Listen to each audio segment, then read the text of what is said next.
Good evening one and all. I hope everyone is doing well. Welcome on in. In the words of in the words of Jurgen Klopp, being quoted by El Norby, counter-pressing is not a proposal, it's a law. Some very, very sage words to start the night off. So yes, how is everyone doing? Lovely to see you all in. We've got some very, very familiar faces. We've got a little bit of Levi, we've got a little bit of Damon. We got a little bit of RJ, we got a little bit of Holbrook Gaming, we've got a lot of Hank the Tank. It's starting to see it a little bit like a little bit of Monica, a little bit of Sandra. 1, 2, 3, 4, 5, everybody in the car, come on, let's drive. Something along those lines. I know all the lyrics to Mambo number 5, I'm honest. What on earth am I talking about? I suppose that's probably a good sign for the evening that's about to come up. It's going to be a load of nonsense. So, apart from those that I've already mentioned, welcome on in to Tomo, to Tales of the Tapes, to Night of Knee, all over on YouTube. Welcome. As Tomo has discovered, the commands do work over on YouTube as well as on Twitch. We have got that set up, so if you do want to get links to the Discord, to the Patreon, or anything like that, just do the exclamation point followed by those specific words and you'll get those details right there in the chat. So we also have, as I said, we've got El Norby, naturally, because I've just quoted him. We've got an ACAB, we've got a Look Mar No Pants, we've got a Zenergy Mashups. Lumi is in as well. Welcome in Lumi, welcome in Real Betties. A lovely evening to see you all. So let's head on in, update you guys on where we are with the save currently, and then we're going to go off and play a little bit of a mystery minigame as we're deemed by RJ before we even started. Holbrook, by the way, thank you very, very much for the follow. Lovely to have you in. So, once it does update on the screen there, which it should have done by now, this is the state of play. We're 16 games into the league season. We're still unbeaten. We're 8 points ahead of HJK in second. Things are looking pretty good. Now, last season we were in a very, very similar situation to this, and it wasn't until the penultimate game that we lost, but without wanting to tempt fate, we are once again in the running for an invincible season. Say it relatively quietly though. We've also just played our first round of the Champions League Champions Path qualifying, where we were drawn quite difficult opposition in Karabag.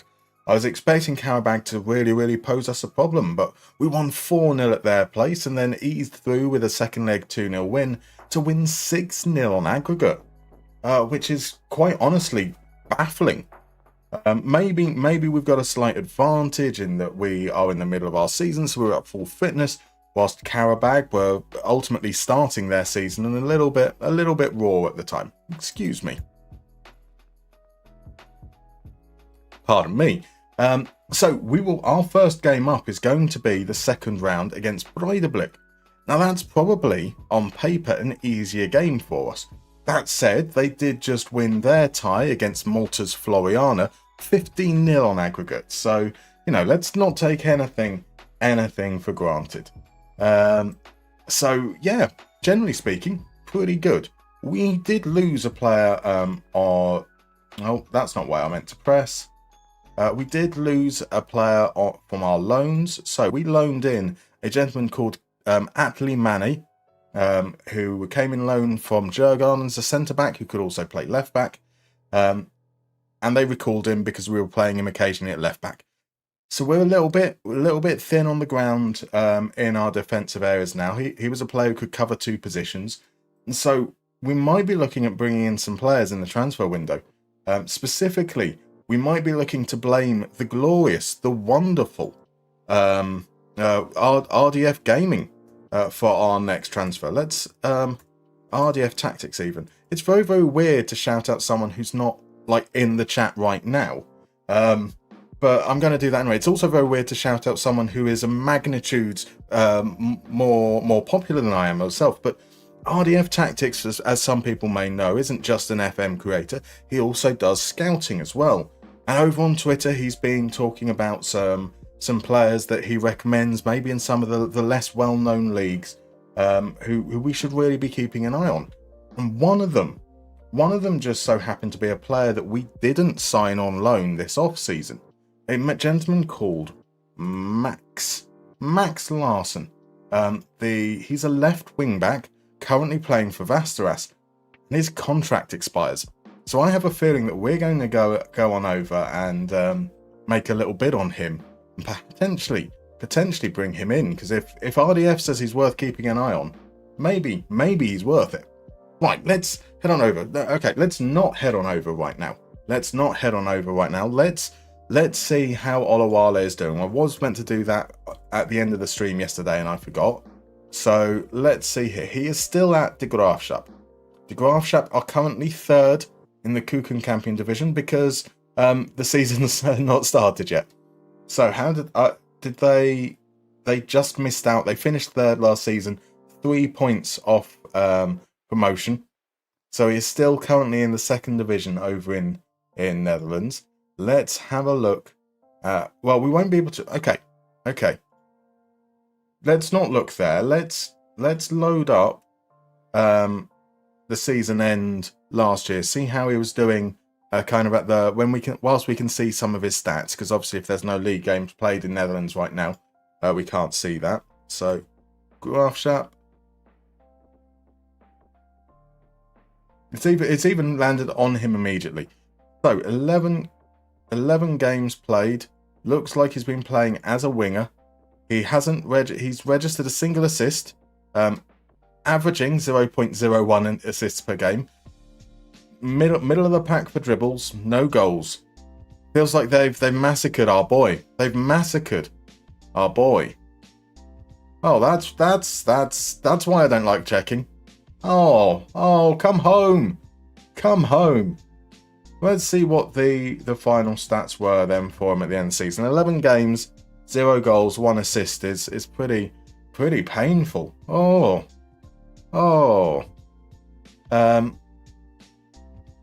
Yeah, let's pop back on over, see if maybe the second half of the season things picked up for him. Alright, so by the time the season ended, he'd started every game, 5 goals, 4 assists is a little bit more palatable. Yeah, we can. I probably still a case of F's in the chat. Yeah, but there we go. So in 56 games, he scored 8 goals, which is worse than his best season with us. He is currently in his last year. He's in the last year of his contract. Pretty low value there. Maybe I was going to say maybe we try and find a way to bring him back, but there's no way we're ever convincing him to take a pay cut there. So there we go. So question, what is my budget? Asks Damon. So Damon, our budget is about £700,000. We are not planning on spending anywhere near that. We broke our transfer record. So last season we signed a player for £9,500. That was a record. This season we bought 3 players for money. One of them being Antonio Jakub for £75,000. The other being Lagui Byron-Giro for £68,000 and Oni Sutari for £44k. I very strongly doubt we will ever go above the 100k mark. So we are. The only reason I even spent that money this year was because we got a surprisingly high amount of money for Albin Skoglund, 350k. Generally speaking, we're going to be focusing on free transfers as and where possible. But you can recommend a signing by all means. RJ suggests we should bring him back. I think it's something we'll have to consider for sure. DM Baser says, "Excuse me, this is not 7 p.m. It's not. I was champing at the bit. I did. Yes, you need to read the stuff over on Discord. I mean, I only want to. I try my best to not tag everyone. So it's just the one tag everyone per week, and that makes me feel guilty enough. So I probably should get into the habit of doing that more often. So, oh my, wasn't aware of the transfers. Indeed, Night and Knee. We've done all right in terms of our transfers. But we have spent some money. So you want us to sign Kyogo? Are you suggesting that we should sign Kyogo Furuhashi, the player who currently earns more in a week than the entirety of our squad? Because if that's the recommendation, it's not going to happen, I'm afraid. Sorry, dude. So DMB says, also your PC is being a dick and I need to restart. However, I just want to say your beer is looking very nice and tidy. Some of us work, mate. Indeed, some of us do work, but yeah, it's you know, I recognise that the last few times I kind of hit a wall about 10 p.m. So let's try and get some of the admin-y stuff out the way, and then we can be like in the full swing of things by about 7, right? Something like that. It's my thought. Kyogo isn't good enough for Finland anyway. Is that your Rangers bias showing just a little DMB? So only 9 million. Let's go, indeed. Lumi reckons it's absolutely fine tagging everyone. I still feel guilty about it. I still will feel guilty about it. Right, let's head on over into one of the mini games. So we've got 4 mini games today. One of them's the new one of the new ones that we introduced yesterday. 3 of the regular ones as well. Let's start it off with a little bit of Guess the Player. Let's go nice and gentle and easy into the stream with a simple round of Guess the Player. And for those that haven't been here and seen the games before, I will explain the rules. They're reasonably straightforward. You're going to see 4 pictures from a player's profile in FM24. You're going to see the positions they play, their attributes and traits, their scout report, and their career history, one after the other. Your job is to guess who the player is as early as possible. The earlier you guess, the more points you get. And there's a little leaderboard just underneath me there. We run a weekly leaderboard. We run an all-time leaderboard as well. So whether you're here for the long haul or whether you just want to get yourself up there in the short term, it's worth playing. The only thing to be aware of is that this is FM24. It's the default database at the start of the game. So if we were to take a player like Donyell Malen, who's just signed for Aston Villa, they're still going to be at Dortmund in this game here. So let's head on over to the first clue and see what your thoughts are, guys. So we have a pretty 2-footed pressing forward. Strong, like they're right-footed, but they're pretty decent with their left foot. They're not maybe a particularly creative player. They're not a good false 9, not a good trequartista. Maybe not that good in the air either. Only 2.5 stars as a target forward too. But 4-star pressing forward. Right, so let's see there. We've got Malam Fernandez that says, I need an explanation to what I'm doing wrong. I made like 10 new saves, different tactics, and still nothing works. I'm beyond helpless. Even the Gegenpress 4-2-3 doesn't work. Now, Malam Fernandez, I appreciate the frustration you're having there. There's not going to be much information really that we can go on. I don't know what you're doing, who you're with, what tactics you're trying. I don't know how long you're trying for either. It does sound, at a very brief moment, is that maybe you need to be a little bit more patient, see things through. I would recommend heading over to someone like RDF Tactics, who I shouted out earlier, and watching a couple of his videos on how he chooses tactics that are appropriate for his team. Saddam and Herta's hoping there's no Rangers players. Real Betis has guessed Lafferty. Tank has gone for Gyökeres. El Norby's gone for John Duran. Johnny Trotter's gone for Donyell Malen. It's not Gyökeres, didn't see the wings. So we've got Rooney Bargy, we've got Yanidis, Lautaro, Hoyland, Iglesias. Some very, very fine guesses indeed. We also have Jay Teller saying that there's 21 viewers, but only 7 likes. Let's go, guys, we can do better. Now, I'm a big fan of what Jay Teller has to say over on YouTube. So if you are enjoying the stream, please do consider hitting that like button. Oh, it feels so weird saying that out loud. So other guesses coming in. We've got Mitroglou, Semenyo, Nemacha, Haristeas. Wouldn't it be lovely to be a Haristeas? Dazen Maeda, Gabriel Jesus. All very fine guesses, but none of them, I'm afraid, are right. So maybe the traits can help us a little bit here. We've got a player that's got quite a lot of identifying moves. It's someone who likes to move into channels, but also likes to come deep to get the ball. Someone who likes to dribble past players. Someone who tries tricks. Someone who likes the ball played into feet. He's 5'10", got very good teamwork, but nothing else is elite. So we've got guesses coming in for Rafinha, for Jota, for Dolberg, for Kai Havertz. That's some reasonably good guesses there. I would agree though with you, Hank, that Rafinha definitely has better attributes than those. He has. Well, I don't know. I've not seen his attributes, but I imagine that Rafinha's got a few more attributes that are going to be elite. So Real Betis has gone for Eze Abde. We've got Endrick and Ferran Torres. They're all fantastic guesses so far. None of them are right, unfortunately.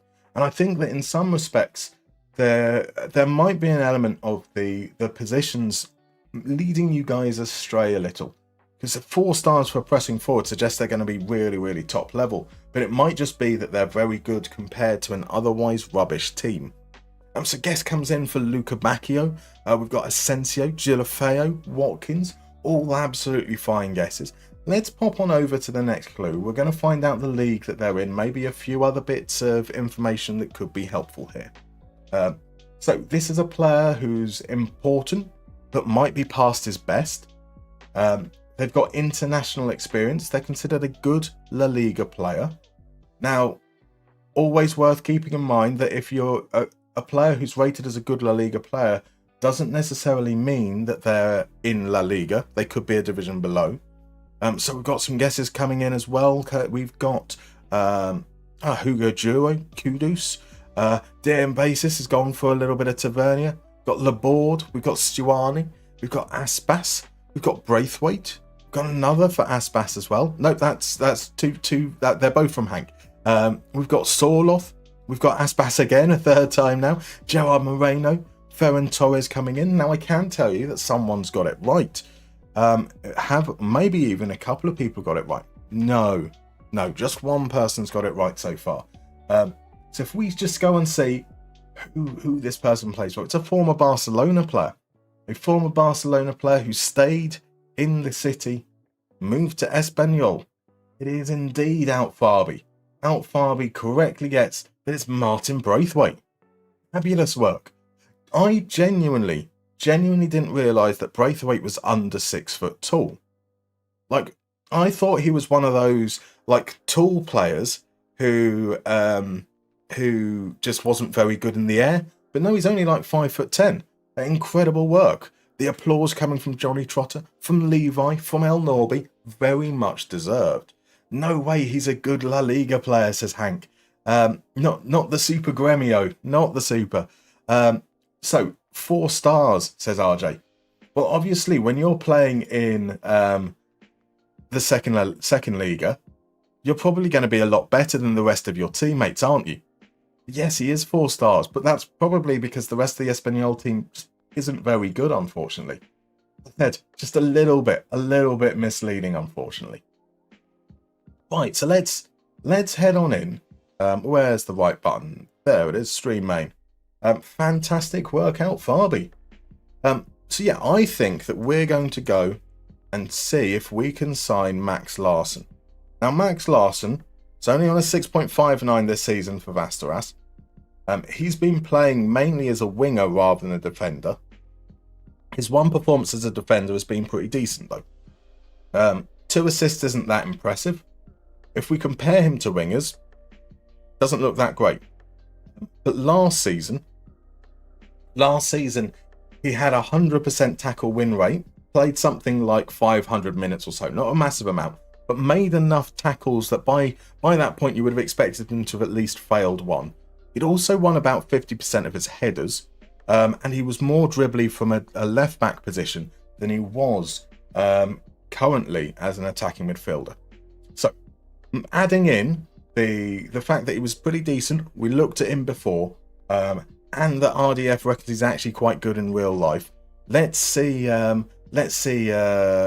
if we can perhaps bring him to us.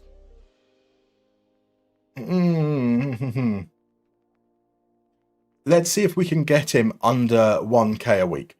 I'm not particularly keen on that. Reckons not, but he's surplus to replacements. He's on 900. I think we might be able to get him for around... Oh, no, not that one. Right, regular starter. That does mean he'd potentially be replacing Daniel Enqvist, which, he'd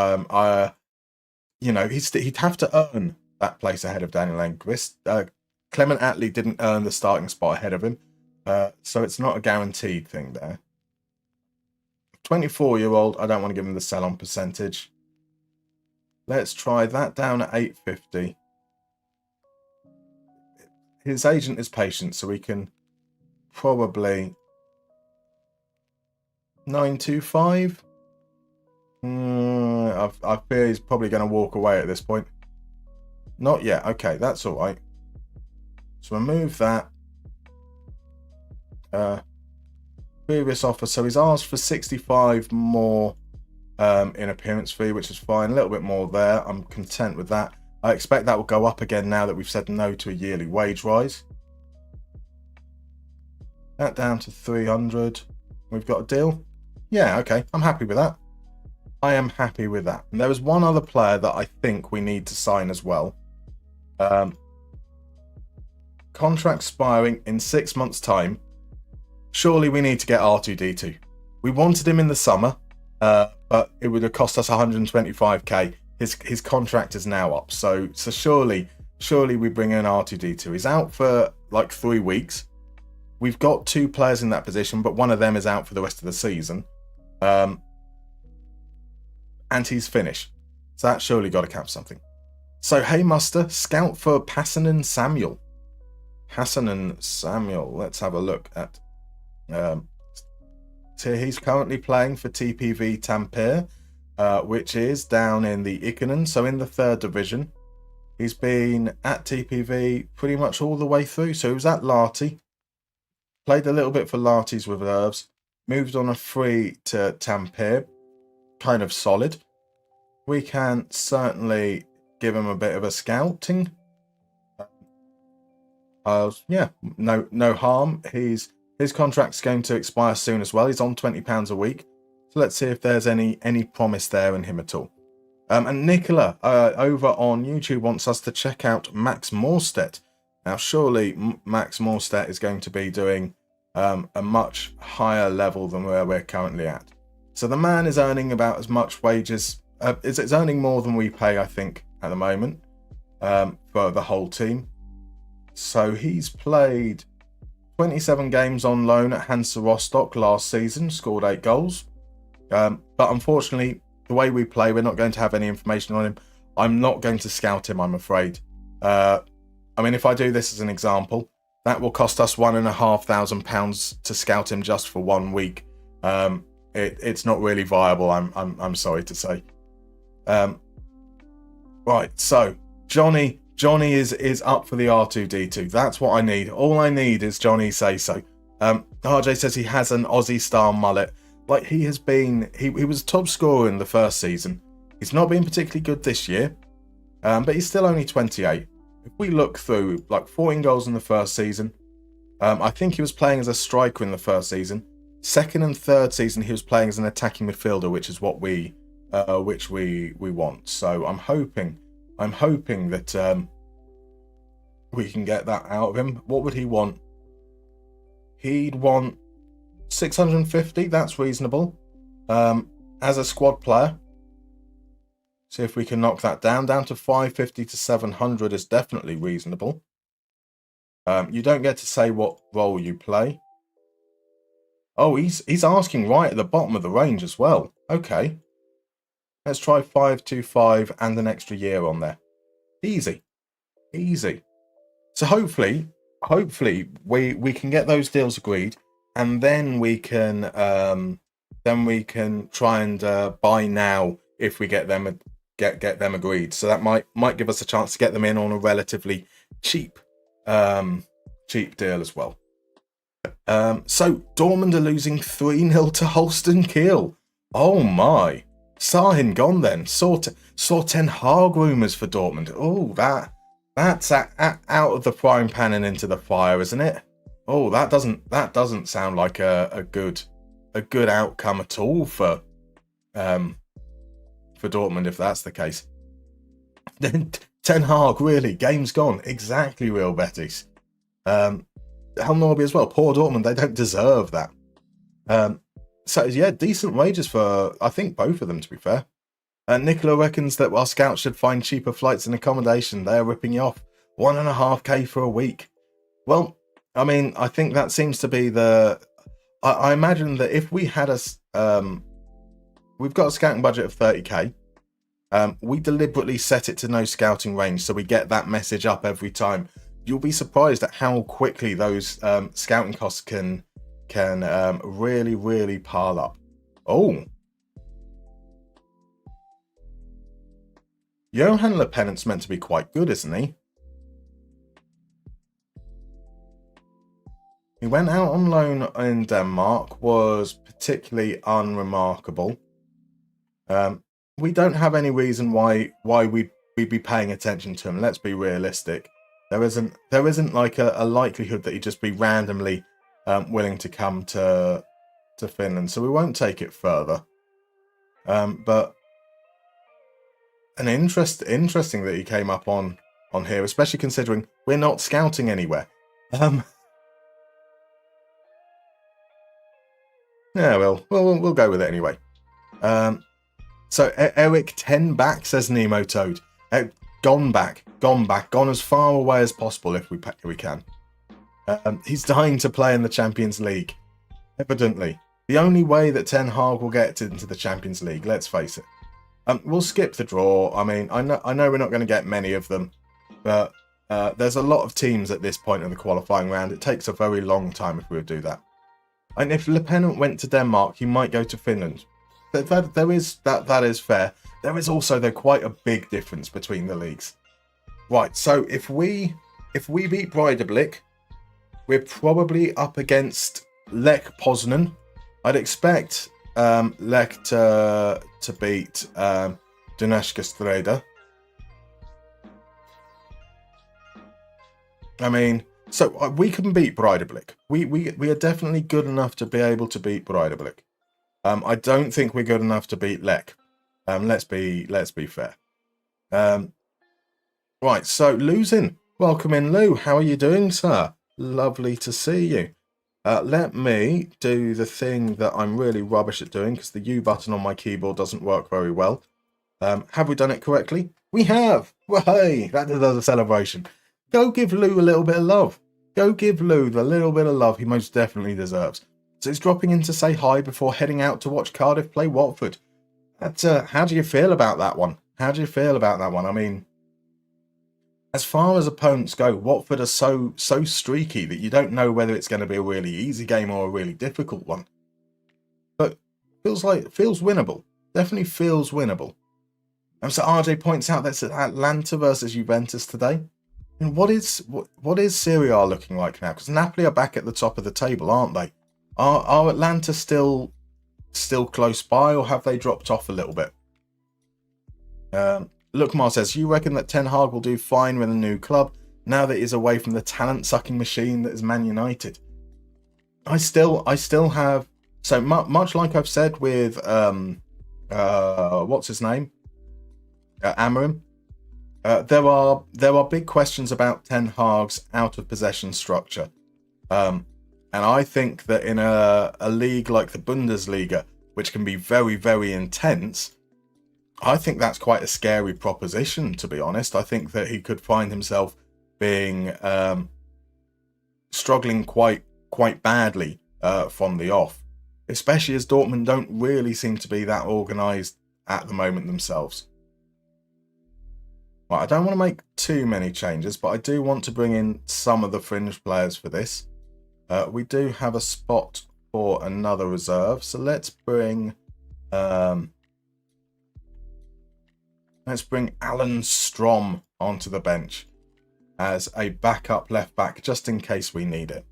So Lech Poznan is another kind of beast, but again, we destroyed Karabakh. Like, I suppose that's not a bad argument. I still think Lech are going to be a quality beyond. If you beat Breidablik, you'll get some European group stage guaranteed. Exactly, which would be massive. I mean, yeah, we will. So we can lose that. We'll end up in the UEFA Cup. The Europa League qualifying, and if we lose that, we'll end up in Conference League proper. So that is really, really nice for us. Right, Breidablik, big game for us. And I'm going to say that I expect to win. And then I'm going to remember to turn on the desktop audio so that we can do this.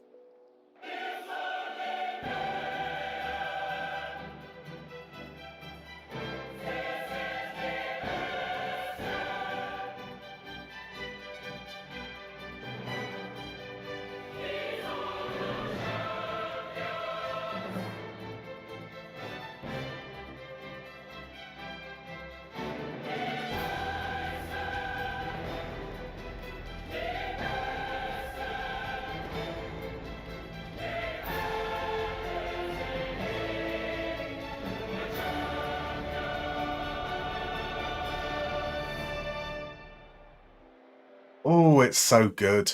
It's so good. Come on, the ham.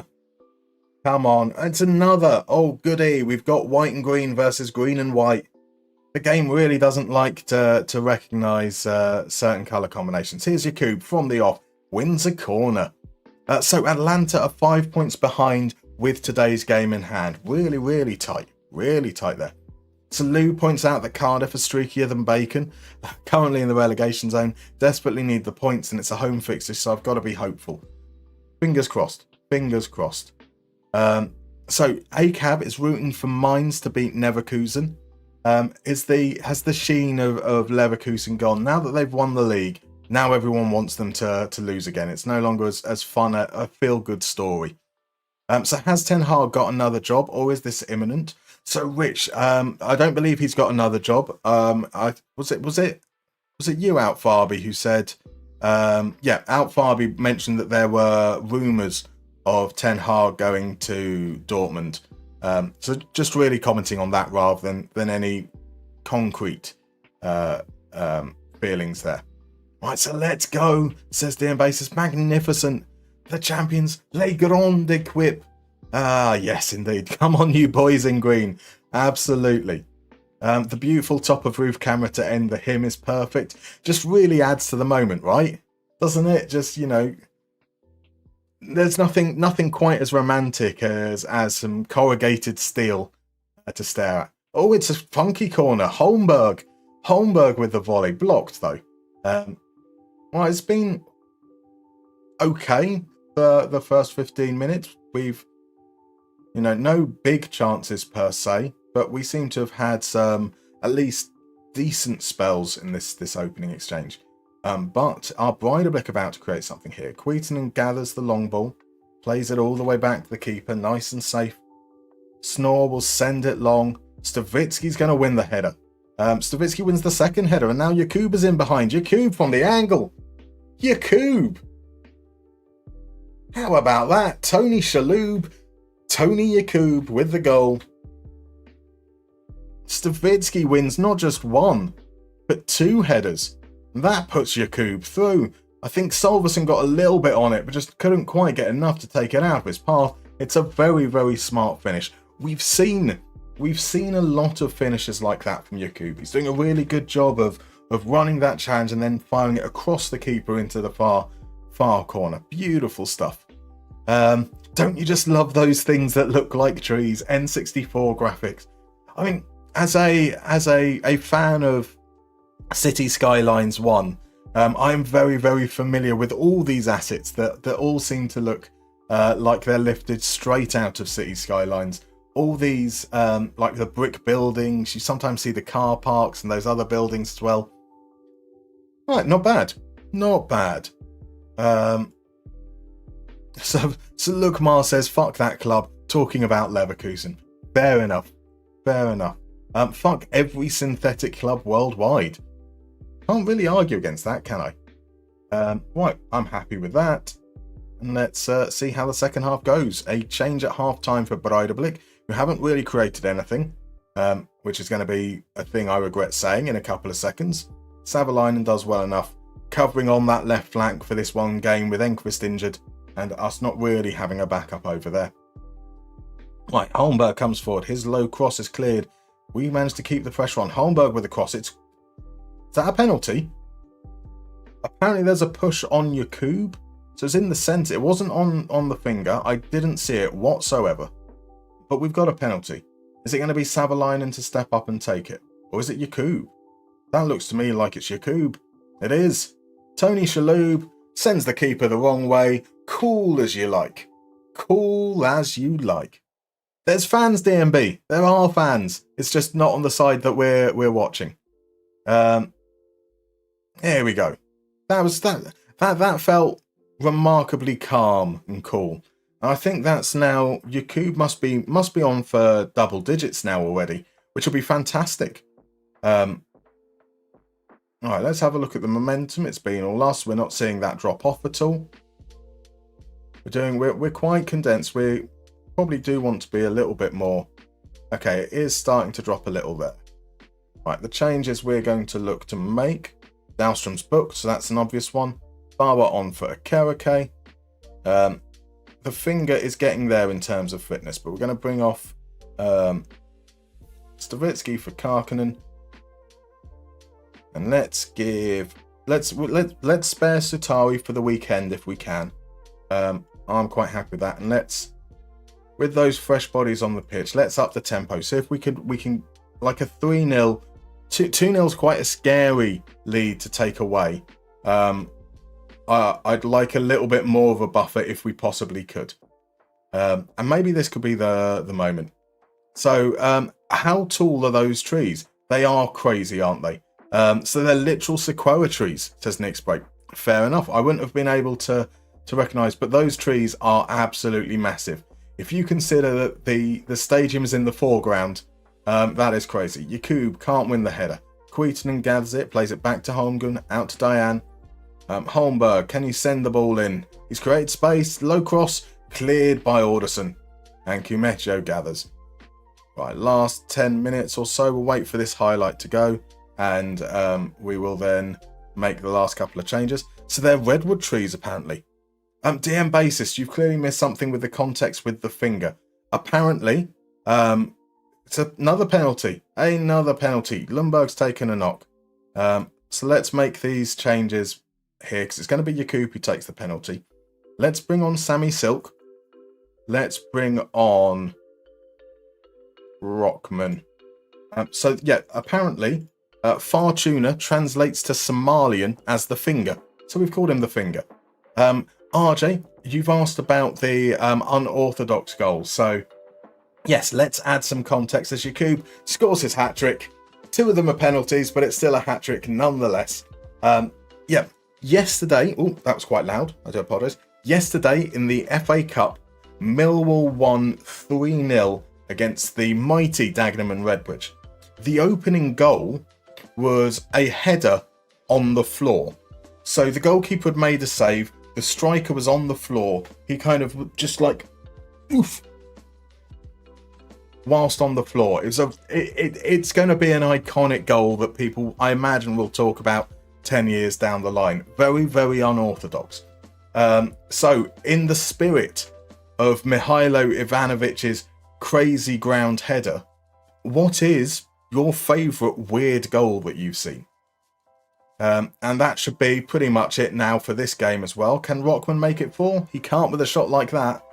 3-0 certainly feels better to be taking into the second leg than 2-0 does. I'm not convinced that's enough for us to feel safe, however. There we go. That's the end of the things. We've got there. It's a home win. Antonio Jakub with his first hat-trick, I believe, for the club. And that means... There we go. That's how we want to start a stream. We want to start a stream with a little bit of Lordy. Oh, Lordy. Oh, Lordy, Lordy, Lordy. Good work, guys. That's 1 foot into Europe. One small foot into Europe. Lech Poznan 1-3-2 away from home. You feel like they're surely going to be the team that, if we get through, we're going to face in the next round. Lundberg is out for just a couple of days. We can live with that. I mean, there's only 4 days until our game with HJK, so it's not great, but not the worst thing in the world.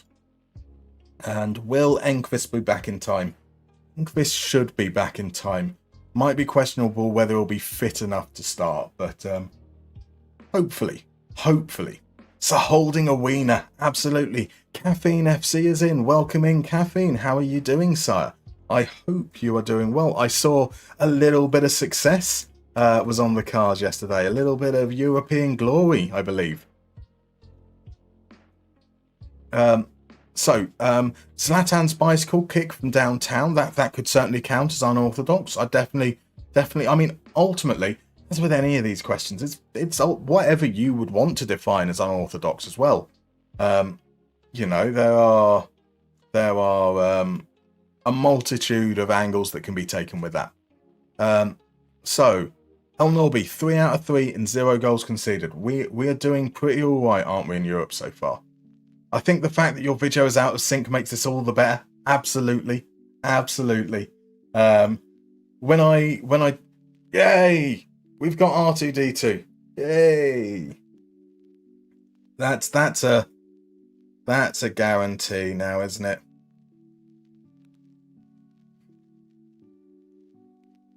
£525 per week for a player who is very good in this division feels like an absolute bargain as well. He's taking a pay cut to join us. He's taking a pay cut to join us. That's commitment, R2D2. That is commitment. Let's see. So he's injured for 2 more weeks, right? That's what it said. So I've got no qualms with buying now. 45k for a player whose contract's going to be up. Byron Giro is out for the rest of the season, so he's certainly got value for us for the remainder of the season. I think we do it.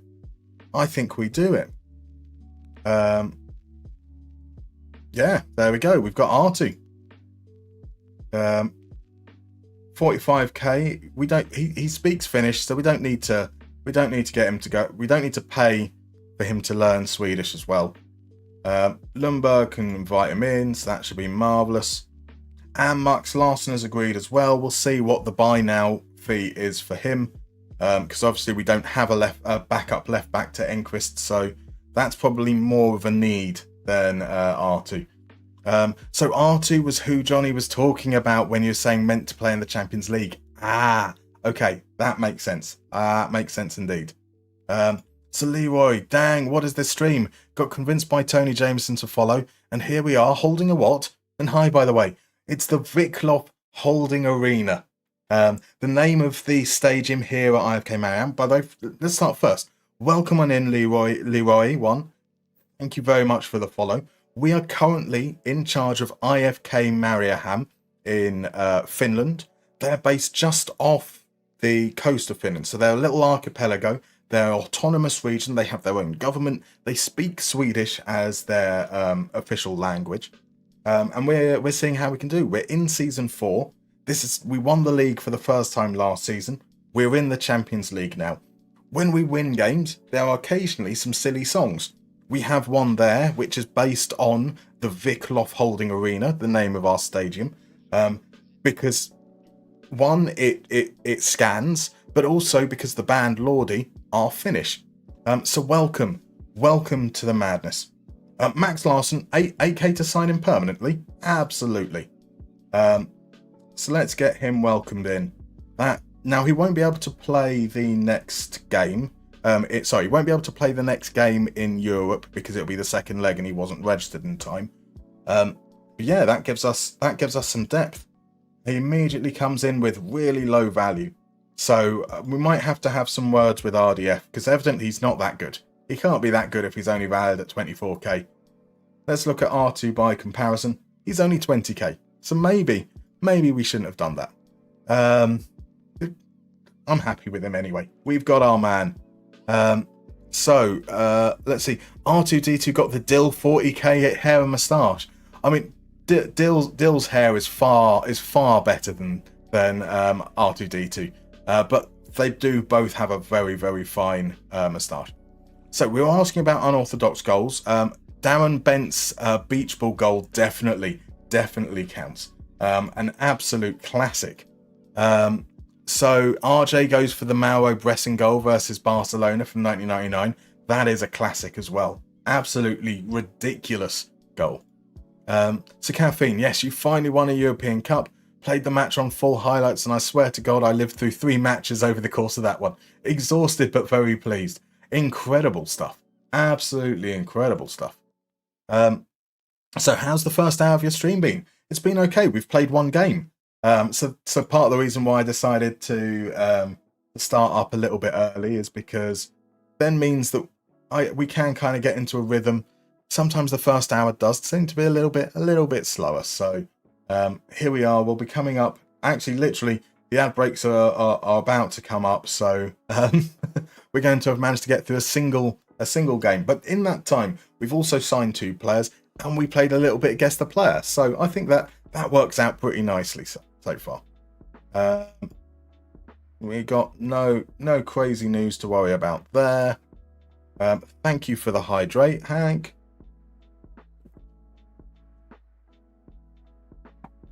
We have liked R2 since season 1. The fact that if it wasn't for us being able to get Yakub and Byron Go for less than it would have cost to buy R2, we would have signed him much earlier, potentially for much more money as well, so it should be good. Moustache for the win. I like that hashtag. Some matters in as well. Welcome in, Matt. I do apologise if I failed to say hello to you earlier, my dude. Wait, this shit has already started. What did you miss? You missed everything, Crodmo. We voted right at the top to see whether it's going to be a Crodmo in or a Crodmo out stream, and it's going to be Crodmo out. So, bye, dude. No, only joking. So yeah, literally what I've just said in terms of you not missed too much at all. Right, Enqvist isn't good. Larson isn't match fit either, but he's at least alive. These guys come out. So Reitenen's injury means that we definitely need a defender on the bench. So that can be Holmberg, Diane, Bauer on the bench, Karkinen, Rockman, Sutari. Sutari in for Lundberg there. Lundberg is okay enough, pardon me, to be on the bench. Yeah, I think that's the team we're going to go for. I think so. We've got a couple of minutes for the break to come up, so we'll hold on until the break is done before we go into the game. So evening G&G as well. Welcome on in. How are you doing, sir? Lovely to have you there. So Quadmo's having a nightmare. Oh my, what's happened? Quadmo's betrayed you. There must be some consequences. The consequences are that he's there are none. He knows he needs me. He loves me. Without him, where would there be a platform for Don't Feed the Quadmo? So Leroy, Lordy were the Eurovision mask dudes indeed. Quadmo did a self timeout for 1 hour. Exactly. Right, so Outfarby mentions the Kimmich goal against Dortmund in the Super Cup during COVID. The one where he shoots, the keeper saves, and the ball bounces right back to Kimmich, who's in the middle of a nosedive, and somehow lobs it right into the goal. That sounds amazing. I need to see that. Welcome in, by the way, to Gamer. How's everything going? Everything is good, my dude. How are you? Welcome on in. Right, so Johnny Trotter has also developed a fourth person to talk in. That's all we need. All we need is 4 people. So the Gamer's suggestion is that it's got to be that Millwall goal from the other night, pure poacher's goal. That's exactly what inspired the question to Gamer. After Mihailo Ivanovic's crazy goal last night, what is the most unorthodox one that you've seen? So it looks like Fitcher to PSG is finalised. That, I think we all knew that was going to happen. Damon has been in the Discord. Marvellous. Welcome on in, my dude. I'll say hello properly once we get to the end of the stream. DM Basis is going to go for Origi's goal against Everton. Oh, that's a painful one, I imagine, for Quadmo to be reminded of. Absolutely horrendous goal to concede. So Cosmic Genius asks, what are you all voting for? So it's not a vote, Cosmic Genius. The question is, what is like your favourite unorthodox goal that you've seen? So if you saw the Millwall goal from last night, think along those lines. Goals that just seem a little bit crazy, a little bit weird, a little bit unexpected. And why not have a think of that over the next 3 minutes? As we're about to head to a break, we'll come back and we're going to play a little mystery minigame as redeemed by Winkinator. So see you guys in about 3 or 4 minutes.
And we're back.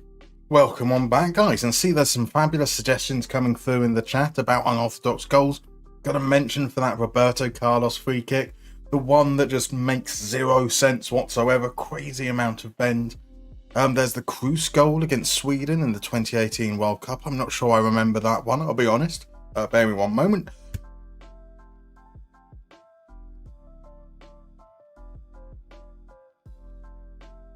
Yeah, completely and utterly meant to do that. I've managed to... I'm getting better at this whole muting thing, right?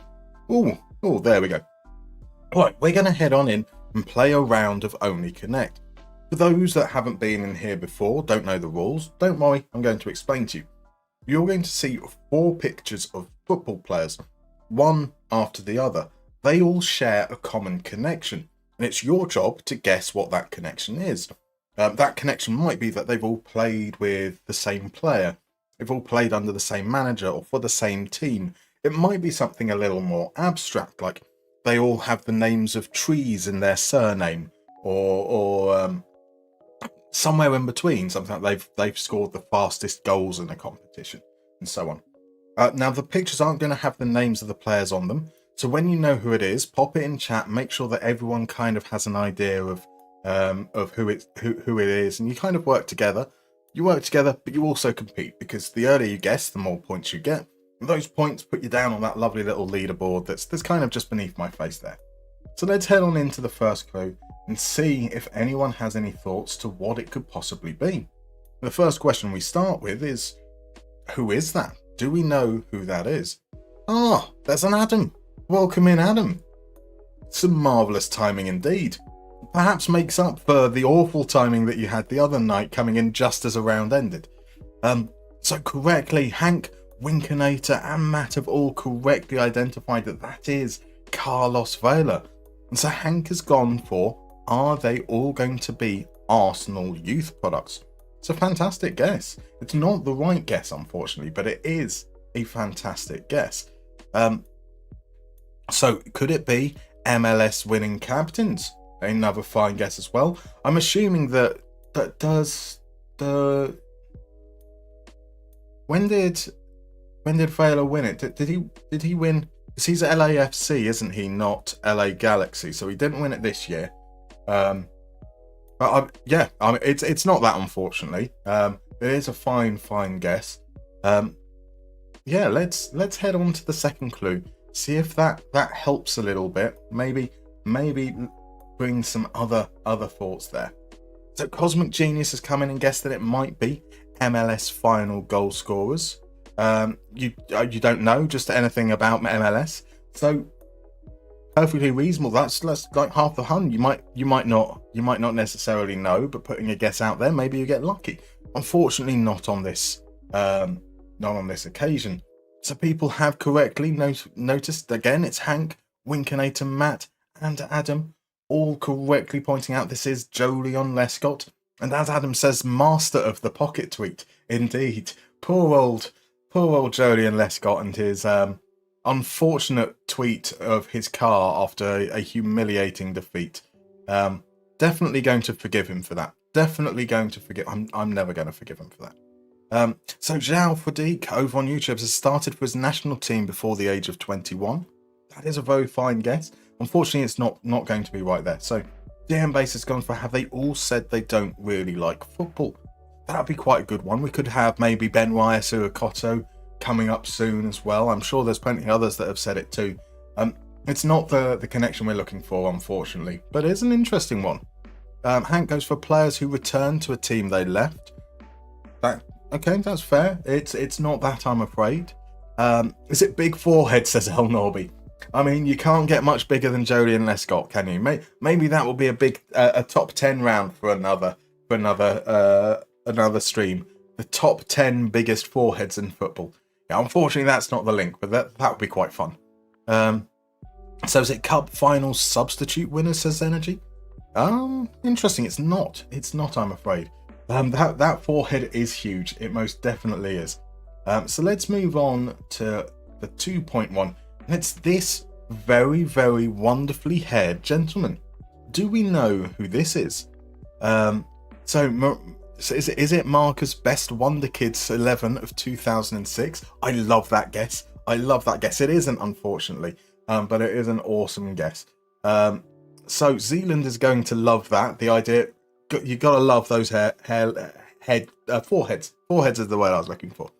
So Adam is correct, as is Matt. This is indeed Gareth Ainsworth. It's not Emmanuel Petit. But I can see where the thoughts there could be. It's also looking. I'm sure there was someone else that I saw the other day that's looking very much like Gareth Ainsworth. 5 head, that is. It's a pretty big head for a pretty big 5 head on Ainsworth as well as Lescott. They are clearly in some kind of competition. So RJ says, don't know who that person is. It's to be fair, like, I mean, not many people are going to know who Gareth Ainsworth is. The legend that he is. He's not much of a legend. So DM Basis says he's a big rock fan. Are they all in bands? Not that I know of. Not that I know of at all. But I would love to see Jolien Lescott in a band. Like, he's definitely, like, he's a percussionist, right? He's not a drummer. Doesn't play drums. He's the kind of person that plays like a tambourine and a tambourine only. And maybe I'm being mean to him because of his ill-fated Villa spell. But he doesn't strike me as someone who could play a proper instrument right. So Interpol guesses that they might all be 5'10". Unfortunately not. Players that become coaches is perfectly reasonable. I think Vela is still playing at the moment. Well, they all featured for their nation. I mean, a lot of people will. It's going to be something a lot more specific than people that have played for their countries. Because when you do something like that, you're always going to have crossover on other things as well. So he bangs the metal bin in Slipknot. They all wear masks after all. That I think, yes, he is definitely. That's the level of musical talent I think he'd have. Jolien Lescott just as headbanging. Quite plausibly. Right, let's head on to the final clue. And we've got this gentleman here. Now, I'm sure we know who this gentleman is as well. And that I think that might be able to start tying things together a little bit. Winkinator is correct. It is the glorious Mo Kudus. What a quality player he is. How on earth he's still at West Ham, I will never understand. And Cosmic Genius as well, gone with Kudus. So DM Base has gone, they all wish they were as good as John Duran. They all do. They're very, very quiet and secretive about it, but they do all wish they were John Duran. So Matt says he likes Slipknot. Don't hold it against me. Nothing wrong with liking Slipknot, but there's also something quite questionable if you turn around and say that the man who hits a metal bin with a baseball bat is a talented musician. I won't accept that. Slipknot, musically, they're fine, they're interesting, they're different. Not all of them are talented. What's his name's got a pretty good voice, though. Corey Taylor, I quite enjoyed some of his Stone Sour stuff. So, DM Basis, he'll be gone in the next window, quite possibly. Or this one. Unique goal celebrations, Al Norby is suggesting. That's reasonable. As has Winkinator. That's not what we're looking for here. Jonathan Edwards suggesting perhaps it's nice haircuts. I don't think we'll ever suggest that Jolien Lescott has had a nice haircut. Guess it isn't strong left foot. No, unfortunately not. It'd be something a little bit more difficult than that. So Al Farby has guessed that they played with Fabianski, which is a fine guess. But what I will say, Al Farby, whilst you are wrong, you are definitely the closest so far. They do all have someone in common. That might be a player, that might be a manager. It's not Fabianski though. So Kudus was meant to tie it together. You're having a Scooby, says Adam.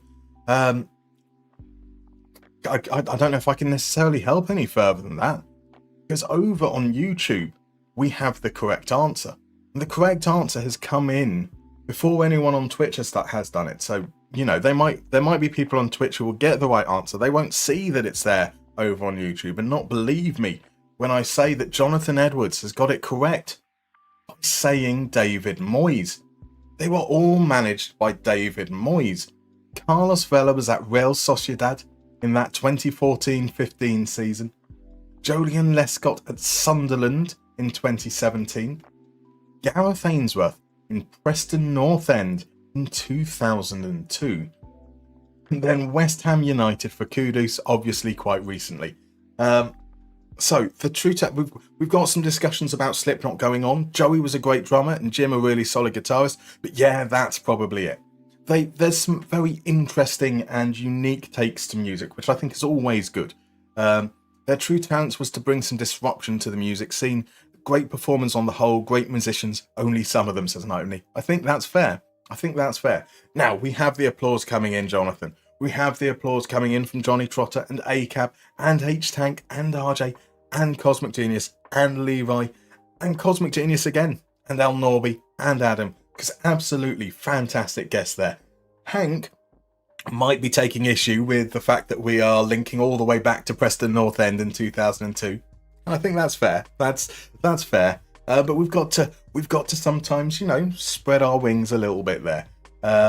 So Crudmo thinks it's bullshit. The Everton fan is calling foul because he had to take a phone call.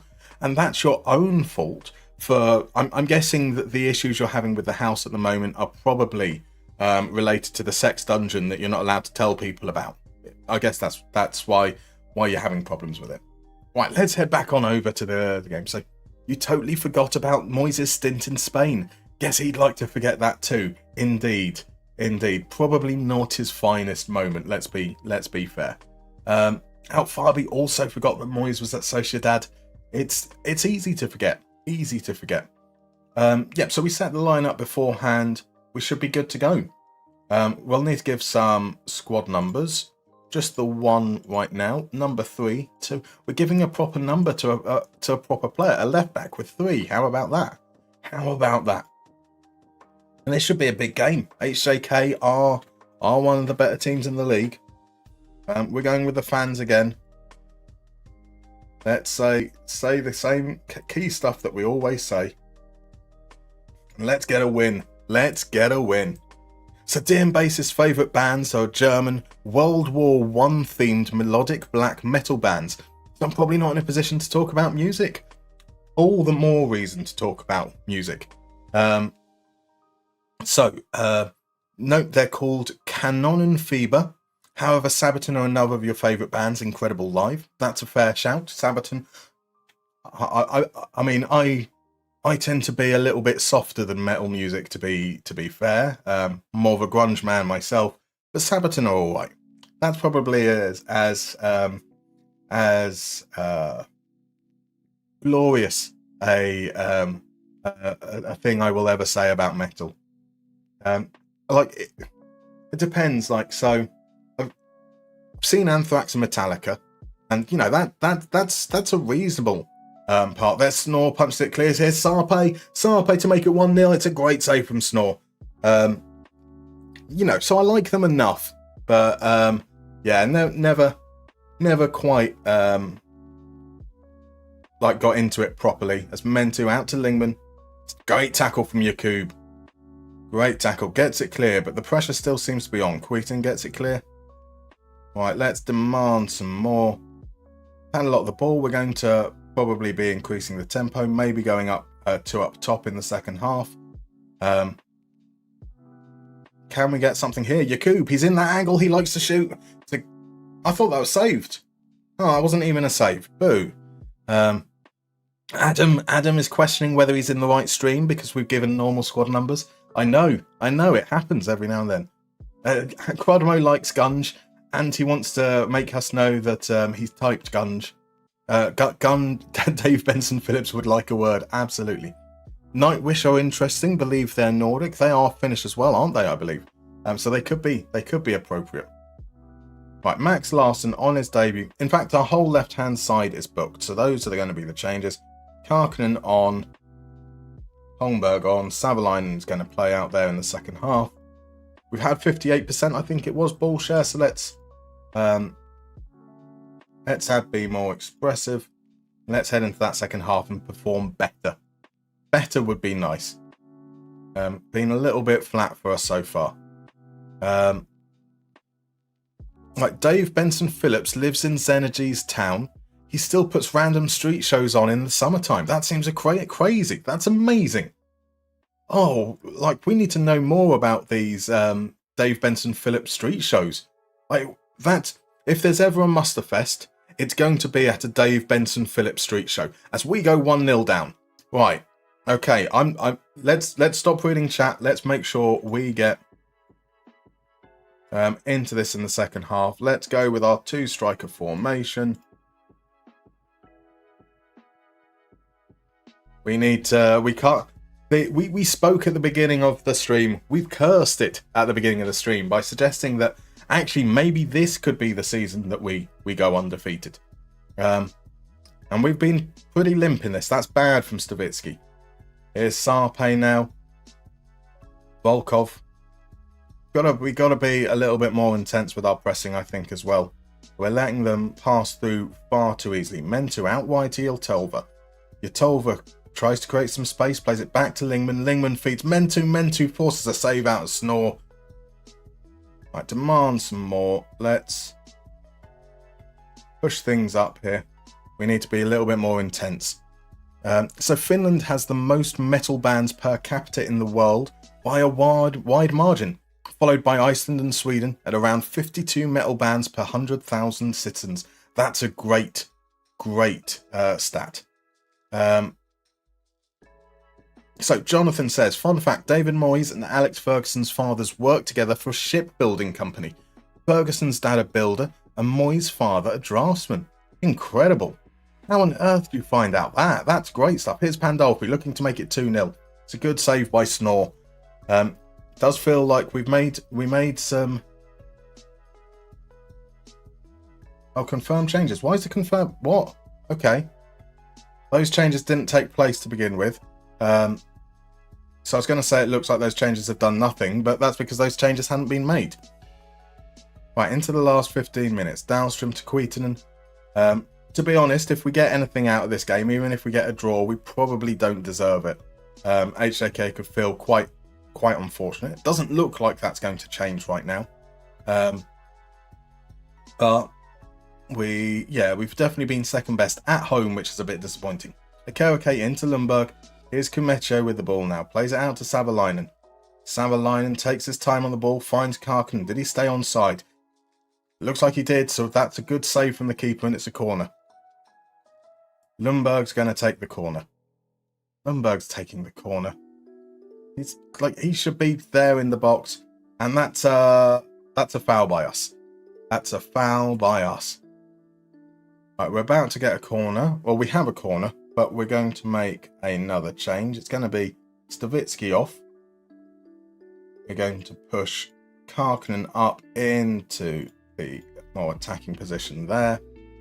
And we're going to bring Kerake off for Diane. That's going to be our last changes. We're going to ask him to be a volunteer and attack. I swear, even in the last stream, we changed this over again and again. That the tactics wrong. He should be on take more risks, not more direct passes. There is definitely something I need to double check there. Right, into the last few minutes, we haven't really created anything here at all. Right, winger, him on attack, him on support. Move Savalainen up to wing back now. We have got those up. That's absolutely fine. We will. I mean, that still stays on shorter, so that's okay. Come on, into the last few minutes. Into the last few minutes. So Alex Ferguson's father was a tool maker, just like Sir Keir Starmer. It's the trendy thing these days, having a dad as a tool maker. Evidently so. Sutari, here's Karkinen. Karkinen gets past his man. Karkinen, a great save from Suarez. A great save. Karkinen did his man like a kipper, but just couldn't get the finishing touch. Now here's our 6'4" striker taking a corner, which we can't change in the game, unfortunately. Kumecho gets to the second ball. Can Kumecho do something? Nice little turn. Finds Kuitunen. Kuitunen, another good save. Another good save. I don't think we're going to do it. Come on, IFK, says Brazilian Fury. Welcome on in, my dude. Welcome on in. I hope you're doing well. Right, here's the cross, beaten away again.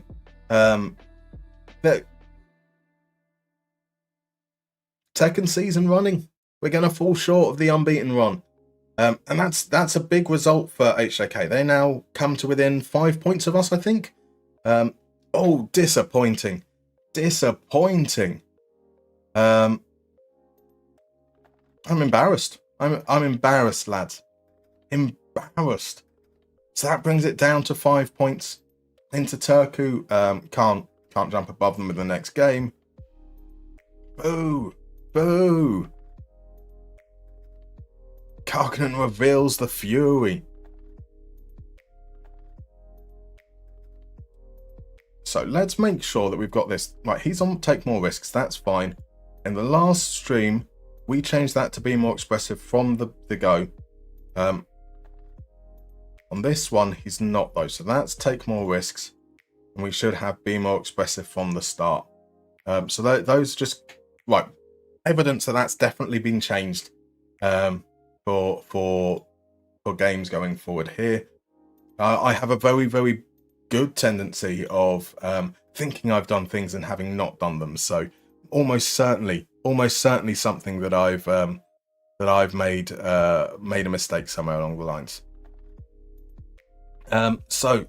Let's see. Philip Yorkman says, "Hi Musterman, did I see Yasin or Taha Ayari in your scouting recommendations? Love the save so far. I'm in charge of AIK save. They have some great youngsters like Charlie Pavey, etc. That's good to hear. So we do have Yasin Ayari there.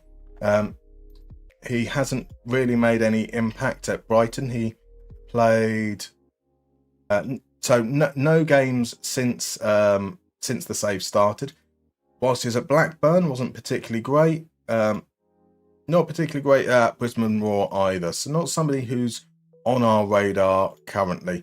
But yeah, I mean, who knows? Maybe we'll end up going for it somewhere down the line. What do we think of Mallon to Villa for 19 million plus? I think that to sign somebody with his experience for less than we sold Jaden Philogene for is crazy good business. I'm certainly happy to have him in as a rotation option. He's a little bit streaky, a little bit like our conversation that we had last night about Leroy Sané. But where Leroy Sané would be a player that people would probably expect to go for like 40, 50 million, we've picked up a player for 20 million, so I kind of can accept that streakiness, that inconsistency a little bit. So yeah, we'll see. We'll see. I don't think he's going to be like transformative, but I don't think he's meant to be coming in as a transformative player. He's there to provide depth, to offer us some pace in behind that we don't necessarily have. Maybe put a little bit of pressure on Leon Bailey as well. Leon Bailey's always seemed to perform better when there's been pressure on him for that starting place. So we'll see. We'll see. Right, so let's see. How's that been mod checked? So, yep, you can't marry a hoe, Matt. You can't marry a hoe, I'm afraid. Right, only made a garden implement pun.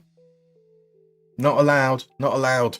So, insert player here reveals manager Fury, and that's where I feel we should be allowed to berate said player for being a little snitch. We should be. We should.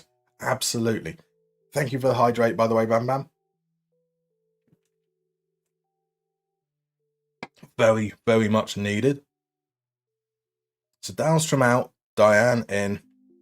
Enqvist should definitely be okay to come back in. Reitinen should be... no, Reitinen's not going to be for that game. Vasilovic is... Samu Silk is... That means we've got Dahlstrom. No. 4 spots on the bench. Selim Snab we can't use. So Lofgren up.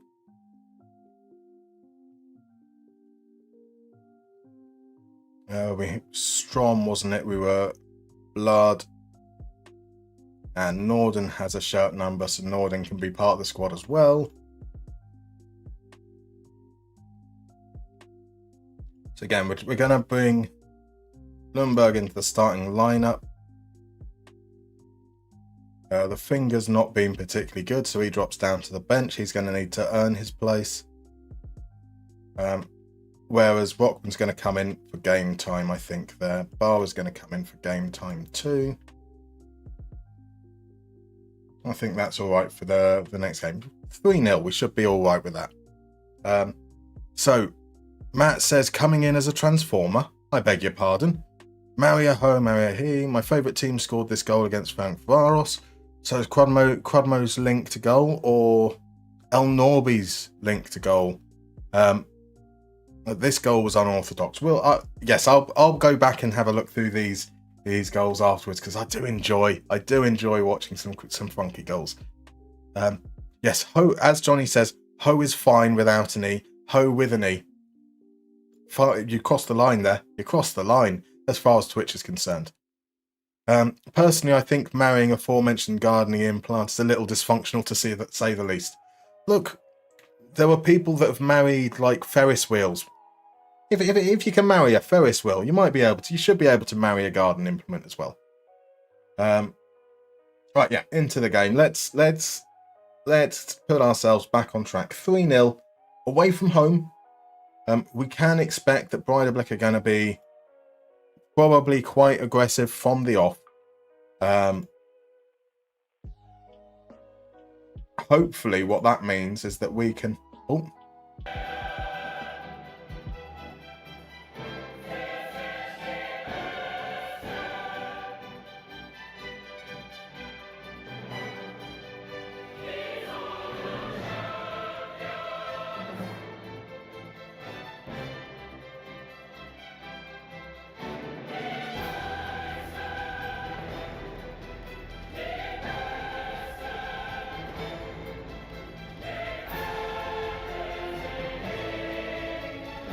The corrugated roof.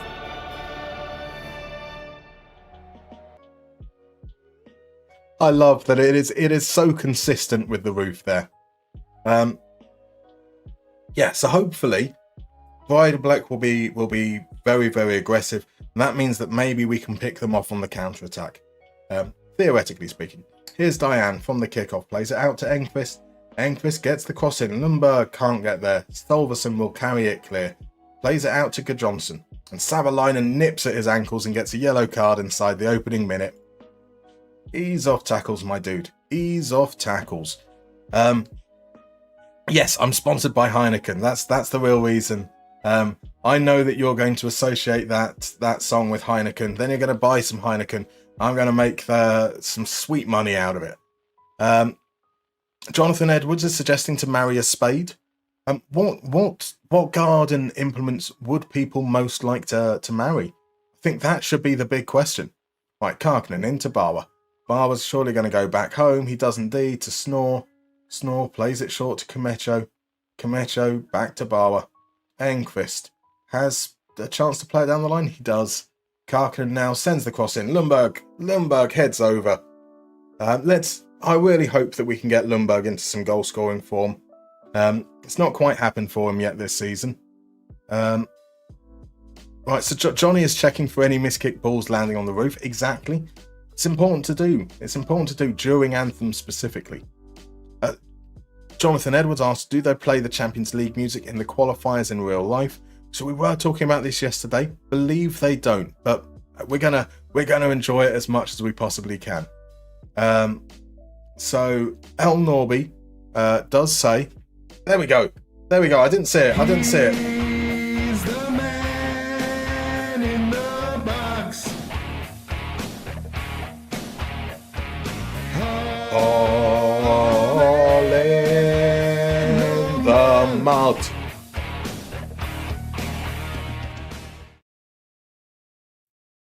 Barely 3 yards out. He couldn't miss. And he didn't miss. That's 1-0.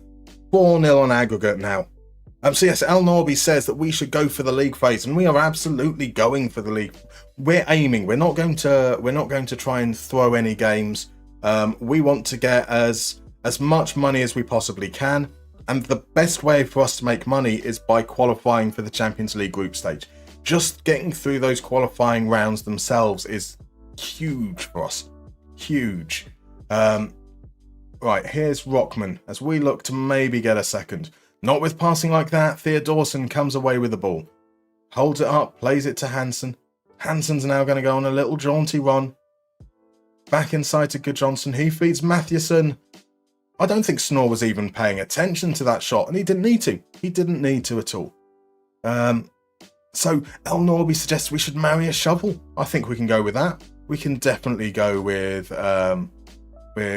shovel. So Haaland in the mud. RJ can't hear it. You know I'm on board with you there. Perhaps the speaker systems are a bit crap. Quite possibly. I wouldn't be surprised if the Champions League theme isn't played in the early rounds, just so they don't have to make sure that they bring all the equipment to, places like Malta. Here's Enqvist. Sends the ball for Karkinen. Karkinen's shot is blocked. Adrian gets it clear. Barber, though, gets it back to Enqvist to keep the pressure on. Here's finds Kmetio, and that's the end of that highlight. Zenergy mashups. Crudmo note. Matt said he would marry a lawnmower. Marrying a lawnmower. I mean, that's dangerous. That is dangerous. And whatever kinks you have, who am I to judge, right? But yeah, I wouldn't want to marry something bladed. Lundberg's header over. You can't hear it because it's not there. And is the dress black or gold? Absolutely. Absolutely. Matt says the chat's become unhinged and he's here for it. The chat is always unhinged, thankfully. Rich says, as well as the qualifying money progression, if a long-term save, you get boosted up your UEFA coefficient and get money for that as well. Exactly. It's all like there. As far as I'm concerned, there is no benefit to aiming for a lower competition. We will ride this wave as long as we possibly can, and it looks like that means we might get to the third round, which is amazing, absolutely amazing. Right, Diane is on a yellow card now, so that's going to be a midfield of Akerake and Barwa, quite a defensive midfield there. We're going to put Barwa into the more attacking position. Holmberg's going to come on for Savalainen, so we can take ease off tackles off. And then I think we can run with this for the second half. We'll probably bring Samu Sikon for a little bit, get him some more first team experience. He's been a little unfortunate with injuries to not get some more opportunities. And he's stopped complaining about not getting opportunities, which is always nice too. So El Norby thinks it was Ladislav Almassy-fan who heard Haaland in the mud first. Quite possibly. I've been blaming it on Holifab and the Dutch contingent. Here's Lundberg. Great little tackle. Comes back, does the defensive work that is sometimes underappreciated. Then sends it to Rockman, whose shot is just off target. That would have been nice. So Matt says, yep, we just got 12 million thrown at us for that reason. Like the amount of money that you can get from progressing and becoming more established as a team is crazy.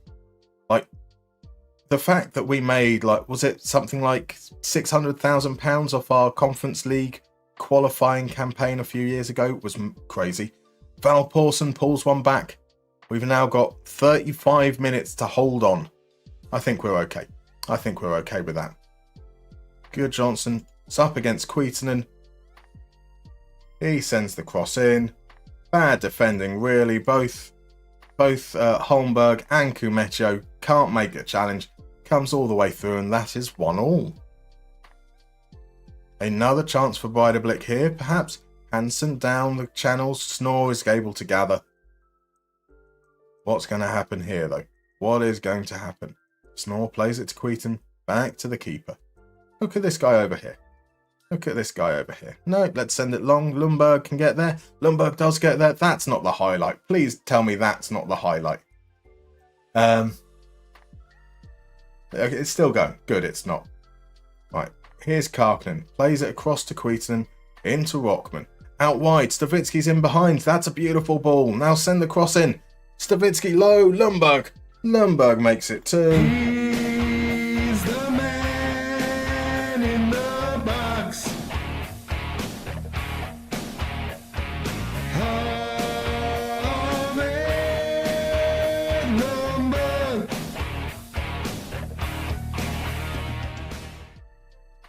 Boom.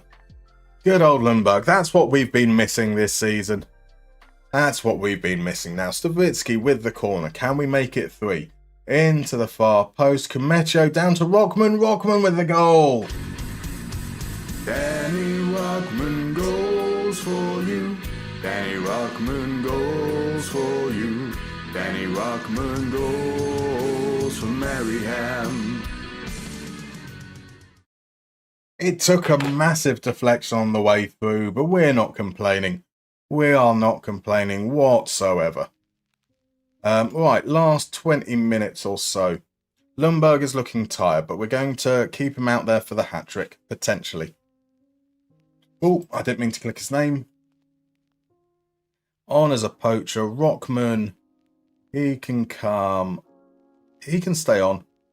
Let's bring on a little bit of Samu Seek. On as... Oh, actually, let's have Seek as the poacher. Lundberg as the target forward. Finger to come on to get some more game time. Stay fit. These other guys don't need it for fitness. Do we bring Alan Strom on? We bring Alan Strom on. I can't remember if we've ever given Alan Strom game time at all. I don't think he's a player who's going to make the grade. But yeah, let's give Alan Strom a little bit of love. Right, so I think that sounds like Danny Rockman goals for Mariehamn. Mariehamn is the name of his wife, actually. You're just trying to be controversial. Well, actually, no, it is 100% Danny Rockman goals for Mariehamn. His doting, loving wife. Right, is that the name of the hoe? How dare you say that about Danny Rockman's fictional wife? Disgraceful. The ride on home. How mean are we all? How mean are we all about Danny Rockman's fictional wife? As Hansen tries to get the cross in, blocked, but Solverson will get to the ball, has a chance now to play it across to Theodorson, back to Aldenson. Theodorson loses out, but gets there again. Hansen, can you just send the ball in the box? Come on, stop this faffing around. Valborson can't get to the header, the finger is able to clear. Egerson plays it across to Solverson. Solverson shoots from distance and it's over. It's over. I saw Danny Rockman's fictional wife live at the Astoria in 1996. They were great. I'm sure you did. I'm sure that does sound... Actually, no. I don't think you would. You've already said how much you don't like indie. And that is definitely an indie band name. Not that I'm calling you out. Right, last 2 minutes of the game. It's a long ball forward to Snore. What's going to happen here? Kamecho finds Strom. Strom, with a very fine beard for a young man, feeds it into Seek, and he loses out on the ball. So Hansen can play it somewhere. They've got no options out wide there from the looks of things, but Solverson plays it tight to Donaldson. Good Johnson takes shot from distance. Snore turns it over. We're into injury time. You, sir, accuse me of lying. How very dare you? I believe that you might have seen Danny Rockman's fictional wife live at the Astoria. I don't believe you would have thought that they were great. They'd probably play like chords where you could hear notes rather than just noises. Definitely no power. Actually, no. 90s indie was all like drone notes, isn't it? Let's be honest. That's not a bad result. Not a bad result at all. And we are now guaranteed proper European football.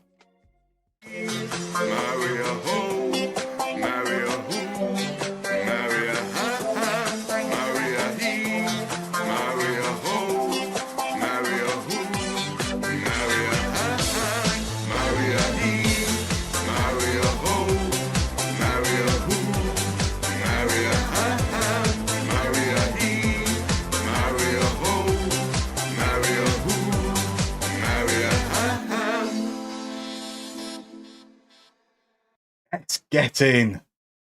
Get in. There we are. We've got European football proper. We're going to be minted. Absolutely minted after that. Lundberg scored 2 goals. That surely means he's going to be in form for the rest of the season now. Going to be the turnaround we have very much needed.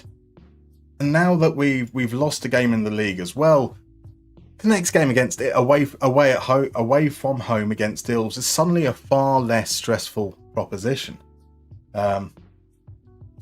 We should be able to register, or we might be able to register Max Larson now as well, which will be quite nice. I think that R2D2 should be possibly close to recovering. Maybe not for the Ilves game, maybe for the one after. Boom. So bloody shoegazers, exactly. I knew you wouldn't be a fan. By the way, MadMonkey522, thank you very much for the follow. I do apologise, it took me a few moments to notice. Hope you're doing well. If you're comfortable chatting, do let us know who you support or who you play with in FM. Would love to hear from you. Absolutely no obligation what to do so whatsoever. That is 4 wins out of 4 now. You're right, El Norby, collecting those coefficient points like crazy, and we'll see what happens. I mean, because we didn't pick up any coefficient points last year because we weren't in Europe. But this year, if we can, just these 2 here is probably enough to send us spiraling up that board. Right, I'm not allowed to cancel the deal for Basirovic. He's fallen behind Karkinen in the order. We did initially intend to sell Karkinen. He's been okay for us. So I'm going to try and get Patrick Ingelston to recall Basirovic. And he has. Perfect. That saves us a little bit of money there as well, which is quite nice. He got an injury early on. He was a little bit underwhelming. I mean, all our wingers have been... Saying all underwhelming is perhaps a little unfair. Right, Max Larson in. And then, how do we get R2D2 in? Oh, R2D2's in. We've got just one player there. That is fine. Marvellous. So we can get both R2D2 and Max Larson into our Champions League squad. Hey. We're going to be rich beyond our wildest dreams. Exactly. We've been offered a job. We don't want it. We're not leaving midway through a season. Or at least not midway through this season. But as I said, if we end up winning the league quite comfortably, we might consider things when they come up a little bit more. Right now, it's just an automatic rejection. So El Norby tells me it's finished 4-2 to Kiel full time.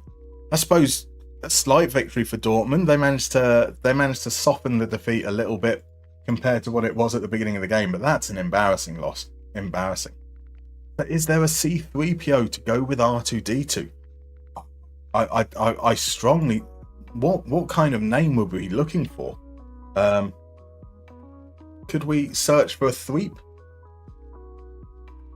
Nobody's called Thweep, so we couldn't get a Guybrush Threepwood and call him C Thweep. I'll try Thweep. C Thee. What have we got with the C? Well, I think that someone's going to have to like know a player that could possibly work in that respect. So there we go. Let's see. Only having one half of the comic relief robots is a crime. We've got the best one though. Callie Wynn, welcome in, my dude. How are you doing this evening? Lovely to see you. A Mad Monkey's a Villa fan and currently playing Union Berlin. Got them 2 with 4 games to go. Not bad. And yes, welcome in as a fellow Villa fan. How are you feeling about tomorrow? Now we've got Doniel Mallon, but we're up against the new manager bounce. New bounce. Love the Monkey Island reference as Night of Knee. There are few games in the history of just the history of the world as great as the Monkey Island series. My name's Guybrush Threepwood. I want to be a mighty pirate. Unmo says you're up against Everton. Guaranteed 3 points for Villa. New manager bounce. You'll be fine. So Callie, I'm very good. Well, I'm okay. I woke up this morning, I thought it was Wednesday. It's not Wednesday, so a little bit disappointed. Just about coming to terms with that right now. There are 2 Villa fans, RJ. A whole 2 of us. Actually, quite bizarrely, I live very, very close to London, just on the outskirts, so quite a long way away from Birmingham. One of the pubs I used to work in when I was younger, there were more Villa fans. There was like 4 of us than supported any other club, despite being, like a good 100 miles away from Birmingham, which didn't make any sense whatsoever. Right, so I think Reitinen should be back. So R2D2 still a couple of days away. Reitinen is back, so he can come onto the bench. Actually, he can come straight into the starting lineup. Max Larsson, we can bring him in slowly over time. Bauer drops to the bench, and Dahlstrom should be okay for it. Yakub into the starting lineup. Sitari off him. Do we? Sitari's been so good for us, but I'm starting Lundberg. Lundberg scored twice in the last game. Let's see if we can. That's the start of him being in a good scoring form. If worse comes worse, we pull him off at half time. Here we are against the Lynxes. Yeah, carry on. I want some good performances. And let's put them in their place. Zenergy says the Discworld games rivaled Monkey Island in my opinion. Fair enough. I think so I enjoyed the first Discworld game. I wasn't so much of a fan on Death Missing Presumed Dead I didn't think was quite as good personally. I would actually be as so bold as say it's a lovely ball for Bulgakov. That's offside though. That's offside, surely indeed. I'd say that I actually probably preferred Simon the Sorcerer to the Discworld games. The Discworld books, however, amazing. Who doesn't want to be a Mighty Pirates as Knight of Neat? Exactly. A Man Monkey points out that our record at Goodison isn't great, so your prediction is 0-0. A much needed clean sheet. You're happy about Marlon though. Good. That's I don't expect anything great from Marlon, but I do think it'll be nice to have some depth. Right, Ilves are coming down this left-hand side quite a lot. I think we are going to need to look to make some adjustments because this has been a pretty good start for Ilves. He didn't go late at all. He won the ball perfectly. Right, Snore against Alan Milmarkey. Alan Milmarkey makes it 1-0. Let's take the Be More Expressive off. Let's put you on support and you on attack. We're going to try and attack down the right and just have our left side a little bit more conservative. Slightly shite badge team. Wonderful badge team. Wonderful. So Jonathan says it's Wednesday somewhere. Exactly. If only I could use that excuse later on in the week as well. Like it's on Friday, it's Saturday somewhere, so I'm not coming in. Damned Ilves, let's win this one. It's not looking good, is it? Not a good start. But, right, so they had like 3 highlights in the opening 8 minutes. We made some changes. I was about to say it looks like they haven't had any highlights since. But let's just see what happens here, whether this is going to be a highlight for them or a highlight for us.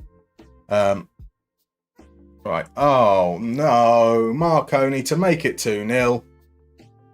Well, we went 8 minutes without giving up a chance, and then we did that.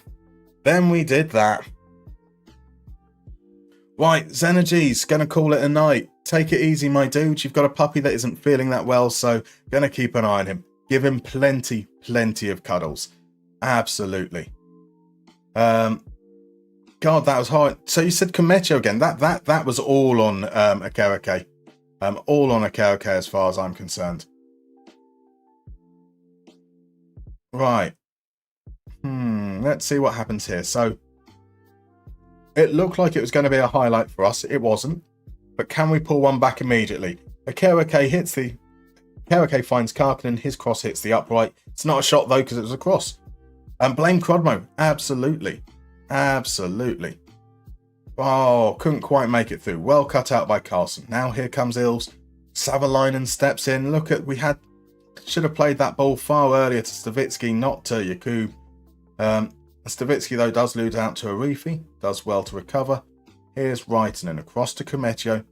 Into Lundberg. Lundberg just stops with the ball. And now Almark is behind. We are looking awful. Stroppin's got to make this 3 off the underside of the bar. Oh my, that should have been 3. We are really shite all of a sudden. Off the bra. Carlson sends it in. We can't get it clear. Snore manages to claim.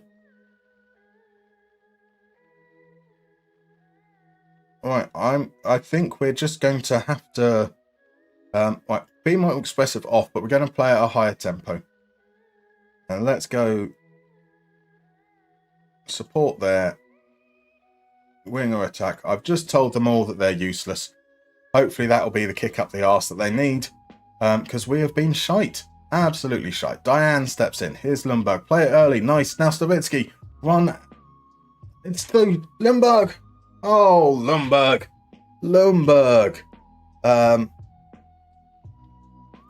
Jonathan Ezra suggests we'll be meeting the ref in the parking lot with our 12 away fans. Exactly.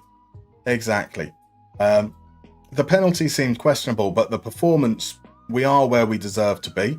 I say that. Actually, are we? Another poor pass goes somewhat astray. Here's Kanerva. Savalainen gets back, plays it back to the keeper. We've had a number of games where we've played pretty damn well and not scored. So maybe we deserve a game where we play badly and we win. That doesn't seem to be the case, sadly. Right, Stavitsky with the corner. Vitala makes the claim. It's a good save from Jakub before that. Can we get a response before half-time? 15 minutes to go. Enqvist wins the header. Come on, let's stop being so passive. Good tackle from Enqvist. A lovely little cheeky back heel to Karkinen. Karkinen to carry now. Karkinen to send the cross in with his weaker foot. Lundberg's there. Unfortunately, that's over. Keeper was very much in no man's land. We possibly... it would have taken a lot to beat a keeper normally in that situation. But with him out, all it needed to be was on target. Right, a Kereke to Enqvist. Cross this time, Lundberg. My man. We had faith in you. We said that you were going to be the answer after your 2 goals midweek. You're not. You're not going to be the answer. Good save from Snore from the shot from distance. Kanerva out in acres of space. Gets past his man. Diane does well to get the tackle in. Now here's Bulgakov. Bulgakov to Arifi. They're lining up outside the area. Nimala takes a shot from distance. And that's to be a corner. No, it won't. Stroppin unnecessarily touched it to give the offside. So think Malin will get himself into good positions. It's now on Emery and the team to get him to find some consistency there. You've got full faith they will. Fair enough. Levi's curious to see if we use him as a striker, like we did with PSV, or as a right winger, how he played for Dortmund. I think he might play both, particularly if we sell Duran, if Villa sell Duran, says Crodmo.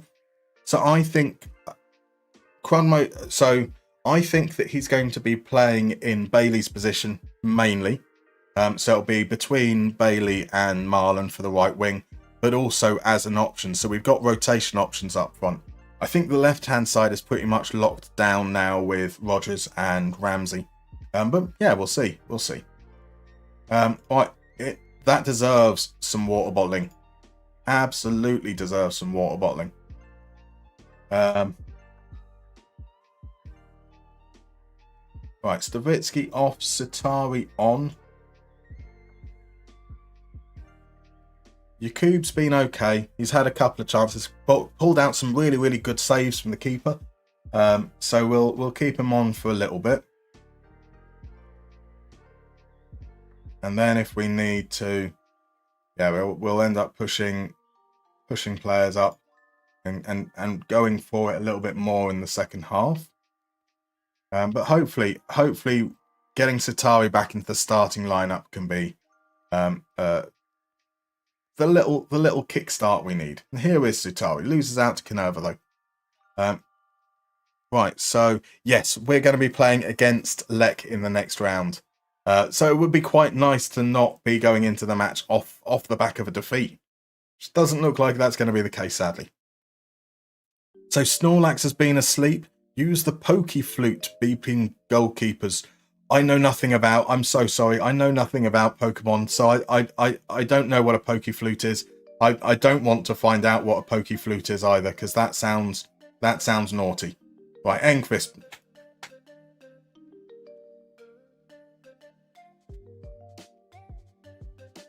Sure, that's a penalty. Atlee Manneh to make it 3-0.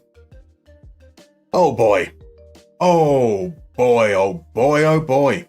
Now, this does mean that if HJK win their game in hand, they're going to suddenly be very, very close to us. Right.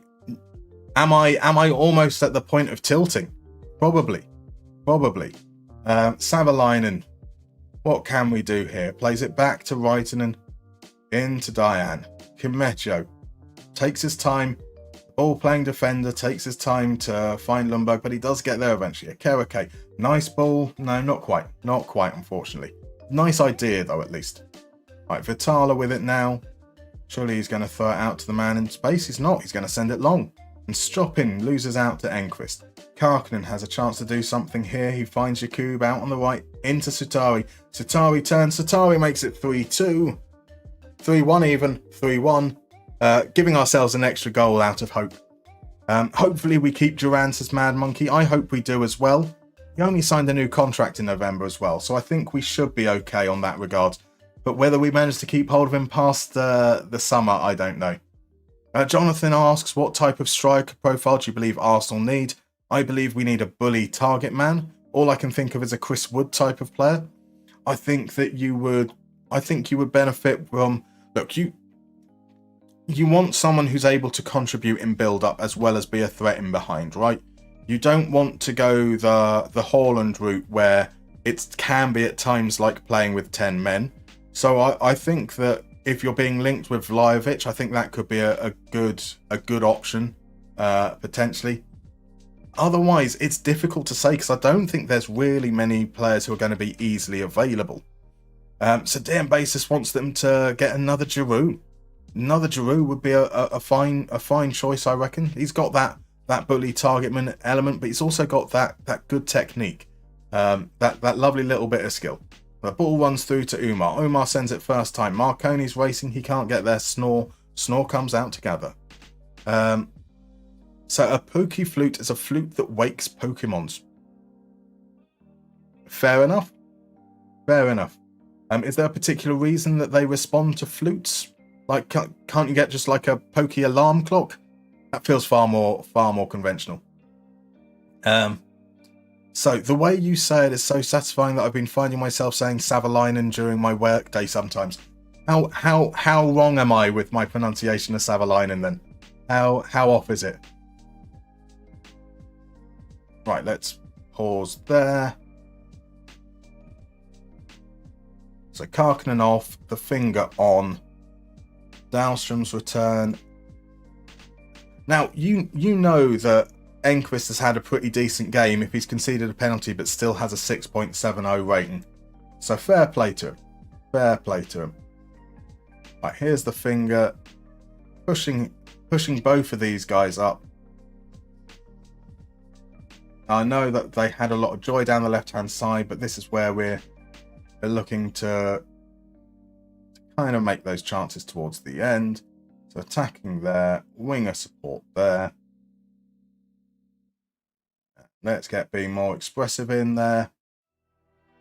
Maybe we can make a go of it into the last 15 minutes. So have you seen the size of Snorlax? He's an absolute unit. No mere alarm clock is waking up that bad boy. A really big alarm clock, right? Right, the finger with the corner sends it in. Kimetcho gets the header. That's 3-2. It's Arvid Lundberg. Sorry, it's Arvid Lundberg. So He's the man in the box.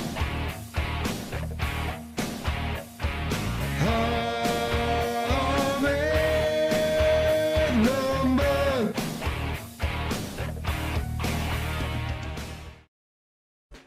right, the comeback is on, but RJ's not going to be here to see it. Have a lovely, lovely evening, RJ. Thank you very much for popping in. I hope you're doing well.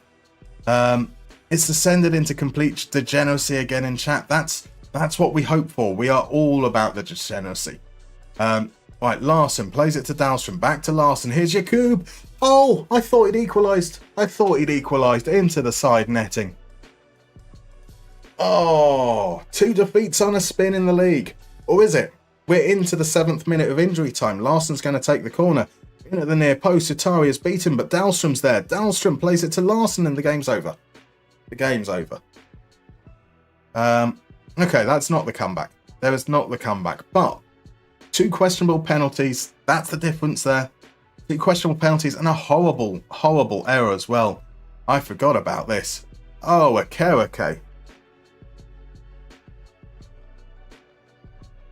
I mean, that is how we have had history of losing games in this save. So there we go. It's been a while since we've had a game like that.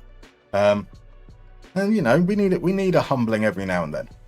HJK win their game in hand. It comes down to 2 points. It should make the championship group a little bit more interesting as well. So that's you know, should be quite good.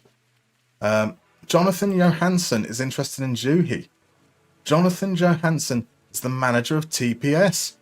How about that? Right, let's get these guys rested. And then we've got a home game. A nice, easy home game against Lech Poznan coming up. So it doesn't even sound like Haaland, let alone in the mud. I mean, you know I agree with you, but yeah, there we go. Oh, the Shalhoub. Damned Ilves, our mortal nemesis indeed. Right, we'll skip the draw because again, loads and loads of teams. If we get into it properly, we will definitely see the draw.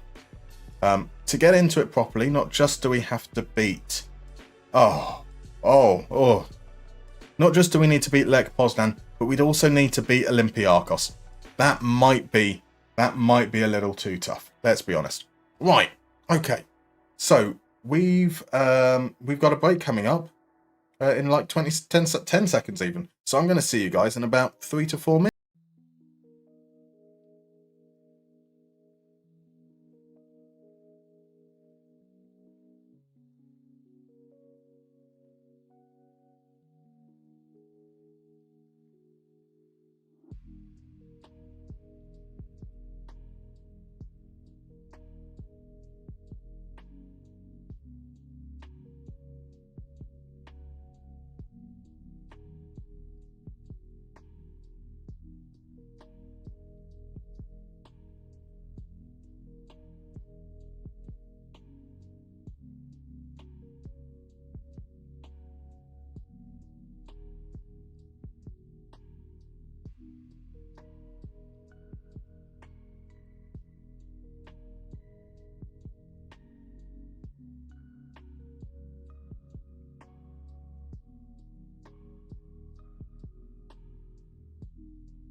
We're back.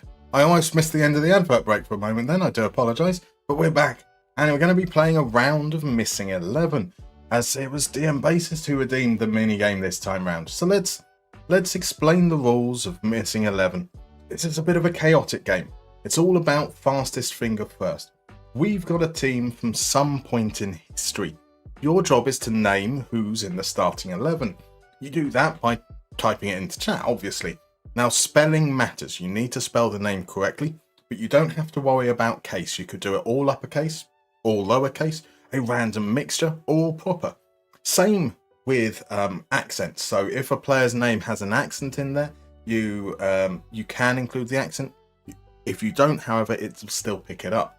Now you can get a point for every player you name correctly, up to a maximum of 5 points. And those points go on the lovely little leaderboard thing down there. There's also a bonus point for anyone who works out what was significant about the game. So in a couple of moments, I'm going to reveal the game, and you just go crazy. Just go crazy from there. It's the fastest Fortuna first. It is indeed.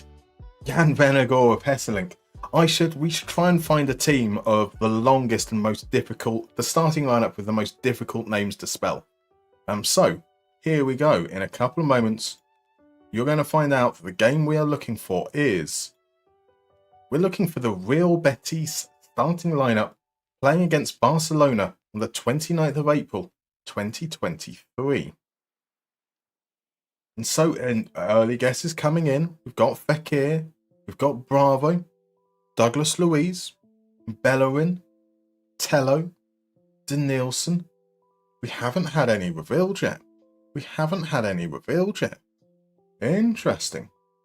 Now, is that because I've managed to mess something up? Or is it that we haven't actually got them? So no, none of those players are in the starting lineup.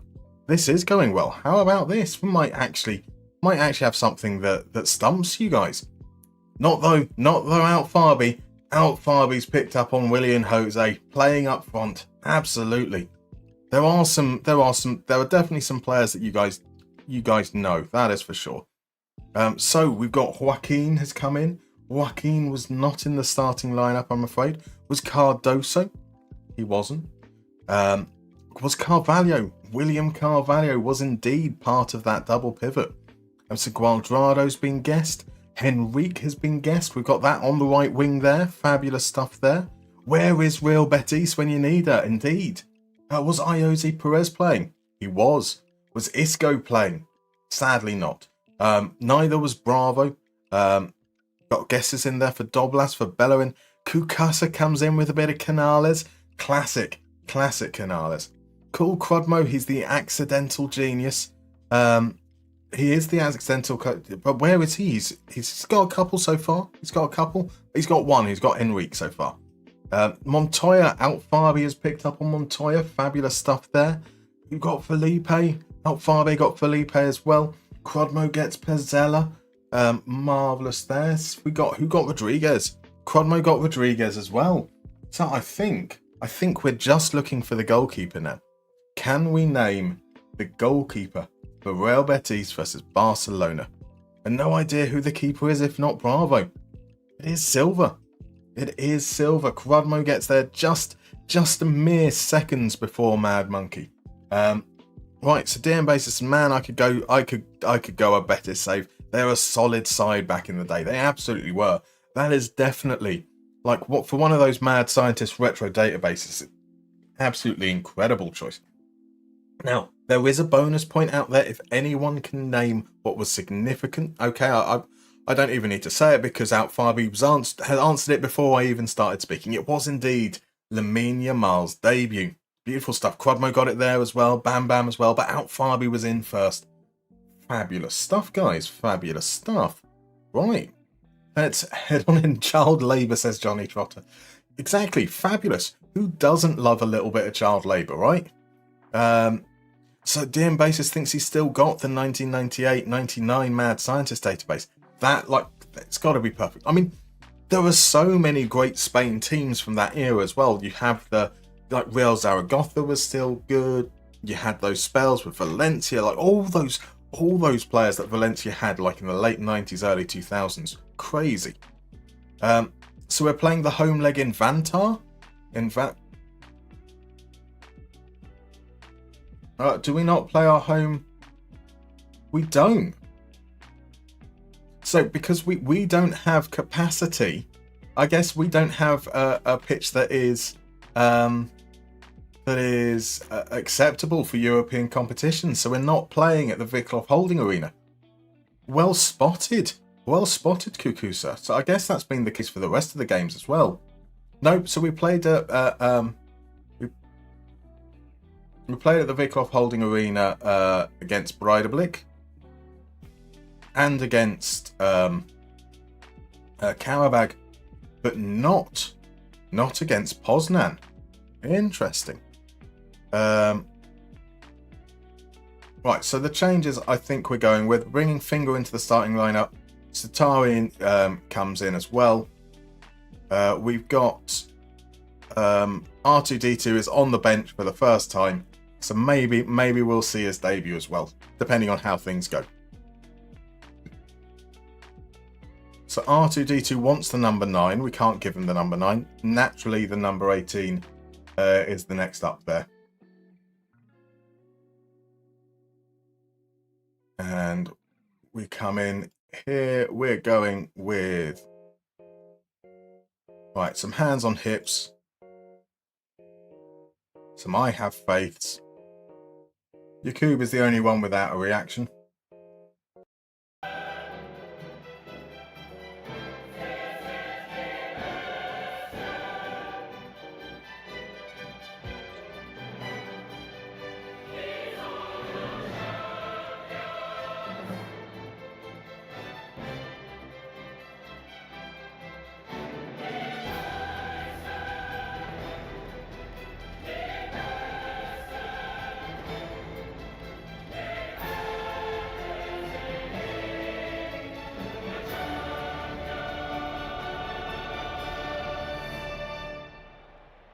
Different stadium, still a shot of the roof though.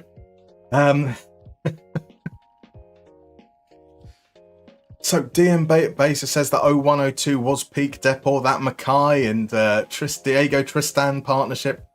Crazy. Well, it was Birmingham City who signed Diego Tristan at the end of his career as well, wasn't it? Mad signing. Right, so Wicklow Holding branding not allowed in the Champions League, perhaps. The Finger with a cross. Sutari heads over. We have survived out the first 7 minutes. That's something, right? We seem to have a lot of the ball, in fact, in these early stages. A lot of the ball. But momentum, we did see quite a bit of blue there. So we might be having a lot of the ball, but we're not. They're managing to play through us. Corner comes in. We get it clear initially. Anderson, though, with a second chance to play it in his dagger style to Jagiello from the edge of the box.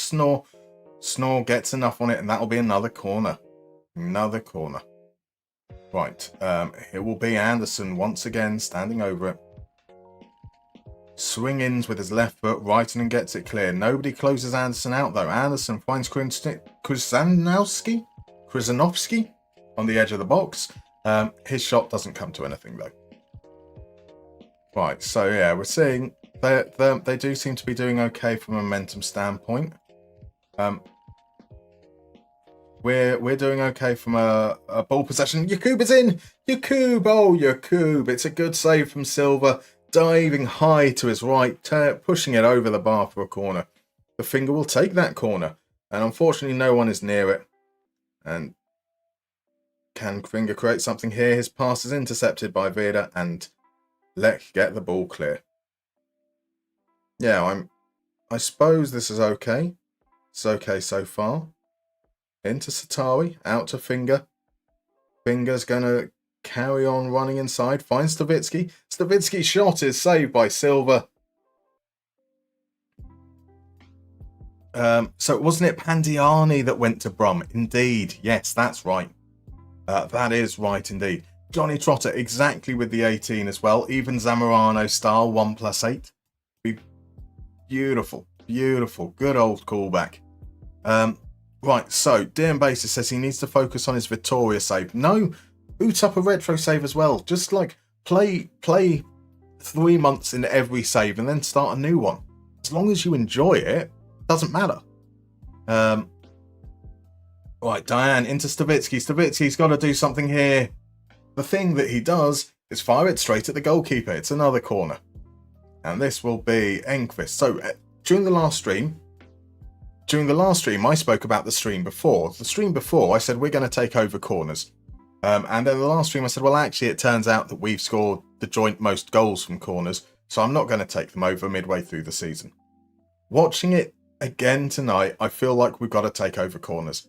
Because we're generally speaking a good team, we do have a lot of corners. Diane! That took a deflection on the way through, but 1-0. 1-0 up against Lech. Sure, this is the home leg. But yeah, there's a goal. Boom, boom, boom, boom, boom, boom, boom. Oh, right. Okay, that's nice. We've certainly been pretty decent since those opening 15 minutes. Can we make it 2 now? Diane plays it back to Reitinen. Here's Kumetio. There's so many of their players over. Could we think about trying to get it out to the left? Look, there's 2 over there on the left. 2 players and one man marking them. That'd be a really... Make the run, Enqvist. He's got the ball anyway. He's crossed it in. Satari's header is over.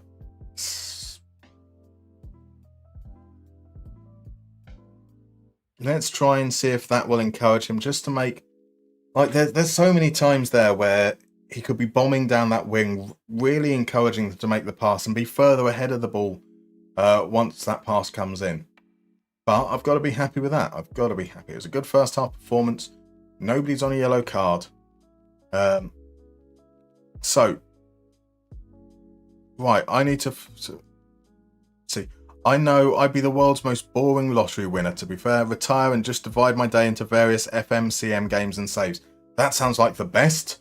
The best lottery winner, right? Like, if I didn't have to, like, do things with my day, it'd be perfect. Absolutely incredible. So Matt asks, how's Finger's first touch? Wouldn't you like to know? Apparently his Finger's first touch is a dab hand on the pokey flute. Or so I've been told. Right, the Finger here plays it inside. Right, there, he does make the run there. Now we've changed him to a wing back. We did see the run. We didn't use it. But we've managed to progress down the right here. Jakub trying to create some space to get the cross in, perhaps. He goes back to Savalainen. Okay. A lot of tight, intricate passing. Stavitsky's shot is pushed round the corner. And it's another corner. Velda gams away with the ball. Savalainen. Is that going to be a booking? Is that going to be our first booking? It's not. We've probably got away with that there. Right, Savalainen plays it out to Enqvist. We saw that coming a mile off. Can Enqvist create a shot? He can't, but he can find Stavitsky. It takes a weird deflection. It's behind for yet another corner. I'm not exactly sure what happened there. Not sure what happened there whatsoever. But Enqvist with the corner crosses it in. Kumetio can't get there. And now Velda will have a chance to break. It's one man against about 5. He holds it up for long enough, plays it back, and the moment's gone. Right, here is Silva sending it long. Tatari wins the header, but it's with Blasic. To Krzyzanowski. We've robbed him. Jakub now. Jakub over, finds Finger. The Finger! Oh, Fortuna. It's just not been happening for him this season. The injury has disrupted. Lovely little jumping jacks on the sideline there. In fact, that so far might be my highlight of the game. Who is this? Moscow. Moscow is the star of the game so far. Look at him stretch. Oh, a little bit back there. What? That was different. That was a different set of animations. Okay, I think I might be going mad. Right, Stavitsky. Stavitsky's going to send the cross in. Satari makes it 2-0. Oni Satari with the 19th goal of the season. Beautiful stuff. Beautiful stuff. The fart's been affected by his injury. Exactly. What, you don't see that every day? You do see me losing my marbles every day, to be fair. Did anyone else see him doing jumping jacks on the sideline? Have I gone crazy? Have I genuinely gone crazy? Right, so coming up to the last 20 minutes or so, we'll look to make some changes in a moment. Karlstrom inside to Dagerstal. Plays it through Ali. It's a good tackle from Enqvist. The shot is over. Right. They're looking to play a little bit narrower now as well, according to the assistant manager. So the change that's coming, we're going to bring on R2D2 for his debut. We're going to also bring on Max Larsson. Just because Enqvist is going to tire running up and down there. Then Dahlstrom can replace Diane. No, Dahlstrom is going to replace Stavitsky. Just somebody a little bit more defensive-minded as that winger. It was assisted by the Stavitskis. It was indeed. Not the Stavitskis. It is the Stavitskis. He did star jumps. Yes. Thank you, Johnny. Thank you, Johnny. Yes, very likely inside. Okay, I'm getting mixed messages here. Right, was Knight of Knees booting up his sport receive save, so don't see the animations at that point. I'm going to have to watch it back. I'm going to have to remember where I need to watch back. I swear he was doing jumping jacks. We then went to look back and he stopped. Right, it feels like the momentum swung a little bit. It has indeed. Now, again, a little bit like the Breidablik game, 2-0 at home doesn't feel like it would be good. We kind of want a third goal. Let's see what happens here. Reitinen creates some space. Reitinen shots deflected. I could regret this, but I'm going to push the tempo. The finger will be replaced by Karkinen. We've still got a stoppage after that, so we'll try and push it a little bit, and then we will, like, if we can get a third goal, then we can kind of just chill. So it's about 60 minutes in game, indeed. I've tried to add a marker. I don't really know what that does. I'm hoping that means it'll be easy to find.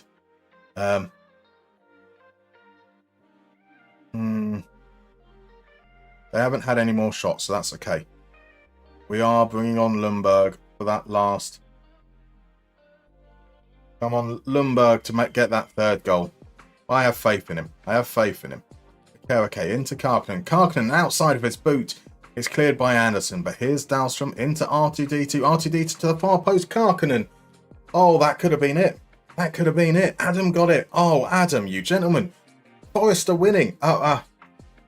No point in getting carried away. I mean, how many times this season has Liverpool gone 1-0 down, only to then go on and win? They'll be 1-0 down at half time, and then they'll be 3-1 up come full time, and there'll be never any doubt. And everyone just feels really disappointed every single time.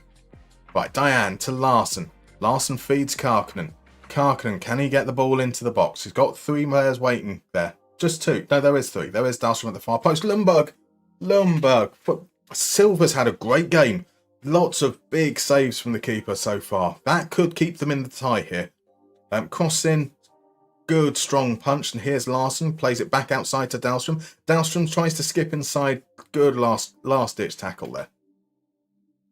I mean, a win over Lech is incredible. A win over Lech is absolutely remarkable. Oh, don't be 2-1. Don't be 2-1. The game's over. The game is over. It's past 27 seconds ago. Oh, okay. Okay.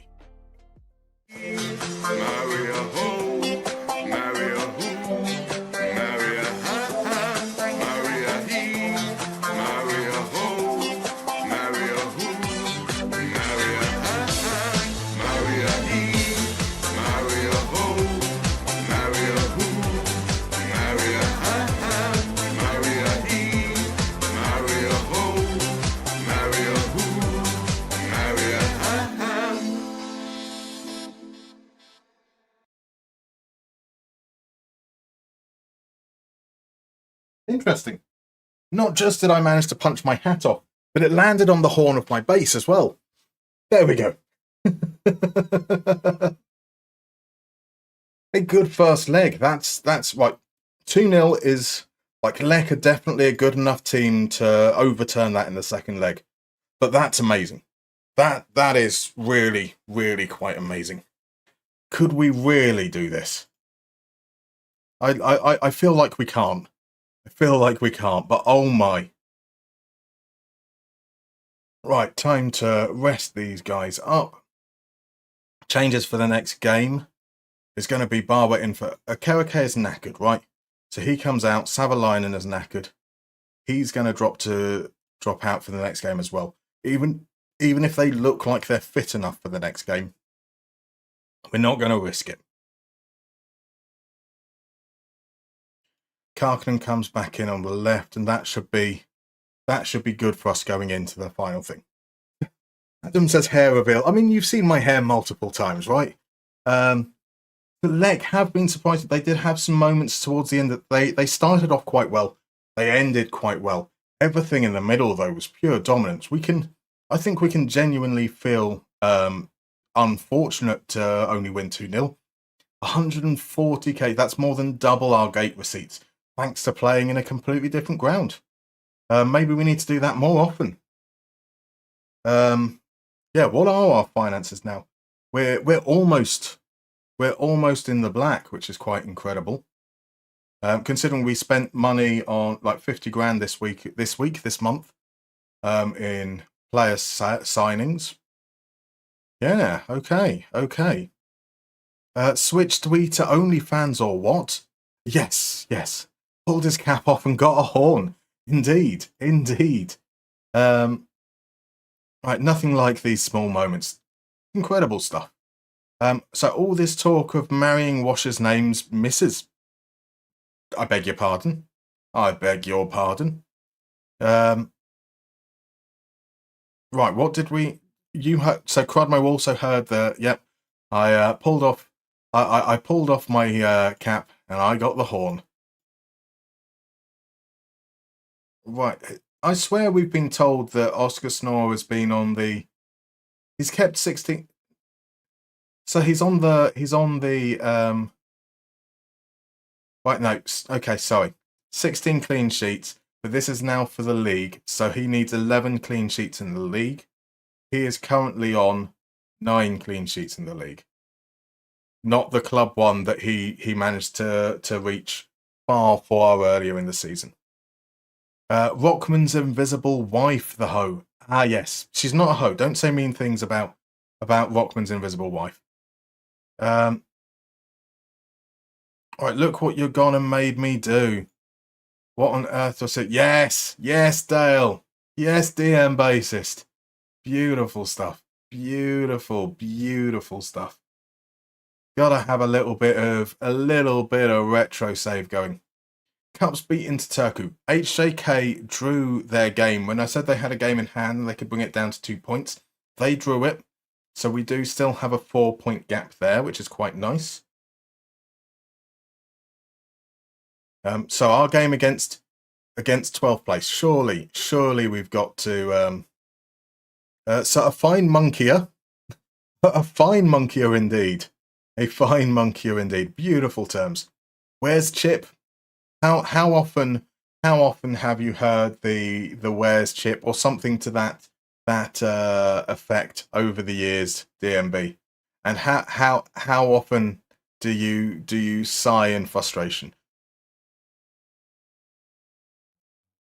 Right, so I think we're good to go with this. We seem to... So the Finger's not been in great form. Karkinen's not really been in great form. Stavitsky looks like he's playing bad, but then picks up an assist. So I do wonder whether we maybe need to change things around with this role a little bit. And the game against the team in 12th is surely the best time to do so. So we previously had this player as a wide playmaker. I think that's what we do. Does that keep the marking? That does keep the marking. Let's try him a wide playmaker on attack. And just see how that goes in the second game. And we're going for a wing back. We're also going to give Larson the start, which we're trying to get him. So the changes we've made, we dropped to Kerake and Savalainen just to give them a rest because they've played a lot of games and they were absolutely exhausted at the end. We're bringing in Larson to get him some fitness. I hope that's going to be okay. So in recent years, because I'm old, but in my youth it was genuinely most days. I can imagine. In recent years, not much. Right, okay. Kids are the worst. Blame it on the kids. Those kids like Johnny Trotter, eh?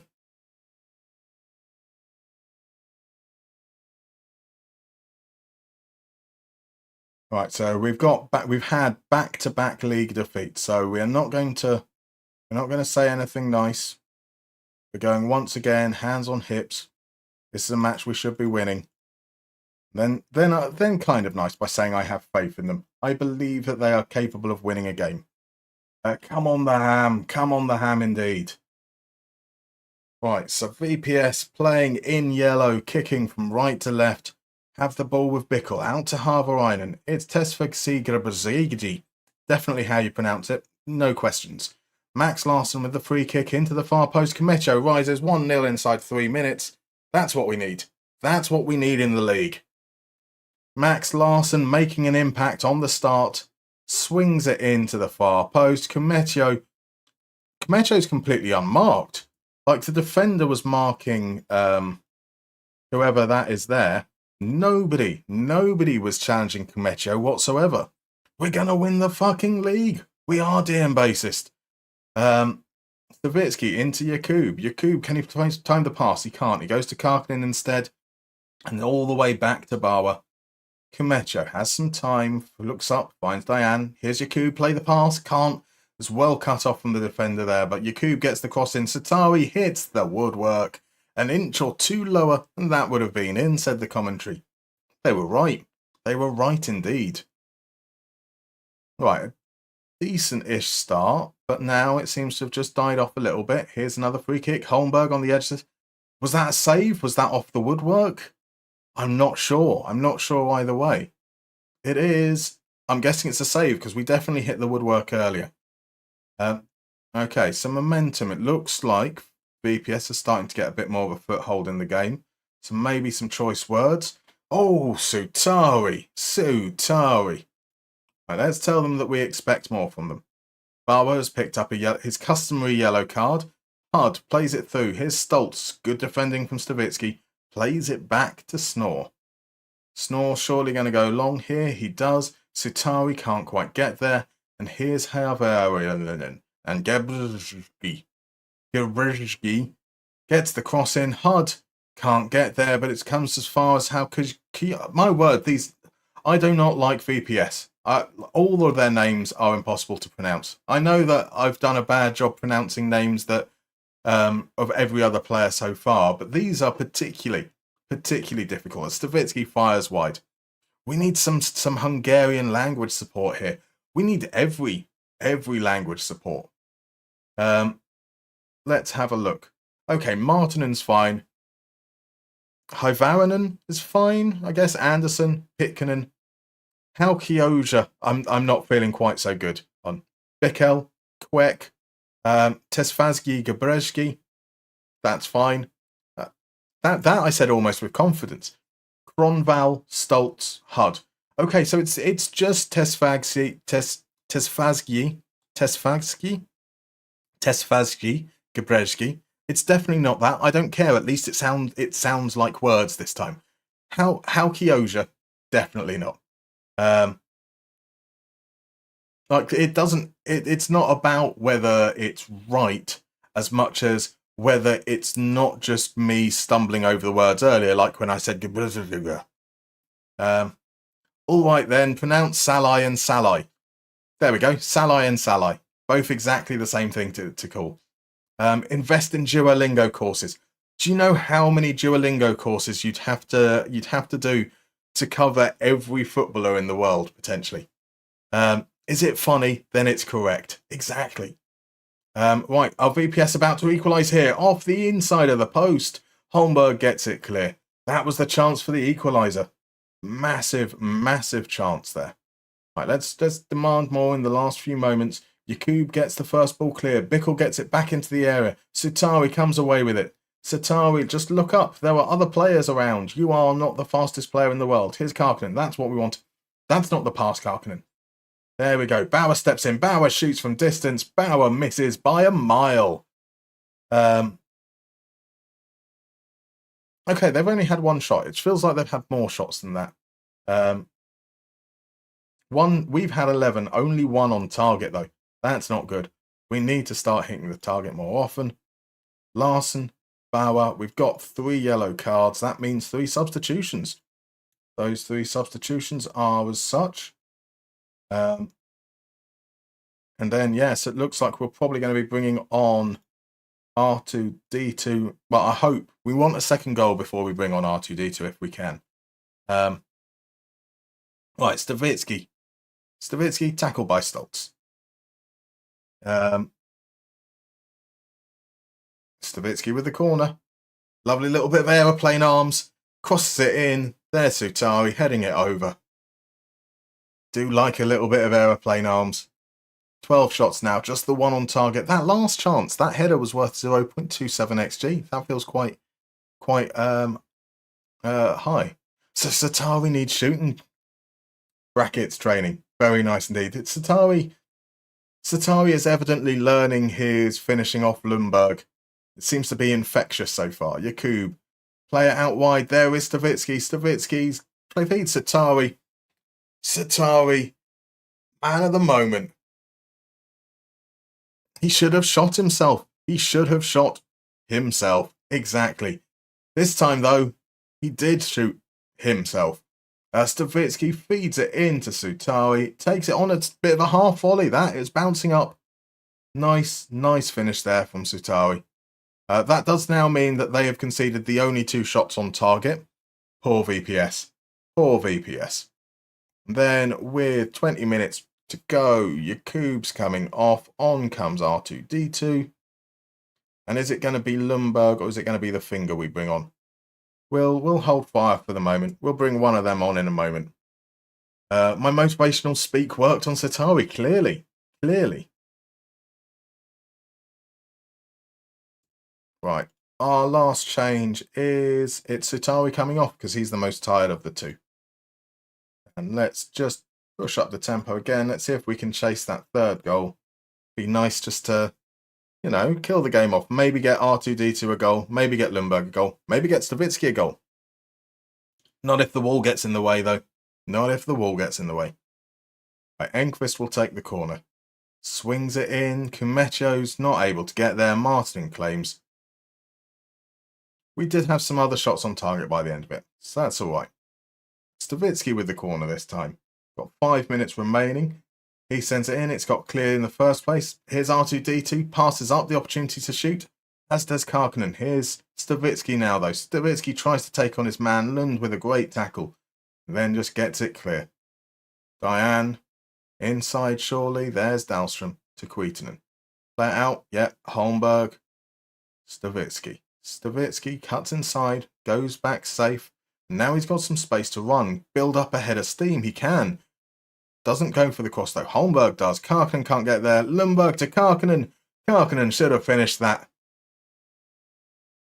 So Johnny Trotter is from the old school of motivation. Hair dryers, flying boots. Lovely stuff indeed. It's nice to get back to winning ways. In the league. Surely I can say that with only 15 seconds remaining. And feel vaguely confident that we will. Right, Manningham back to Bickel. Bickel over the top for Conval, but Snore should get there first. And that's going to be the whistle. It is indeed. And the Vikloff holding arena sees us win a game. There we go. Back to winning ways. Nice work, everyone. That was good. And just what we need before we go away from home to play Lech in what is arguably our biggest game of the save so far. So HJK are yet to play, so we don't have a 7-point lead right now. Well, we do have a 7-point lead right now. It's misleading. Would be a more accurate statement there. Right, rest these guys. Look at what we would consider to be our best starting lineup. That's going to be a Kereke. Savalainen back in there. These guys onto the bench. Jakub, Sutari, Karkinen, Stavitsky, Diane, Kereke. Yeah, that is the full strength lineup. So, welcome on in, Tom, in evening, joining you after getting knocked out of the League One playoff finals 4-1 on aggregate in my second season. Fucking League One. I mean, frustrating, but clearly you're going in the right direction. So that should be all right. Maybe last season wasn't the season to be, but next season will. Next season will. Hope my save is going better than yours. It does. We're doing all right. HJK just lost. HJK lost away from home at KTP. We now have a 7-point buffer between us and second. 3 games. There are 8 games remaining. In 3 games' time, the league's about to split in 2. So the closer we can be to a 15-point lead at that point, the better. It's just 5 games to the second half of the league.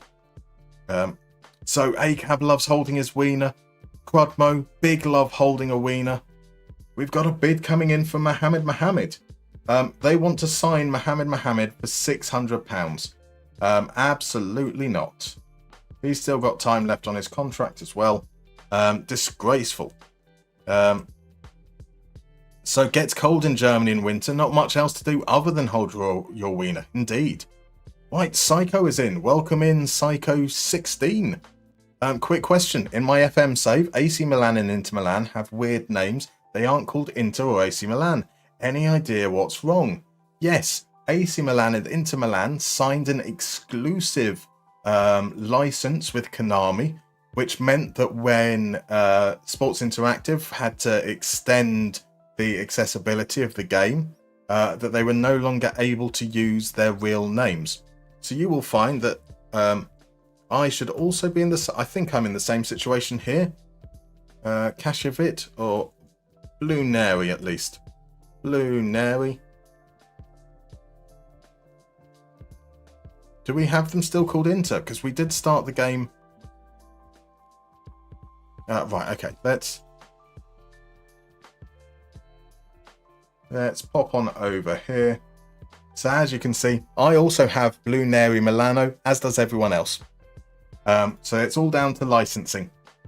Matt, in Finland, he's marrying hoes and hams, so the standards are low. Everything counts. Like, I'm, as I said, nothing wrong with marrying an object or maybe an animal.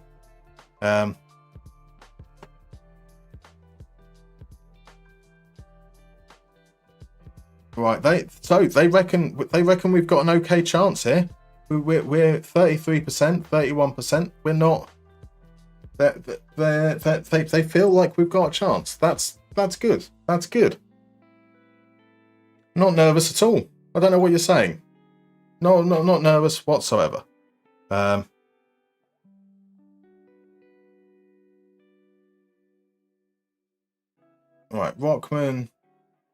Rockman's fine.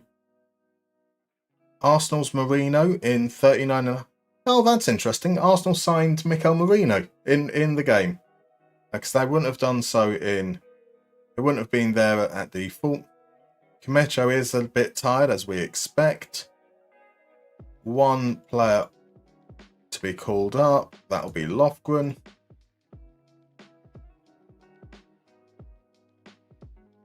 Be more expressive off. Just a slightly more cautious. Next match only. Take more risks off as well. So not majorly cautious. Just dialing it down just a little. Bless you, and thank you very much for the follow, Psycho. So Chromo does suggest there are patches on. I'd recommend on FM Scout over Sort It Out SI. I think the FM Scout ones are usually. I think they're exactly the same, but FM Scout don't try and do weird stuff. Like FM Scout have always just seemed friendlier, I think is the politest way of putting it. Right. Yeah, we go with that. I've got faith. I need to pause that. I need to turn on the desktop audio.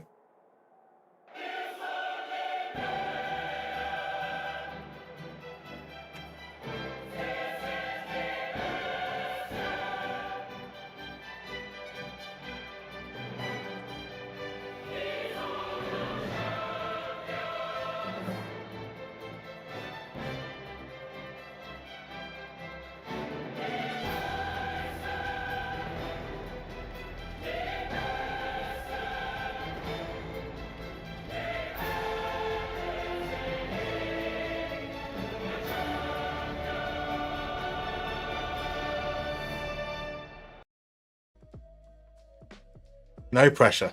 No pressure. We kick off. Here's Diane immediately pushing forwards. Jakub is like, no, don't attack. Let's just stay safe. Let's just stay safe. And so, can we do this? The champion, shouts Levi. Come on, the ham, says Quadmo.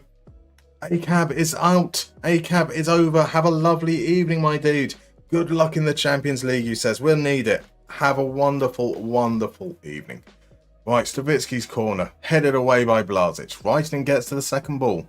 Can Reitinen swing it in? He can indeed. Karkinen gets the header. It's saved by Silva.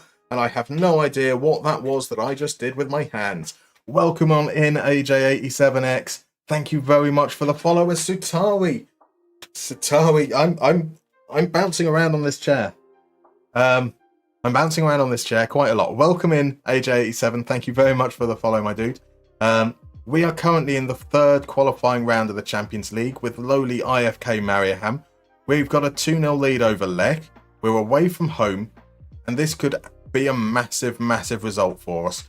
I am genuinely shocked that we won the first leg 2-0. I'm even more shocked that in the opening 15 minutes we've started quite so well. So, if you feel comfortable chatting, let us know who you support, who you're playing with in FM as Kumetio. Kumetio comes very, very close. Would love to hear from you, but there is absolutely no obligation to chat if you don't feel comfortable doing so. Right, are we going to regret these missed chances? That's seven shots so far, 3 on target, some big saves, but we've also missed some big chances there. Right, Sutari wins the ball. Here's Jakub, plays it back to Reitinen.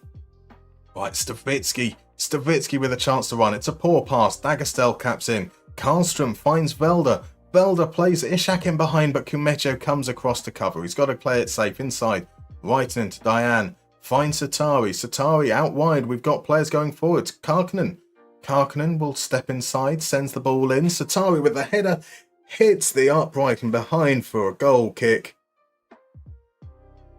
Come on, guys. So I think we should petition UEFA to use Mariehamn, Marieho as the new UCL theme.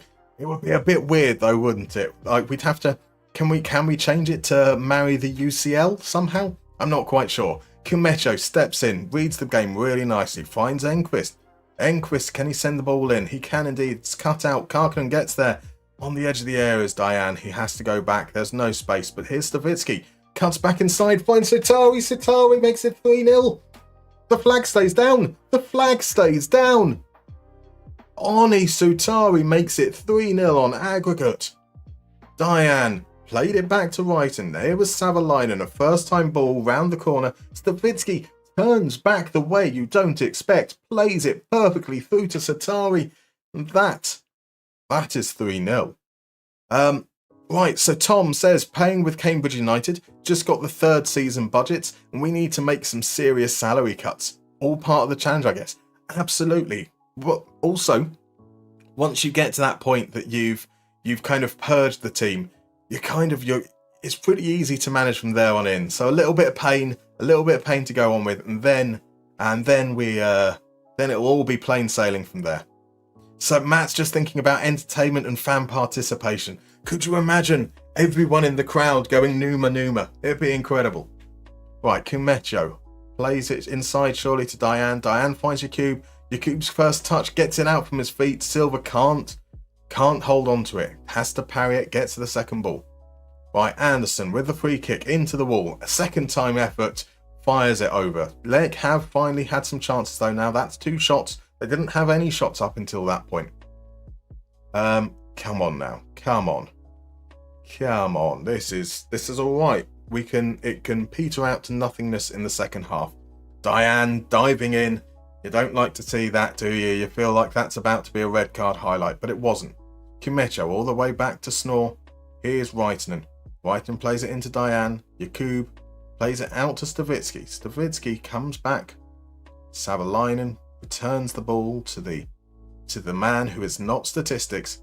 Diane plays it out to Stavitsky. Stavitsky gets past his man, sends the cross in. Satari's header at the far post is over.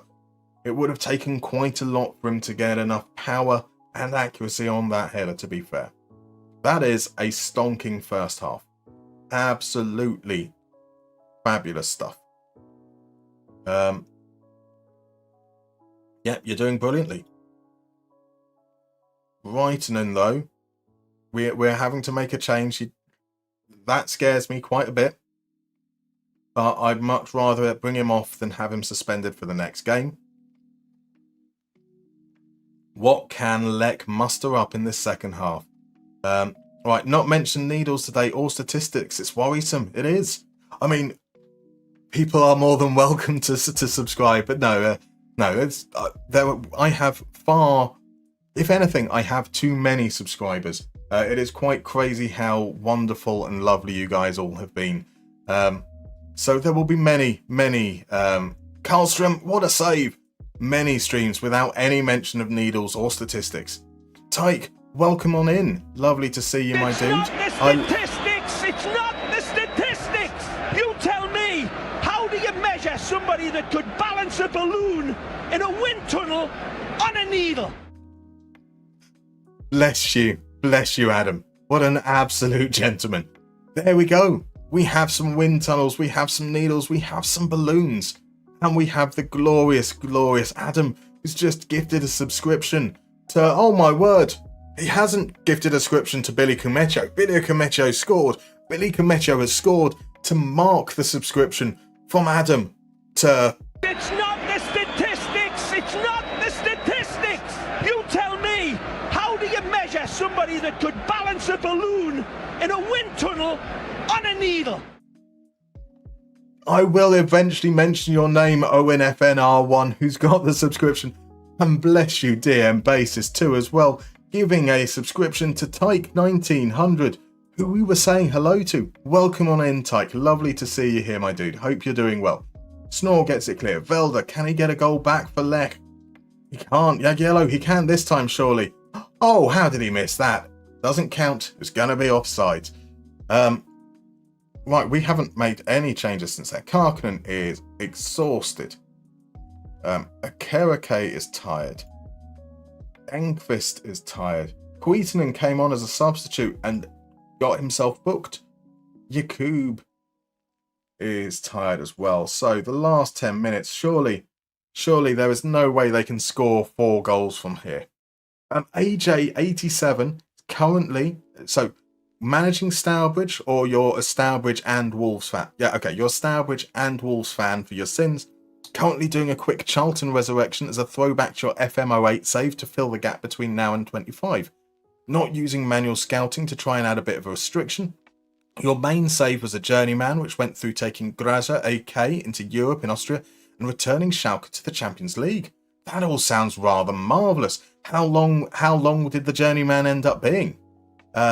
Spoke into existence, says Matt. Well, I mean, I suppose maybe that's what I need to do. It's because I feel uncomfortable talking about subscriptions and things. Is I should talk about how I shouldn't have subscriptions and guilt trip people that way, maybe?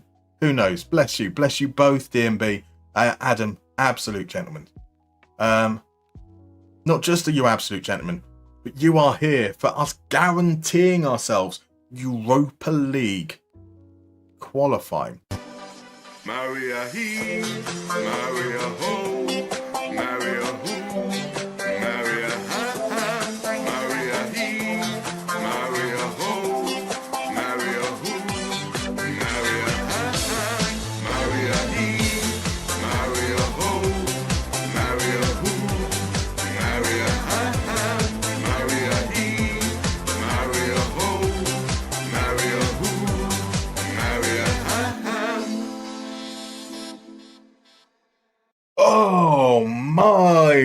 we're actually doing this. We are actually doing this. IFK Mariehamn through to the final qualifying round of the Champions League. Just the small matter, the tiny, insignificant matter of Olympiacos. Olympiacos. No worries at all. No worries whatsoever. What a win. What a win indeed. I can't believe it. I can't believe it. Kumecho, we're going to rest Kumecho for the next game. That's fine. We don't need to tell him we're going to rest him. He's played a load of games. He should be absolutely fine with that. Oh, no. We're not going to rest him because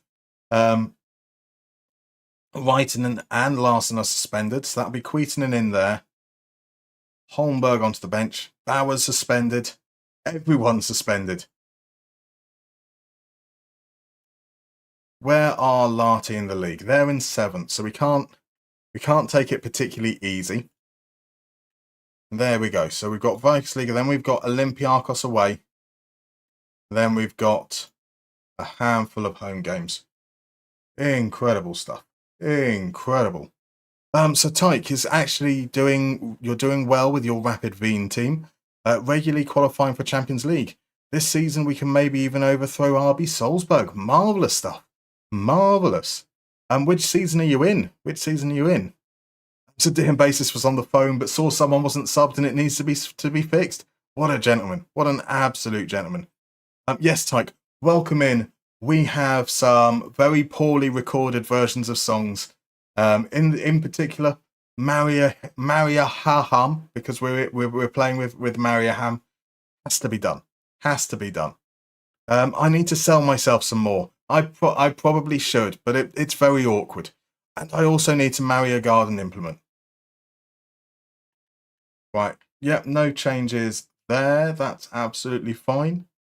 Knight of Knee says, congratulations, bless you. We are guaranteed Europa League football. Crazy stuff. Crazy stuff. Can we somehow guarantee ourselves Champions League football? That would be even madder. Right, Levi is off. Have a lovely evening, my dude. Thank you very much for dropping by, and I hope you have, well, for what remains of the evening, I hope you have a lovely evening, my dude. So DM Basis said, this is hands down the best community I've come across on Twitch, so it's only fair to get more people involved. And there's people I've subbed to for 5 years. I feel so remarkably honoured to, like, everyone here is just nice and friendly and fun and silly. There's just a really lucky to have this kind of balance, and that everyone seems to be so respectful of everyone except Crodmo. We don't all have to be. We're not all respectful of Crodmo, and I'm also a big fan of that too. You know, so sometimes you need people who are there to bully Crodmo, and everyone else we can be really nice to. It's lovely that we can have that kind of that balance. Sir Hank respects Crodmo. Adam is Crodmo out though. So you'll try harder to ruin it. There we go. See, I hadn't even read that part from Crodmo before I suggested Crodmo out, essentially. So Adam doesn't particularly like watching streams. Generally find myself at a loss for what to watch when we're not live. Right. So are we committing, or sorry, am I committing to 24-hour live streams from here on in? Like, I'm not setting up the camera anywhere near my bed. I'll be honest with that. But just every day I'm quite happy to be here, and like we've got past that point where I lose my voice like 3 hours in, so who knows? Who knows? Right. We have a break coming up, which I definitely need to take because I really need to pee. So I'm gonna Bigma streams incoming. Oh god, that would be amazingly tedious. Be wonderful. Yeah, so I'm gonna pop on a break. We're gonna have some ads that will play, but I don't think any of you are gonna see the ads anyway. So you'll just get to see the lovely little stream break screen for the next 3 to 4 minutes. Then when we come back, we're gonna play a mystery mini game as redeemed by Out Farby. and then see how much further we can get in. Should probably be able to get to the league split by the end of this stream. So see you guys in 3 to 4 minutes.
Welcome back. I just have to say, DM Basis, like, absolutely, I am completely on board with what you're saying about that third space.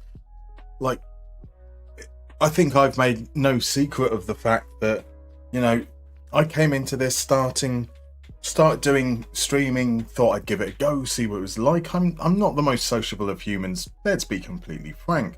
Or completely Jeff, or whatever name you want to throw in there. And I really, really look forward to coming in to these streams. I'm like streaming in as many as I can, because having that space where we can talk and we can be like, because yes, we talk mainly about Football Manager or about football, but also like everyone in here has their slight degree of craziness. It's very real, and like it's not. The internet is full of trolls, and none of that seems to be here. Which is yeah, we're a bunch of weirdos. We're a great bunch of weirdos, and it's so nice to have this to look forward to at the end of a day as well. I really, really appreciate all of you for popping along. Hell, I even see Holly Fab arriving after his civic duties, and he's back. He's back. Welcome in, my dude. Yes. Is it something to do with third man runs or the half space? It's zone 14. It's zone 14. But yeah, having that place where we can all be just a little bit odd. It's very, very nice. So Quadmo asks, do I appreciate everyone? Even Quadmo. I even appreciate people who speak about themselves in the third person. It's crazy, isn't it? Absolutely crazy. It's the silly little things, like you come in and say hello and there'll be like 5 or 6 people who greet me before you've even seen the message. Like, I can't remember if I was saying this. I think I was saying this to Quadmo rather than, it was either Quadmo or Adam. But I love the fact that there can be whole conversations that I have zero idea what's going on.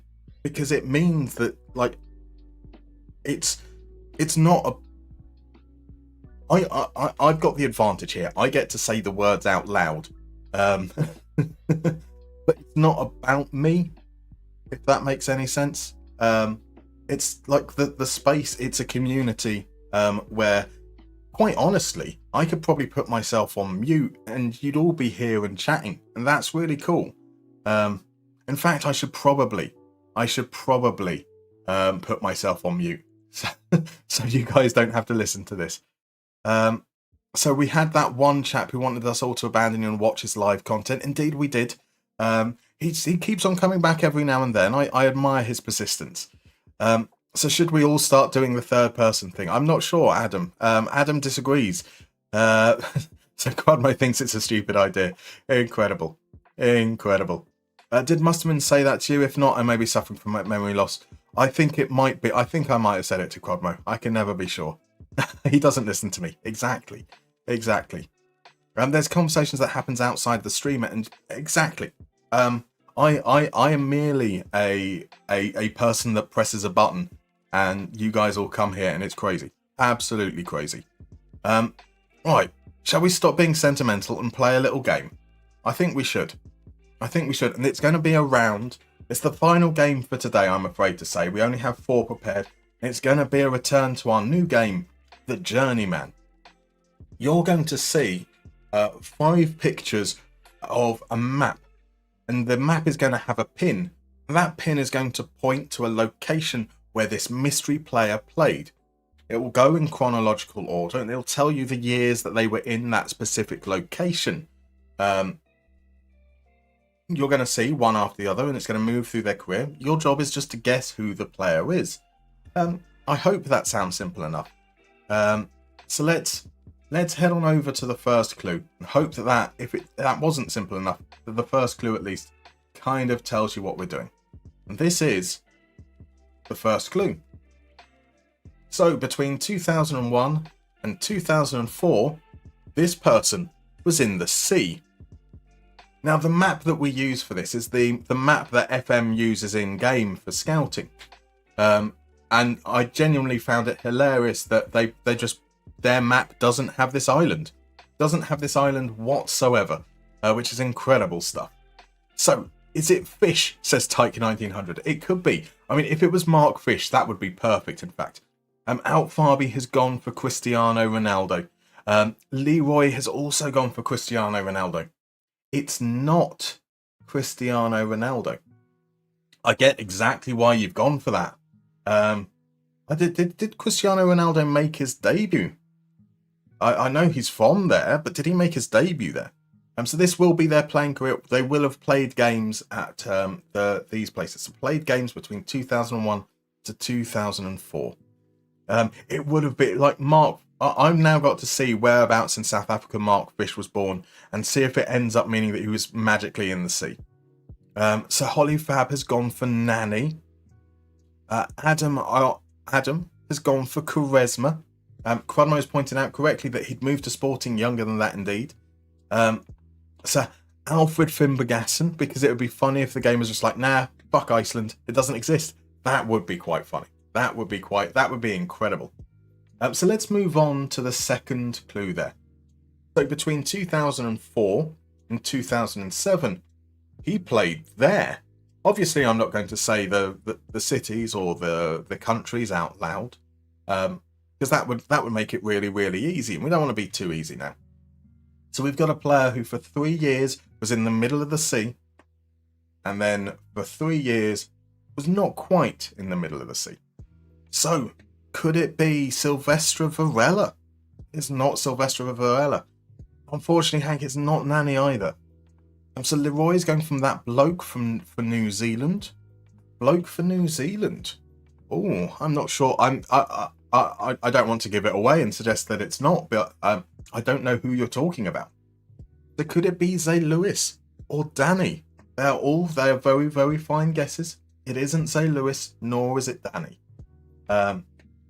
I think that... So I'm going to linger on this clue just a little bit longer, because I think once we move to the next one, you'll all get it pretty quickly.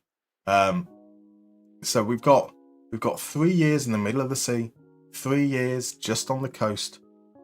Is it Pepe? Says Out Farby. Tyke said, DM Basis thinks that it's an older player. You're getting ahead of yourself. Adam has gone for Manish. Some fine guesses in there. Let's do the next clue. Because I think that next clue has kind of revealed that Out Farby has just got himself 4 points. Because it is Pepe. It absolutely is Pepe, who spent 3 years at Mariehamn. Oh, I've just realised I haven't updated my thingy what's. So when I go to this next bit, it's not going to say... It should tell you the names of the clubs, but I didn't. So he spent 3 years at Mariehamn, then 3 years at Porto, 10 years at Real Madrid, followed by a year at Besiktas, and then back to Porto before he retired. Fabulous work, Out Farby. The applause you see coming in, that's from Adam, from Crudmo, from DM Basis. DM Basis claps again, bloody claps a third time. Well done, sir. You are rather good at these. Fantastic work. Right, let's pop on over there. Yeah, how about that? So, for some reason, they don't have Madeira on the map. They have Tenerife. They have all the islands a little bit south, but none of the Canaries, which is weird. Especially considering you've got players like Pepe, whose career started out there. You have Ronaldo, quite famously from there. I mean, they also had an exceptionally wide sea barrier in Turkey rather than the very thin one. So, it's not the most accurate map in the world. So Matt wants to know who has the clap. Now, you heard it here first, but I think Out Farby has the clap. Obviously, I'm talking about applause there. Applause and nothing else. Right, into our game away against Lati. So, we've got players suspended. We've got loads of players suspended, 1 out injured. I think R2-D2 can only play 45 minutes, so I was going to think about starting him, but maybe not. I am going to start Dahlstrom, though. And I am thinking maybe we give Finger another start. I think we give Stavitsky the rest. And Lundberg? No. Lundberg has to earn those starts. So, let's see. Oh, that's what a third place is. I get it now. You young people with your crazy lingo. Well, welcome. What I've always said about DM Bassist is he's always going with that youth vernacular that, you know, the rest of us don't understand. Who's R2D2? Asks Hollyfab. R2D2 is the man that we have had our eye on for a little while. It's R2 Heinonen. We signed him. His contract expired at the end of the season, so we swooped in. We offered him a £125 per week pay cut. He said yes, and then we bought him outright. We got him to agree, and then we got the buyout. So we've got R2D2 in. Let's see, what we're going to say. We're going to say media-y stuff, and we're going to say I have faith. And they finally reacted. Here we go. So Crodmo has an old head on older shoulders. Indeed. And knees and toes. Who's R2D2 is a robot that looks like a bucket in Star Wars. That's also true. Right, come on the ham. He communicates and beeps and whistles. TM Basis, I used to be with it, but then they changed what it was. Oh, this lighting is quite horrible, isn't it? It's very difficult to tell the difference between us in white and green and Larty in black, despite the fact that those colours are all very, very different colours. Now it's Larty who's come away with the ball here. Here's Conkler running down the wing, cuts it back to Simonovic. Simonovic's shot, those easily saved by Snore. So now what it is leaves me scared and confused. Dear God, doesn't it half? Like, okay, actually no, I never knew what I was never with it. I never knew what it was. But as I get older, I somehow know even less, which I didn't realise was possible. Karkinen's got to make that 1-0. What a save from Oluwayemi. What a save. At chance.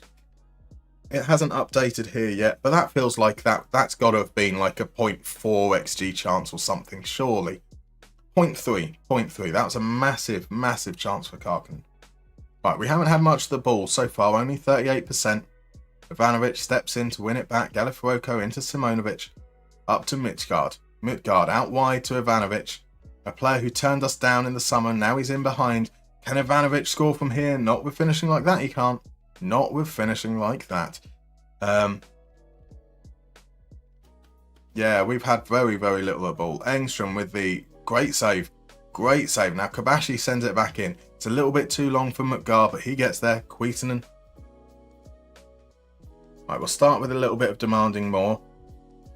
Once that's registered, we're going to drop that tempo a bit. I just want a bit more control if we can. Karkinen, though, steps in. Could he do something here? Take advantage of their mistake. Plays it back to Enqvist. Gets it, Karkinen. It's a brilliant block. Defender comes across and covers. And then Kuitunen concedes the free kick to remove the pressure from Larty. Also unrelated, but Bournemouth are leading Chelsea. Nice. Monday night football might not be possible for you much longer unless it's walking football. I'm up for walking football. Or even maybe wheelchair football, if possible. Not because I need one and that it would be fair, but just because not walking is more likely, shall we say. So Tyke says, answering your question from some time ago, it's your 5th season at Rapid Wien. The year is 2040. You're enjoying Moneyball thanks to the skin. For 4 years I was bullied by RB Salzburg, but this year might be a breakthrough. Pray for me, guys. We are indeed. We absolutely are. That's the thing, though, is once you break them that first time, it'll be so easy from there on in theory. Yeah, let's stick with the media.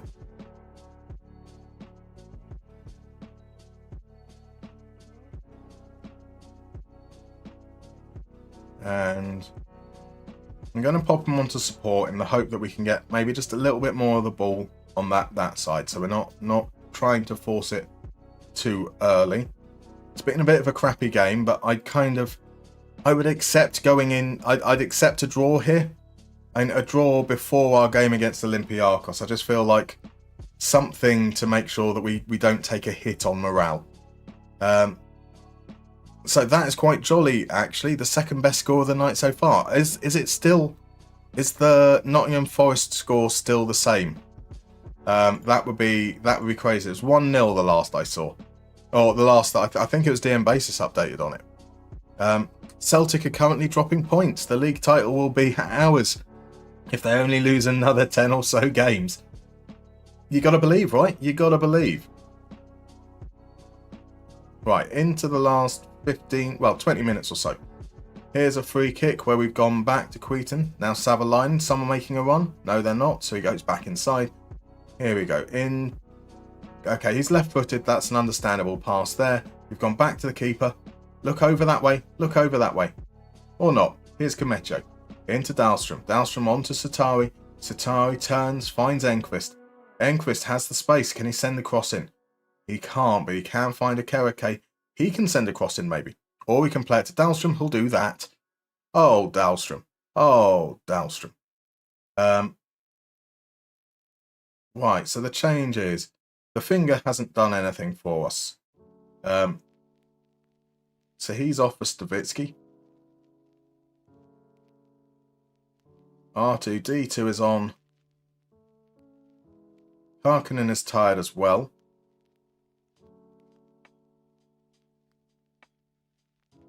Right, no, I'm undoing some of those. Yakub is going to drop out wide. Stavitsky. Right, let's go on for an inverted winger. Let's increase the tempo. Let's go for this in the final stages. Bring on R2. Diane is a booking away from a suspension. That's okay, because if he gets a suspension, actually, that means he'll be fresh for the second leg of the Champions League. So that's what we're going with. Those are the changes into the last 15 minutes or so. So you're lazy and rotund. The best description that there could possibly ever be. Järvenpää with the throw into Engström. Kuningas back to Järvenpää. Here's the cross. Snore punches it clear. Tarjanen hits the bar. Whoa, that would have been a goal. That would have been a goal and a half. Arguably the only big height. Well, actually we had 3 pretty decent chances. But that would have been the sexiest highlight had that been a goal. Snore into Kamecho. Diane drops into the back line, drives forward with it. Here's Yakub now. Can he do something? Playing out wide on the left. He crosses Stavitsky. Stavitsky! Stavitsky! I like the way he's scoring. Stavitsky, he's gonna bag it up. I like the way he's scoring. Stavitsky, he's gonna bag it up. Oh, there we go. It's been a long time since we've had a Timo Stavitsky goal. Get in. Get in. Right, last few minutes of the game. We are going to make those last changes that we can. That's going to include... It might just be one change, in fact. It's going to be Savalainen coming off. Let's just kill these games down a little bit there. All of that off. On to balanced. Time wasting up. Can we hold on? Can we get a second, perhaps? Can we get a second? Who knows? Needs an emote does R2. Like, R2 is almost certainly going to have... We need some way to kind of squash his face into the R2 shell somehow. I don't know how that'll work, but it has to happen. Here's Yanti. Here's the cross. Schwabala. That was a great chance for an immediate equaliser. Just wondering, is that your voice, Arc Sidecar? It is indeed. It is. All the music, all that horrible singing is me. The 3-part heart. Oh, apart from there is a little bit in there which is just the backing vocals are exactly what it is. But like, yeah, the lead vocals, the harmonies. Is it harmony if it's not in tune? I'm not so sure. What an awful win. 11 shots in the entire game, but we did it. And that's all that matters, right? All that matters is that we got the win. You know what that means. Tyke knows exactly what it means. And by the way, Matt, bless you, thank you very much for the bits. You are an absolute gentleman.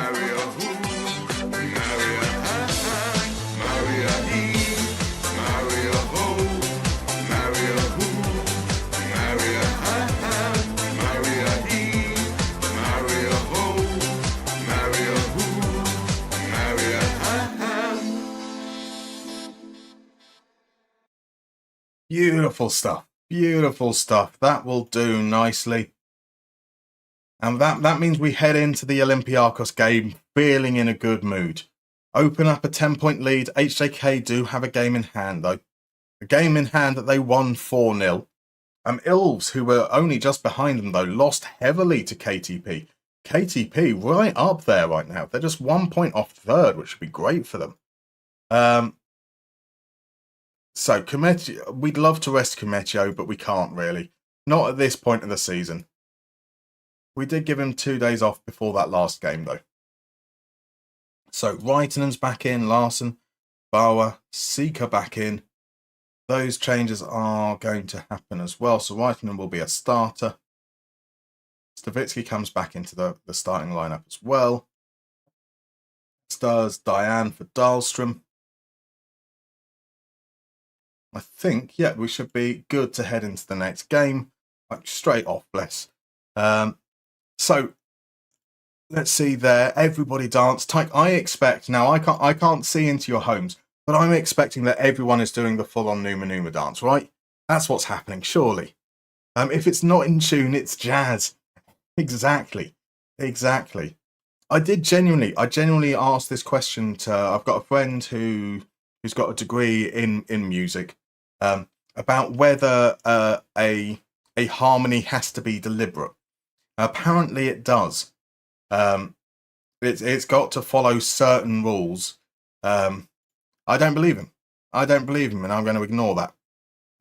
So, like the way I look at it is, it's a bit more like school choirs.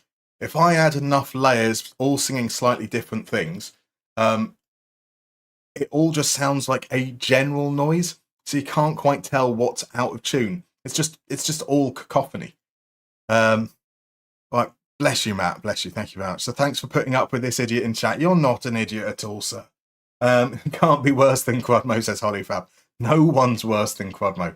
Oh, poor Quadmo. So you're pretty new to the Mustermann community, Tyke. So would like to get to know you better. What country are you guys from? What clubs are you supporting? He's from Poland and supporting Bayern Munich. So what I have to ask, Tyke, so how did you come to support Bayern Munich rather than say a Polish club? Or do you have a Polish club as too? So I'm from England, and I support Aston Villa, which is all very, very bad. So Holifab is a Vitesse fan indeed. Crudmo's going to find out your home address by the end of the stream. Crudmo says Wrocław because of he's talking about Wrocław there indeed. So yeah, we have DM Bases from Scotland. We've got Adam from Cornwall, which is where all Man United fans are from. Oh, sorry, all people from Cornwall are Man United fans, right, Adam? Because it's that or Exeter, and that's understandable. Right, so what changes do we make for this game? We're not resting Comecchio. They're all in. Do we make any change here at all? I don't think we do. We are up against a 4-2-3-1. They have. I'm a little bit scared by them having Bertie Traore and Michy Batshuayi, but Batshuayi now has to be in his 30s. Yep, 33. He's going to be a menace. Bertie Traore's 31. But he's on the side where we're more defensive anyway, so that's okay. Chiquinho has always caused me trouble. But that's not as scary an Olympiacos side as I thought it could be. Come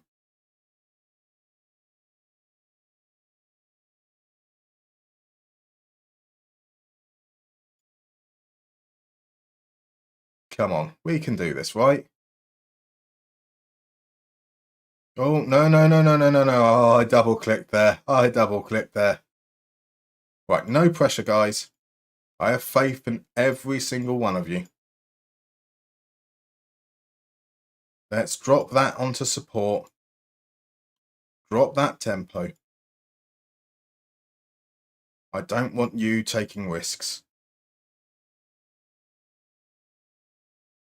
And I need to change back to the right bit there, but then turn that noise off so that we can do this next.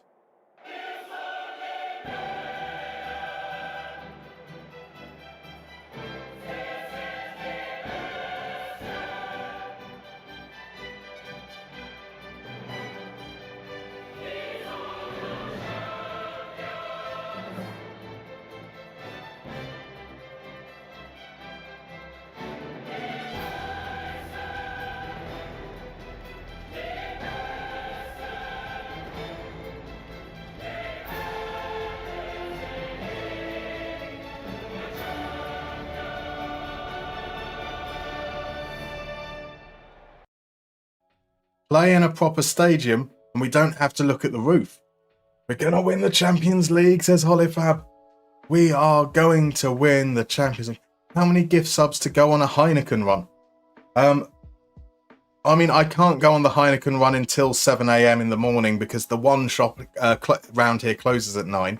I mean, right, Diane is injured inside 10 minutes. I mean, I'm sure there are people that are probably queuing up for when the shop opens to buy their Heineken, so I wouldn't look out of place. Right. Opening 20 minutes, there's been one shot and it's been by us. That's fine by me. I'm not particularly... Like, a 0-0 would suit us down to the ground. Still be a huge task for us to do it in the second leg. But if nothing happens, I'm happy. Which is why there is now a highlight. Bergstrom finds Chiquinho. Back to Valentino. Over the top. Batshuayi's in to make it 1-0. Surely that was offside. The flag goes up. The flag went up. Will VAR overturn this? It won't. Good. He looked offside to me. He looked very much offside. Yeah, miles off. Absolutely fine. So Sidecar isn't a fan of pineapple on pizza. I'm afraid Sidecar, you're also wrong. Pineapple on pizza is goated. I also have to say that diaspora is not highbrow at all. Diaspora is a wonderful word that should be used at every single opportunity. It's a fabulous word. Well, kind of. Like the context behind it, you don't really... It'd be nice to not have to talk about diasporas if you could. Right.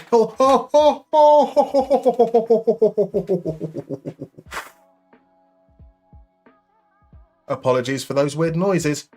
That would have been something, eh? That would have been something. Right, Tiny Pardos, welcome in.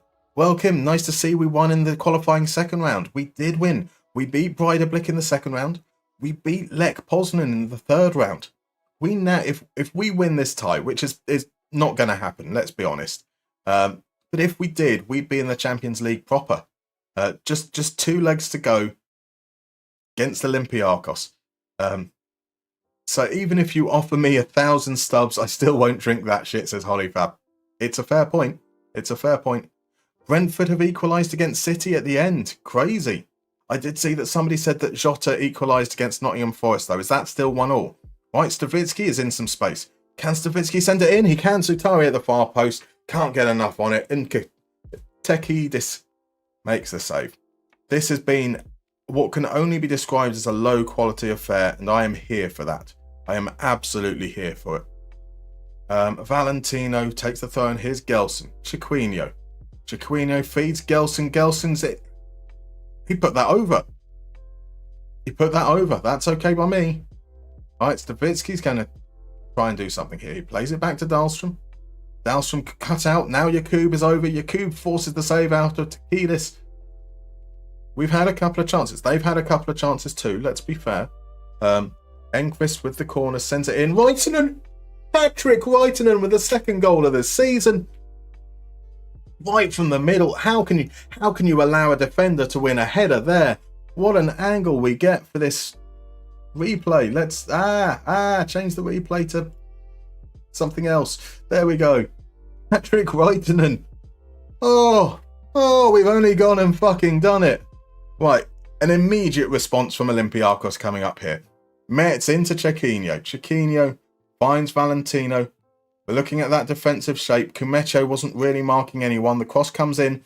Wrighton gets it clear. Here's Holsgrove, the edge of the area. Immediate equaliser. It's a grubber. A grubber. Still, a draw. A draw away from home against Olympiacos would be an incredible result. So Holsgrove with the left foot. It's a pretty sweet hit. Pretty sweet hit. You might think that Snore could have done better. But not that big of an issue there. So 65 minutes played. Time to make those changes. Satari's been absolutely fine, but he is starting to look tired. We've only got 2 stoppages because of the injury earlier. So do need to be mindful of that. And that stoppage, in fact, does mean I think the other change is going to be Max Larsen. Now, they have had some joy down this right-hand side, so I am a little bit wary of how attacking Max Larsen is. Right, Metz with the ball, feeds Traore. Traore has been quiet, so maybe this is his chance to do something. Metz, just keep on applying pressure, make sure they have to go back, and then we can settle back into our shape. Here's Valentino, plays it to Truquinho. Enqvist steps in though. Snore just sends it as far away as he possibly can. I don't blame him. I don't blame him at all. Right, can we find Gelson to Chiquinho? Everybody remain calm. Sadly, we weren't able to remain calm. Oh, we are calm. This is a great result right now. We've still kept them quite low on their chances. Right, who's Buxer? I have no idea who Buxer is. I probably won't catch that. Here's Carvalho. Can he find some space to cross? He can't. Here's Gelson crossing to the far post. Traore. That was very, very, very calm from Snore. Just, I'll pluck it out the air. I won't put my body behind the weight of the shot. Just easily catch it. Right, last 5 minutes. Time wasting on. Pass into space off. Down into balanced. Which players are we going to bring off? Yakub is coming off. And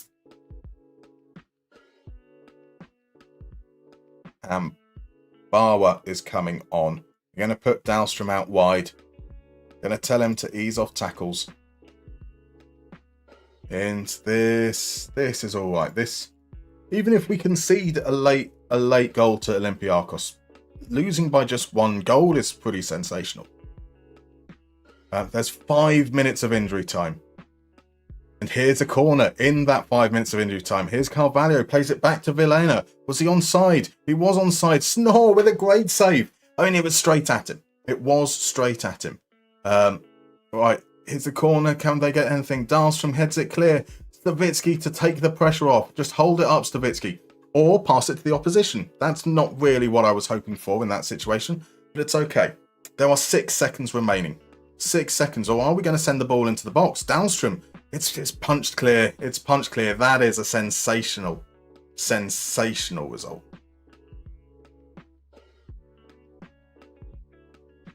That's like, we beat them on XG. We beat them on XG in their place. Look at that stadium. Can you imagine being a Mariehamn player? You're used to, at most, a 2,000 capacity stadium. You've gone all the way over to Olympiacos and held them to a draw. Incredible. Incredible. That's a very, very satisfying result. Very satisfying indeed. How long is Diane out for, though? 4 months. Mamadou Diane is out for 4 months. That is one hell of a blow. Right, just don't worry, my lad. You'll be all right. Kumecho is not going to play the game against SJK. He's definitely being rested for that. So Dahlstrom there, training, rest. Right. Training, rest, 1 day. 2 days? Training, recall to training. Training, rest, 1 day. Kumecho, training, rest, 3 days. Kumecho is not going to play the game against SJK, so that's going to be Queetonen in. We're obviously Diane's not going to play it because he's out injured. Look at what other players are super tired. Karkinen is super tired, so that'll be Finger in.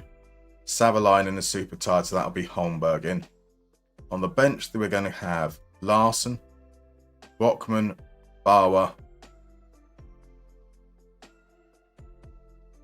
We're going to have to put Kmetjo on the bench, aren't we?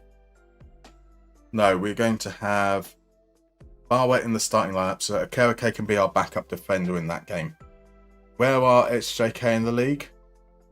They're 8th. We're at home. Lundberg is also going to get the start. That means we'll be nice and, well, as rested as we possibly can be with the senior squad for the home leg. This is such a good result. It really is. Absolutely. I genuinely. We surely can't do it. We surely can't do it. So it's something I mostly do for the amusement of my fellow Muster nerds. What are we doing there? It's a sidecar. Sidecar. Crudmo, do you live your life in third person? Crudmo is an enigma, I think, is all we can probably say.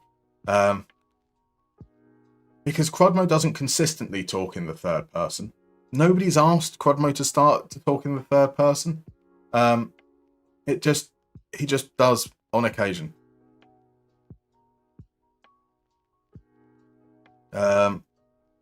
First person talking Crudmo would be unnerving. It would. We wouldn't know what to do. Right, the game against SJK. We are resting a whole load of players. So we're almost certainly going to throw it away and lose some momentum. TPS beat Lati. That doesn't really impact us at all.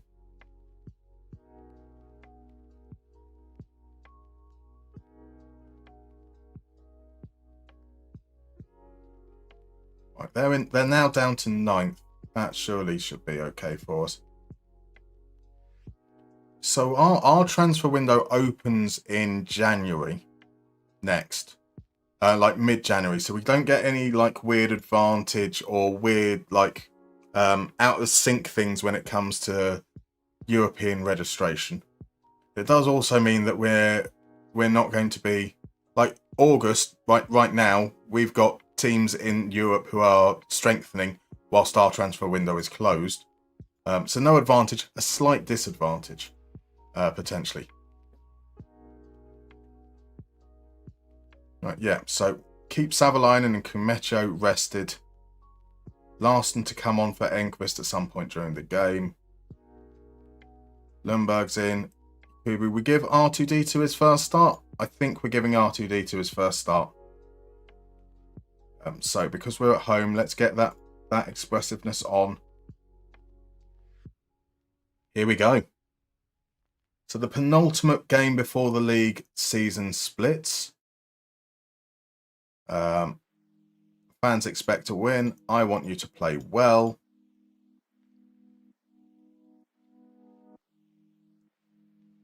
Lundberg to kick off. Plays it back to Dahlstrom. So young Holmberg. Holmberg's played a handful of games this season, which is cool. That was one of our aims, was to get our young right back some experience. So that seems to be good. Enqvist will take the corner. He will send it in. Right at the near post, off the bar. Reitinen, you know, he's feeling that scoring moment after the big goal midweek.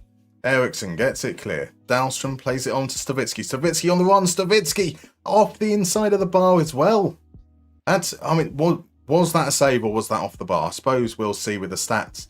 Come on, the ham, indeed. R2D2 is the future. Exactly. Right, is that Johan Eriksson, I think, perhaps? A keeper that we looked at in the first season. Lanes cross, Snore gathers. Right, as far as that goes, it is Carl Johan Eriksson. And only one of those shots hit the woodwork, apparently. Stavitsky feeds R2D2. D2, the 2 in D2 seems to be lowercase. Stavitsky cuts it back. There's the finger. It's been a long time. It's been a long time.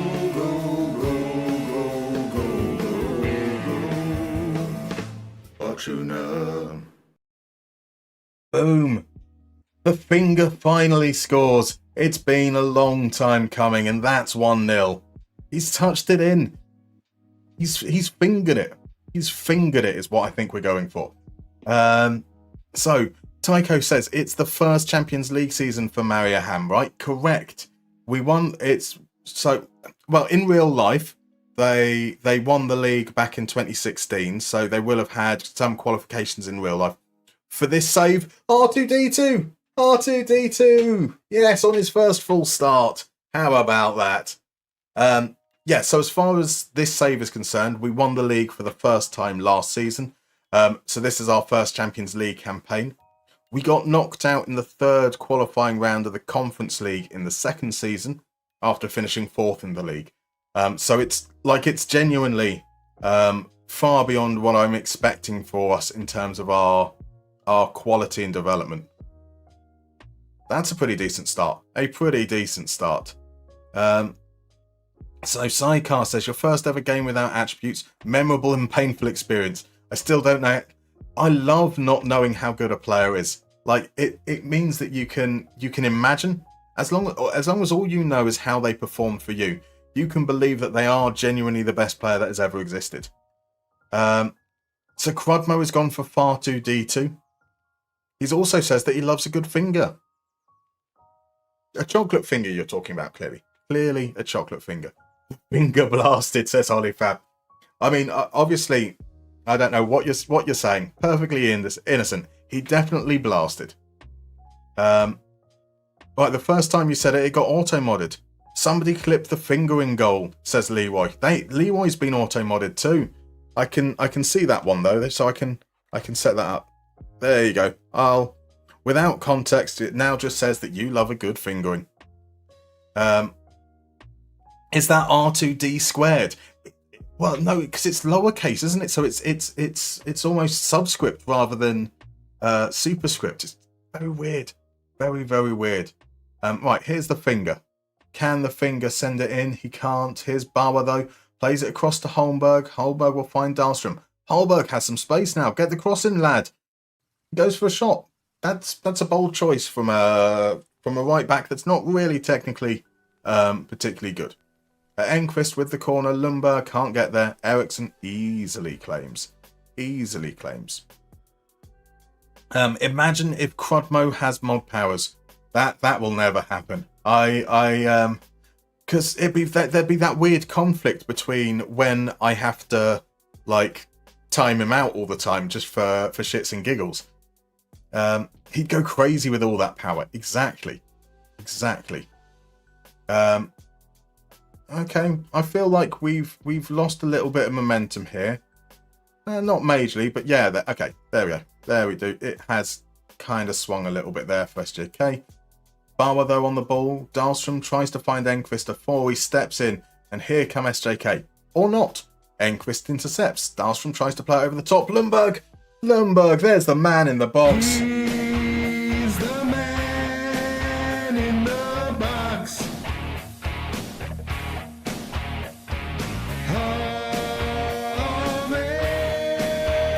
Lundberg.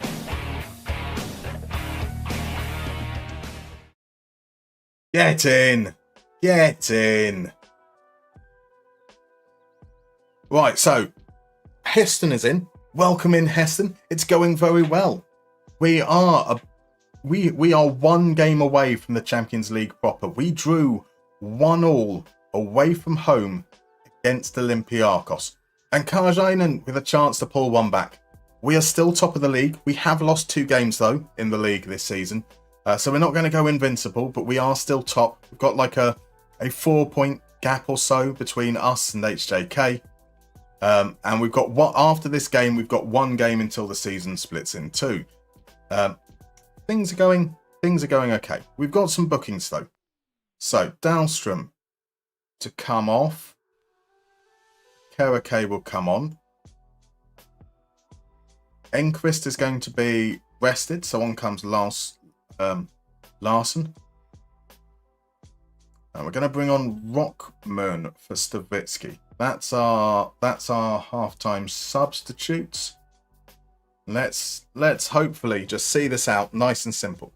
So, Crudmo. Adam wants Crudmo to be a mod. How many subs?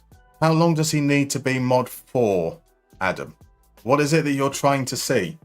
Like, for a social experiment, I'm obviously more than happy to do it for nothing. But if it means that I have to endure Crudmo actually actively being a mod, that might give me pause for thought. I'd need him to be a mod for the full next stream. Okay, so he's not going to be around tomorrow, so that would have to be for Thursday. Thursday, we're doing a premiere beforehand as well. Wait a second. Lundberg, what a goal! What a goal! I'll get back to that thought in a moment. He's the man in the box.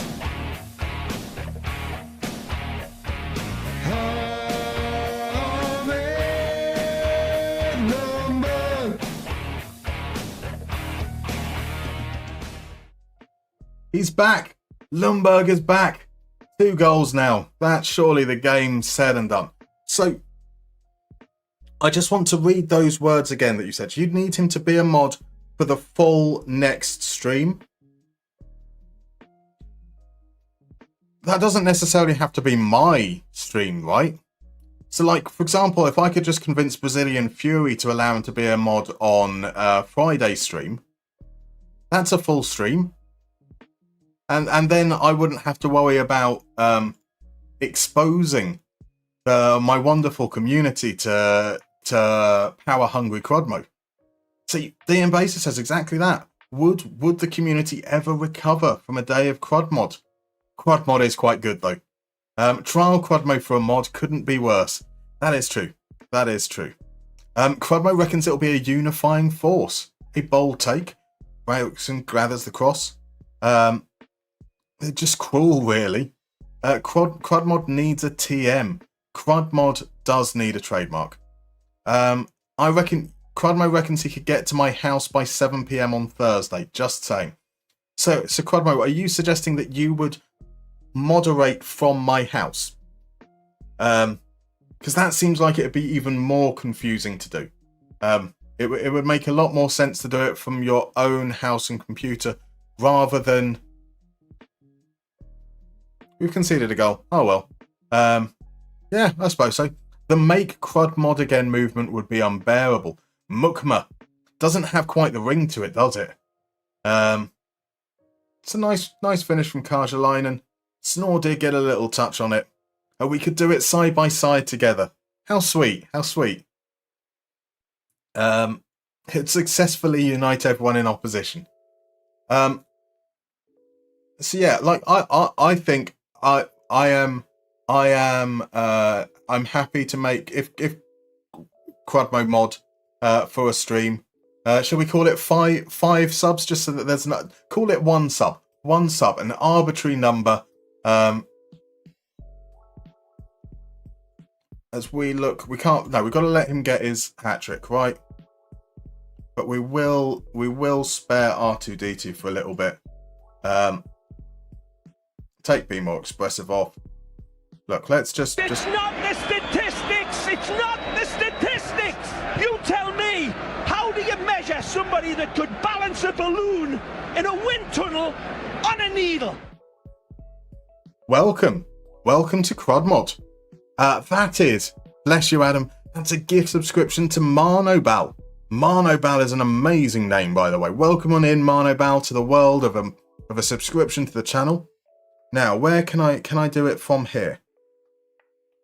Crudmo. Mod actions. Oh, no, don't seem to be able to do it from there. I should be paying to the game. I paying attention to the game, I'm sure. Let's see the viewer card. Oh, I now can't see the game at all.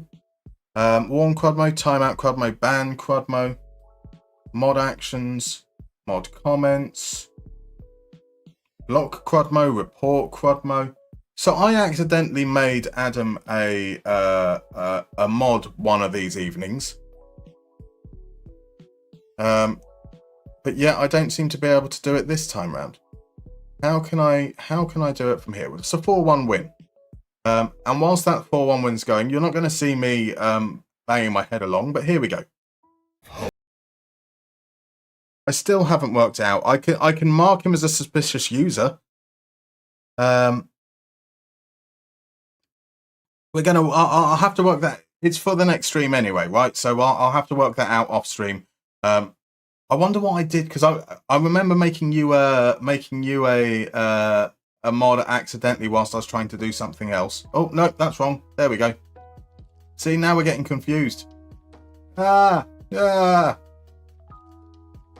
surprised you haven't done that already. I think if you type /mod Crodmo, let's try that. That does look like it works. Crodmo has been added as a moderator. Whatever happens from this point onwards, please be aware that this is all Adam's fault. Right, so now, Crodmo, you work for me. It's not the statistics! It's not the statistics! You tell me, how do you measure somebody that could balance a balloon in a wind tunnel on a needle?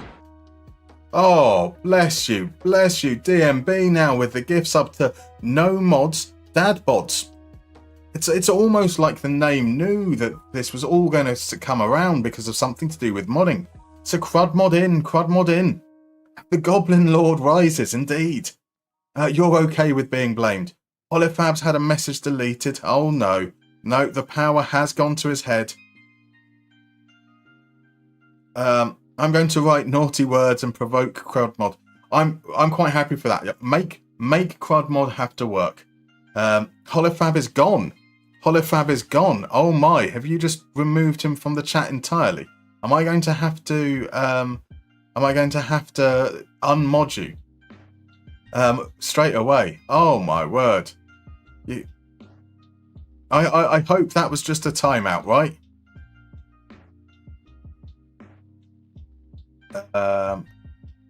Twitch viewer card. I'm now having to work out what on earth he's done. What on earth has this man done? Oh no, Holifab asked to be banned, and so Crodmo timed him out for 10 minutes. For 10 minutes, you absolute dictator, sir. You absolute dictator. Crodmo's gone mad indeed. Oh, you've removed the timeout on Holifab. Okay, that's all right. 10-minute timeout. That was something indeed. I am indeed a dictator. Emphasis on the dick, indeed. The reign of terror of Crodmo has begun.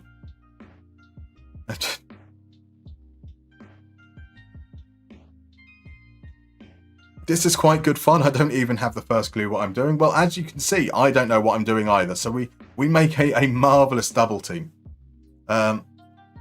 This needs to be on the Twitch front page.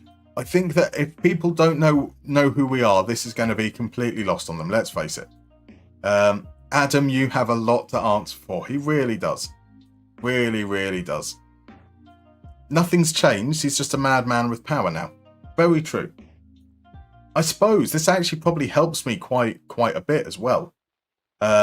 Because ultimately, instead of getting Crodmo, all Crodmo does, right, so he messages me saying, ban this person, that person, I have to stop him. Now he gets to do it.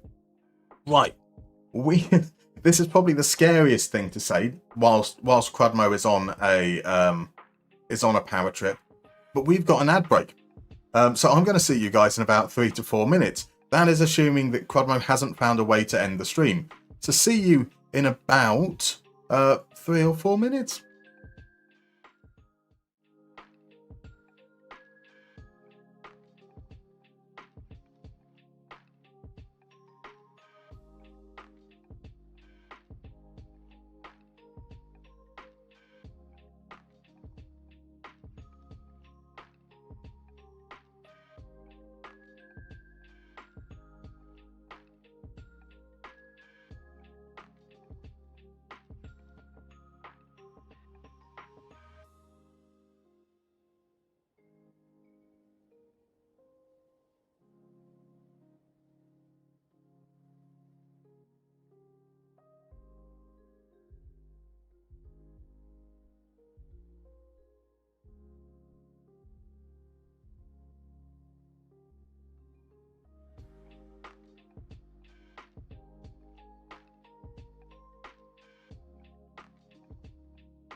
Well done, Mod Crudmo.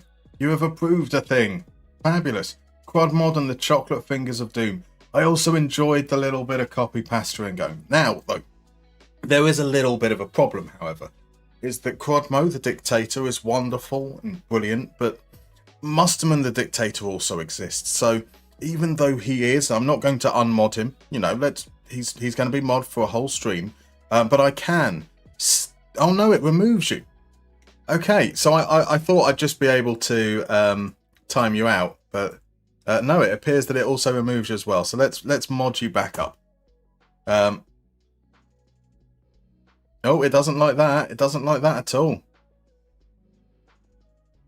And it's really difficult from the interface I've got. There we go. You'll be back to mod responsibilities in a moment. I'll let you be timed out just for a moment because it's quite fun. He is a dictator.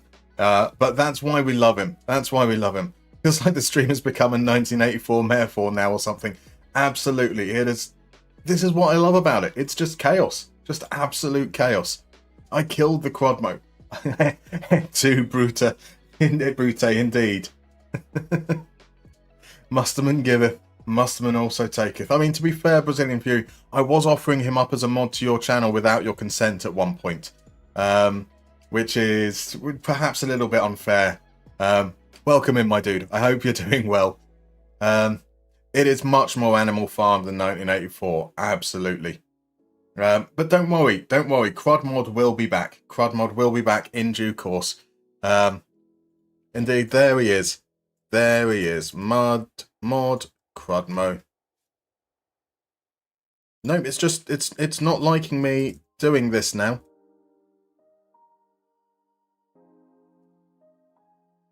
Why does it not allow me to do? Oh, is it got to be underscore? Right, because I capitalized mod, it wouldn't let me. There we go. You're back in. You're back in, sir. You can continue being shocked and appalled.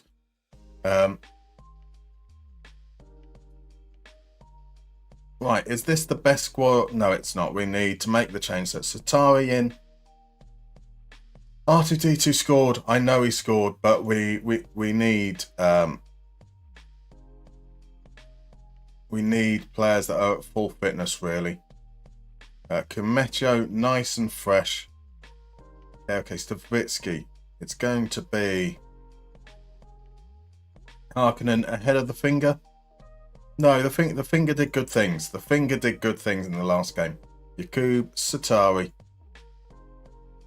There we go. We should be good with this. So you wouldn't necessarily be opposed to it. Crudmo's been cool. That's the nicest thing I think anyone said. To Crudmo, that is. He does love Brazilian football.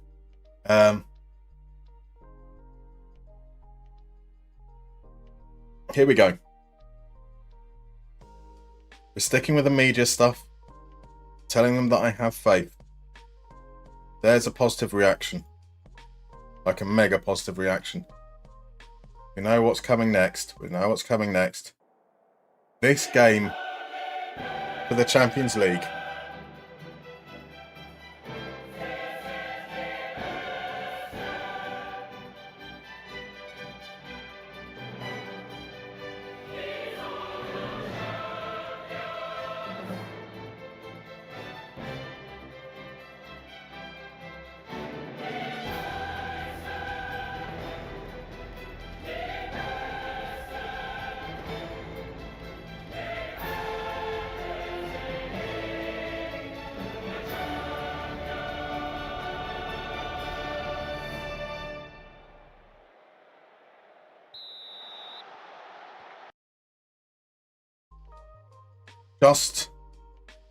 Just a win. Just one win is all we need. Okay, so we're not putting Crudmo on a deserted island. We love Crudmo here. DM Basis is right. We probably self-mod quite well.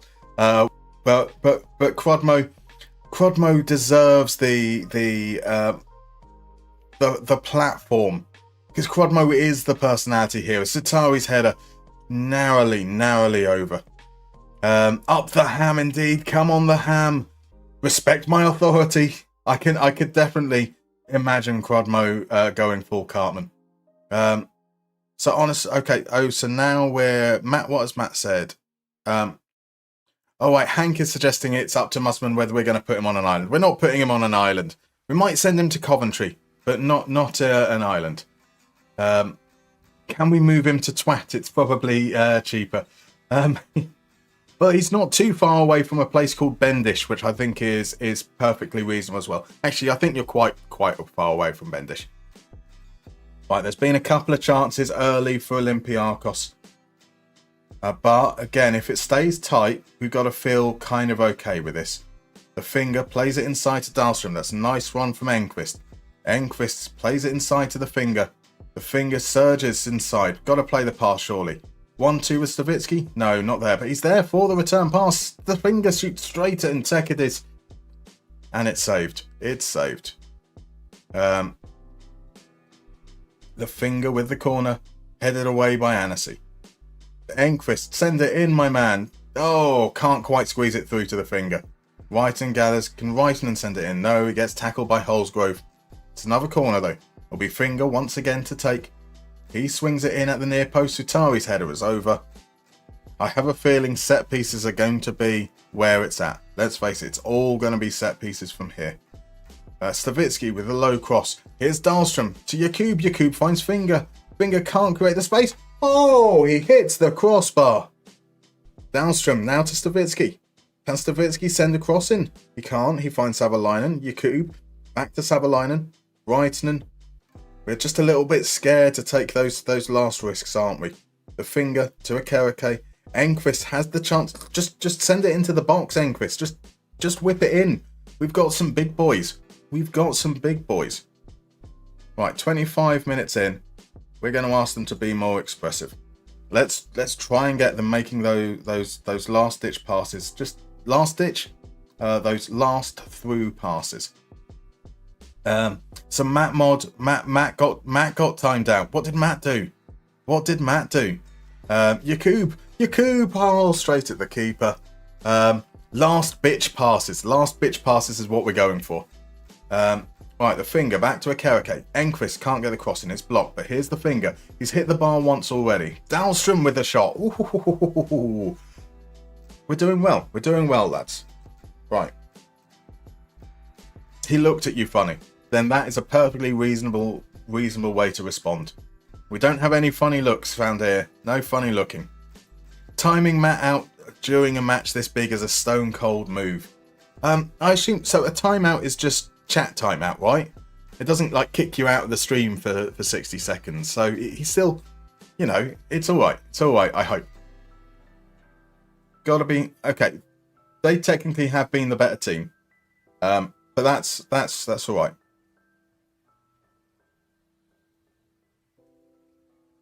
What does 45 minutes, potentially an extra 30 minutes on top of that, maybe even penalties? Can we do something crazy? The finger is tired. He's taken a bit of a knock. Maybe though, if we keep him out there, he'll kind of recover a little bit. As Olympiacos just toy with us. Wait until we close them down. Easy pass back. So yes, it does just turn off chat. Perfect. Dahlstrom! Owns a Nokia phone, likes a sauna in the cold. Sebastian Dahlstrom. Yeah, Sebastian Dahlstrom. Right, last time we conceded immediately, like straight from kickoff. And Traore tries to do it. It wasn't straight from kickoff that time, but tries to equalise immediately. It's a good save from Snore, tipping it round the post. Olympiacos will surely throw everything they have at the game now as Enqvist heads the following corner behind. I've stayed up past my bedtime just to win this. We're fucking doing this, DM bassist. This isn't happening. This is not happening. All this just to get blasted 8-0 by Dynamo Zagreb in the group. I mean, I'd accept it, but we've got 30 minutes still to hold on. I don't want to like bring pressure onto us too early. It's a lovely ball out wide to the finger. He plays it back to Enqvist. Here's Akereke. Akereke finds Kametio. Can he play it into Dahlstrom? He can. Right, one pass over. Then we've got someone inside. Can we make the run? Yakub has made the run. Yakub! Yakub! Yakub! Yakub! It's 2-0. It's fucking 2-0. Incredible stuff. Stavitsky finds Yakub. He just keeps on going. They couldn't make a strong enough challenge. Squeezes it in between the keeper and the near post. How about that? How about that? Right, Olympiacos have 25 minutes left to chase this. Enqvist plays it down the line to the finger. The finger, it's a great tackle. A Kereke just wide. Just wide. DM Base is going to watch porn later and you'll be less turned on than I am now. Just saying. That's fair. That is very, very fair. Now, the finger is exhausted. The finger needs to come off. It's going to be Karkinen on. Enqvist is also exhausted, but I don't want... I can't believe that I'm saying that I want to keep Daniel Enqvist on because of his defensive ability. The man can't tackle, can't pass, can't mark, and yet here he is as part of a team that is on the verge of something special. I will not say things as Met has a chance. They'll be dancing along the shorelines of Åland tonight, indeed. Indeed. Right, here's Holsgrove. His shot saved by Snore. We have just coming up to 10 minutes left. Some would call this too much information. I'd say it's not enough information. Indeed. Do we want more information, actually? Do we want more information?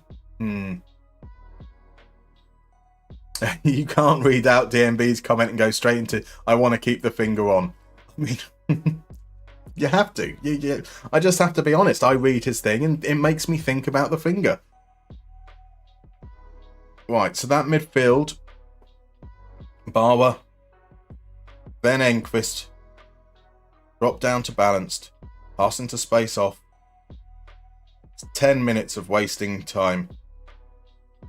I don't know if I've got really anyone that can come on for Dahlstrom, so we're always going to have one player who's tired in there. The last substitutions are going to be probably in the attacking areas, places that it won't necessarily make much of a difference, but it will allow us to waste some time. Dancing around the street of Åland, naked, covered in chocolate.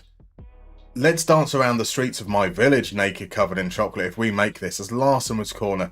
Sets in, Karkinen plays it across, Bauer. I don't know if that's a save, if it's a block. We still have a chance here. Can Bauer plays the ball over the top. Stavitsky beaten in the air, out for a throw-in. 5 minutes left. 5 minutes left. Make that 1 minute left, and that 1 minute left means we're going to make the changes. On comes Lundberg. On comes R2D2. R2D2 goes up front. We'll push Yakub out onto the wing. Just kill those last few moments. Let's kill those last few moments. 4 minutes of injury time. That's down to 2. This is it. This is it. We're now into the 6th minute of injury time. It's a corner to us. And Lundberg hits the woodwork. Bauer. I mean, now we're just rubbing salt into the wounds.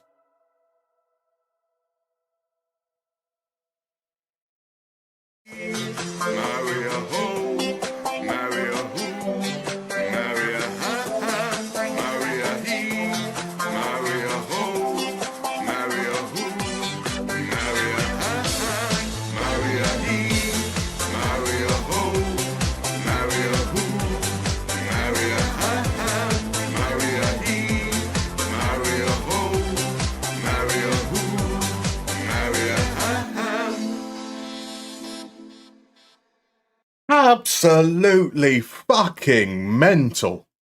What on earth is going on? What on earth is going on? Sebastian Dahlstrom, Antonio Yakub is what's going on. We're in the Champions League. We're in the actual Champions League. It's not the statistics. You tell me, how do you measure somebody that could balance a balloon in a wind tunnel on a needle? Adam, you bloody gentleman. That's gift subscriptions to H02, to Rosario Point, to PJ Bowage, to Jack Walker 2000, and to Oleg My 2. We're winning the whole goddamn thing. Count the fucking money, lads. This is crazy. This is crazy. I think you'll never want to leave, suggests Matt. You've made a good team, apparently. I mean, let's see how badly we get thumped in the Champions League. But that is quite something. We've got 85 grand for that. Woo. We also got 12.7 million pounds.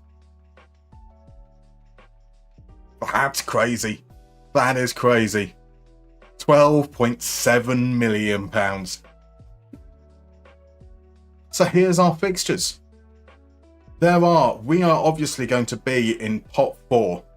The other teams in pot 4 though are FC Utrecht, who are currently got a coefficient rating of 127th. BK Häcken have a coefficient of 62nd. Those are games. BK Häcken at home. That's a winnable game. That's a winnable game. Now, who was it who suggested that we were going to lose 8-0 to Dynamo Zagreb? Because that's a real possibility. Was that you, Hank? It was indeed. You obviously knew the games that were going to come up. Yes, Dynamo Zagreb 8-0 incoming.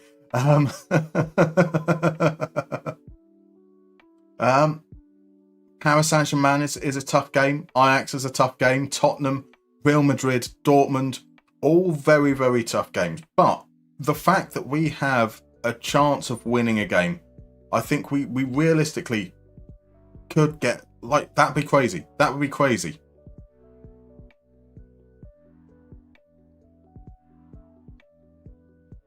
How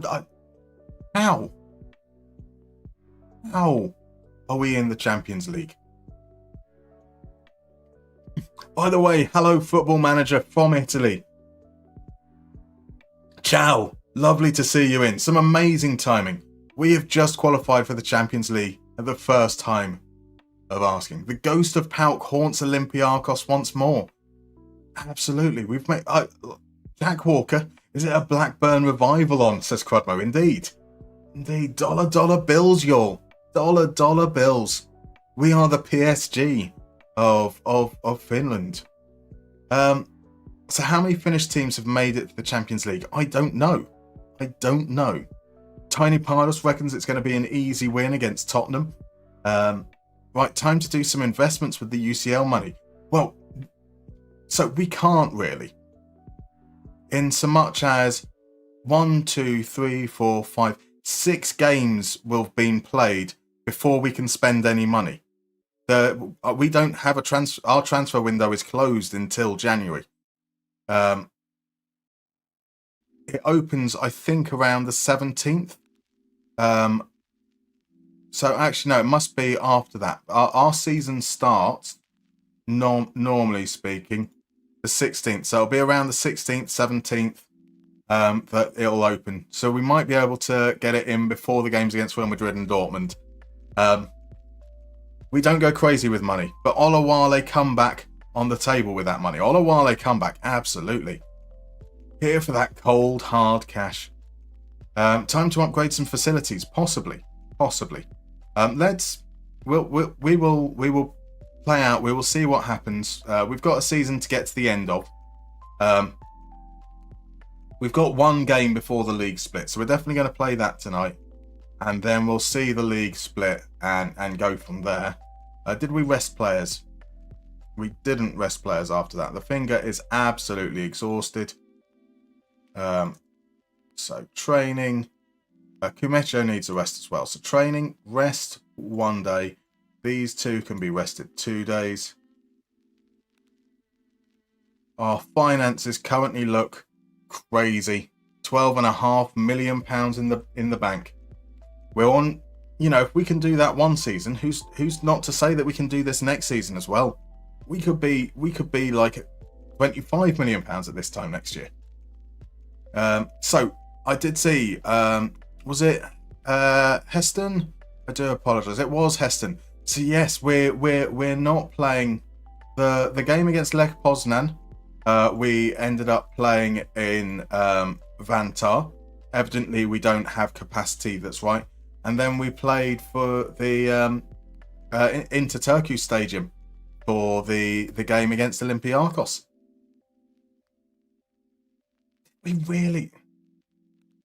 We did, like, it's not the beat. It's like it's the draw away from home is, I think, the thing that's kind of shocked me more than anything else. My word. So HJK is the only Finnish team to play in the Champions League group stage, as was. Fabulous knowledge there. Did pretty well in a tough group, if you remember. They finished fourth in 98-99 in a group with Kaiserslautern, Benfica, and PSV. Fair dues. As much as I'd like to watch the last league match, it's time to hit the hay. Have a good rest of the stream. No worries at all. Thank you very much, Adam, for being in. Lovely to have you by. I will probably know whether there's going to be a stream tomorrow around mid-afternoon. So part of it is going to be responsive to how well I get on with editing for Thursday's video after the stream tonight. I think I've got most of the big bits done, but that might be the biggest consideration. So I'll let you know in the afternoon if we've got a watch along for the Villa-Everton game. So winning the Champions League with a Finnish team attributeless would be god levels. I think that might be a step too far. Let's be real. So the Mariehamn Netflix documentary when Crud Mod the movie. I mean, there is a direct correlation between the existence of Crud Mod and us getting into the Champions League.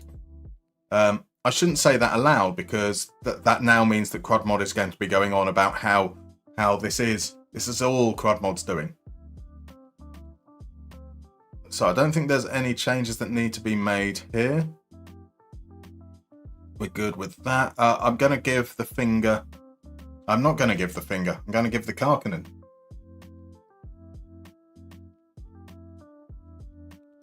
Now, wouldn't it be typical if after that game, we now fall to a really disappointing home defeat? Right, the fans expect to win. I want you to play well. It would be only the fitting result that would follow from there. So Crudmod is a divine being, asks Tyke.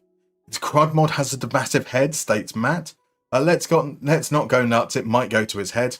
It's average-sized head. I mean, yeah, I'd probably say it's an average-sized head, which is a pretty good thing. I mean, average is okay. I don't know if it's better to have an above-average or below-average size head. So Sidecar's predicting a 4-0 loss. We have got a penalty, though, to start the game. So if we miss this, then the 4-0 loss is definitely on. Yakub's penalty off the inside of the post and behind for a corner. You're right. You are right, Sidecar. Crudmo should be a VIP as well for extra luck. I mean, do you know how long it took me to work out how to mod someone?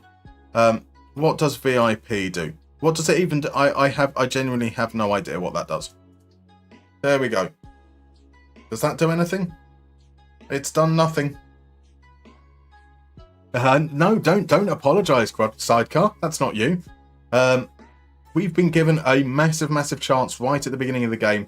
Jakub has missed it. Can he make amends here? He finds Stavitsky. Stavitsky from the angle. It's a good save from Jaska Leinen. So it's not about the size, it's how you use it. Very true. Very true. So yeah, I did exactly that, Hollyfab. I made sure that it was lowercase as it asks. I then typed in Crudmo.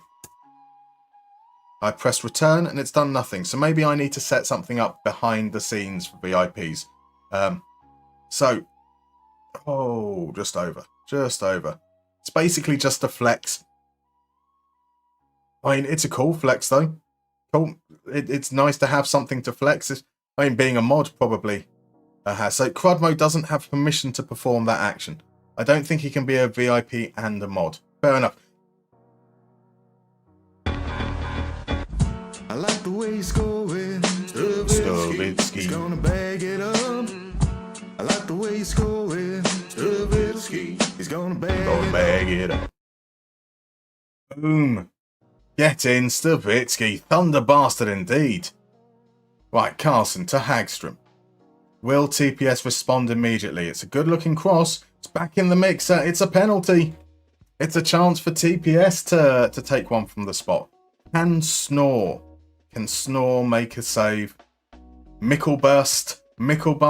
Oh, that's a cracking penalty. Snore went the right way. There is no saving that net buster from Micklebust. Right, so thanks for a lovely evening, folks. Good night. Thank you very much for dropping by, Leroy. Lovely to see you. Hope you have a lovely evening. Yeah, your prediction was wrong. Absolutely, Psycho. It's going to be 4-1. So how is the team performing when it comes to converting chances? Now, Lundberg has been pretty awful in that respect, but I think overall we're probably about right. I think when I looked at it off stream yesterday, we were about, Yakub makes it 2-1. We were about 1 goal above our XG. So generally speaking, kind of all right.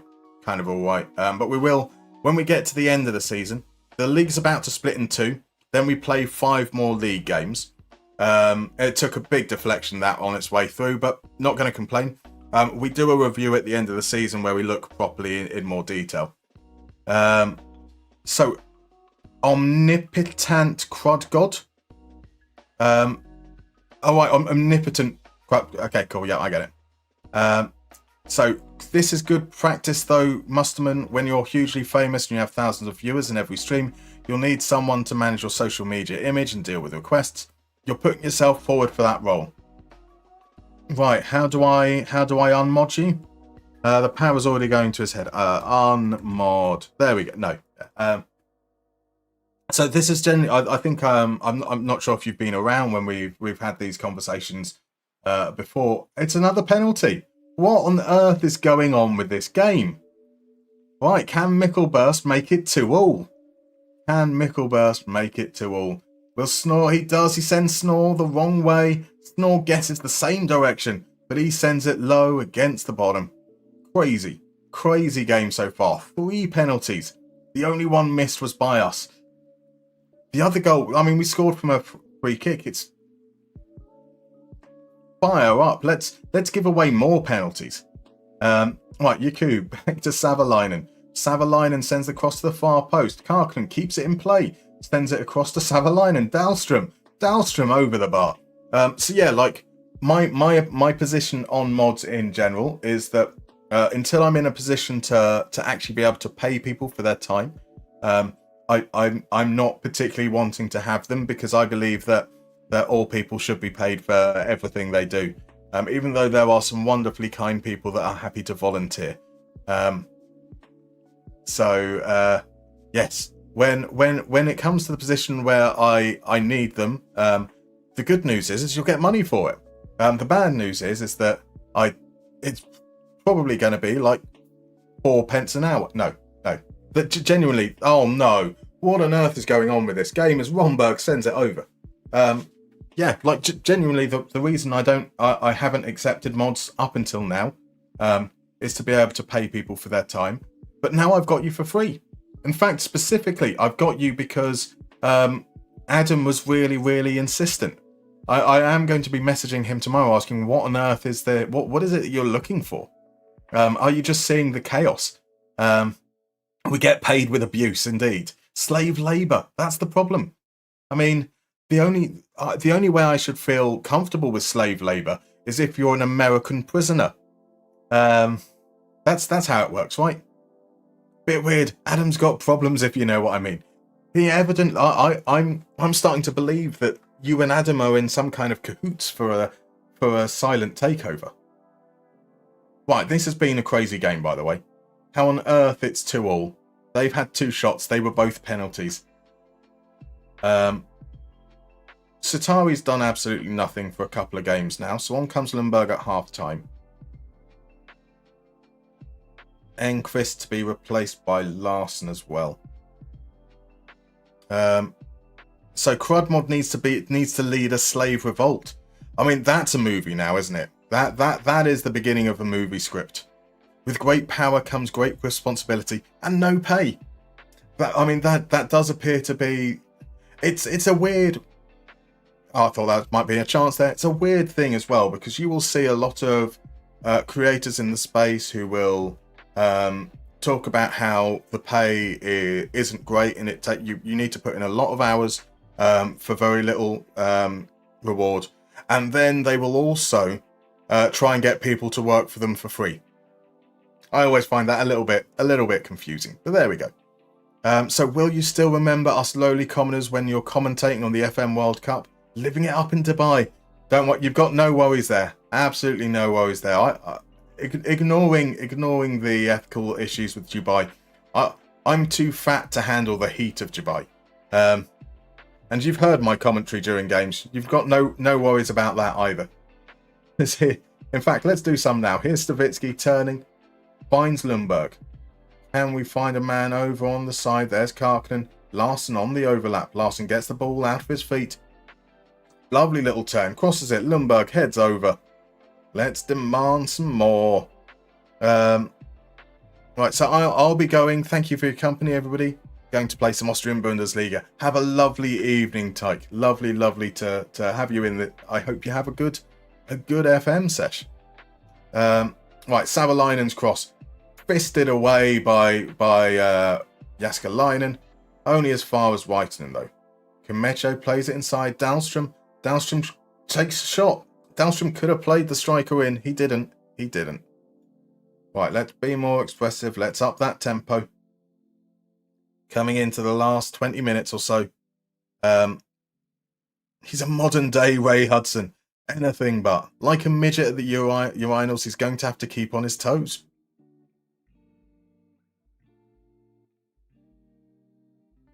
We called it. We said that we would lose this game at a home game against lowly TPS. After the absolute incredible scenes the other night against Olympiacos. Saravicki does really well. Plays it back to Romberg. Sweet finish. TPS are going to score 3 more. It feels like it. So Crudmo, we're going to be going to bed. Well, we're going to be going to bed. That's not the question. I'll be ending after this game.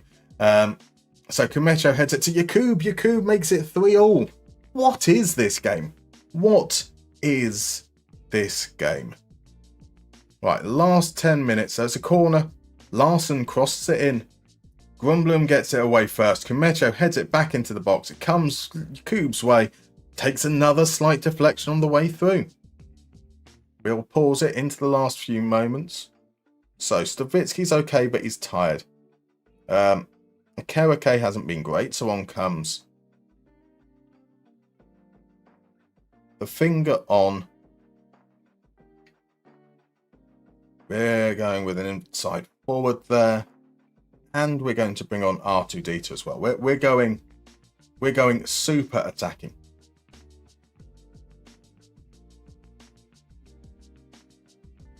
Come on, we can't not win. Not after a thing.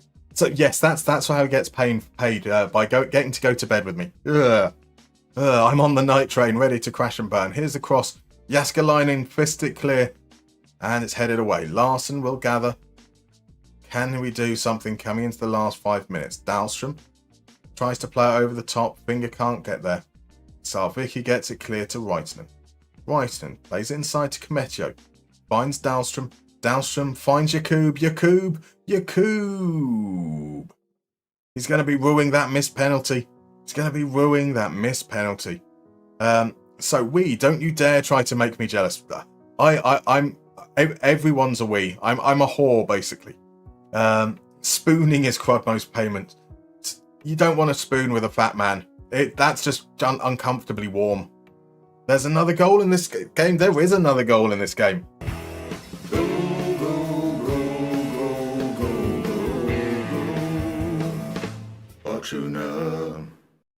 What? This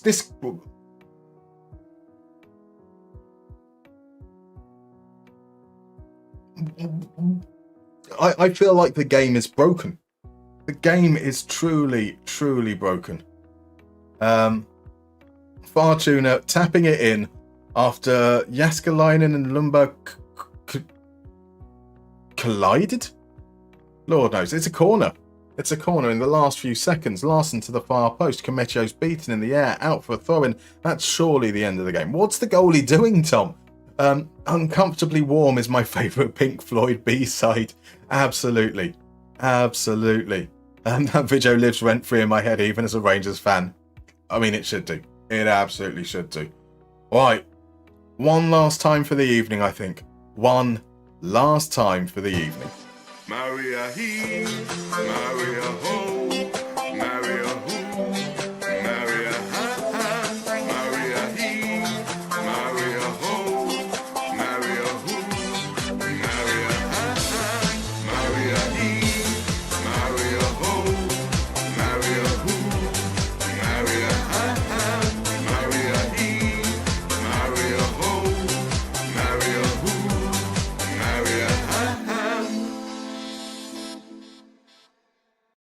Get in.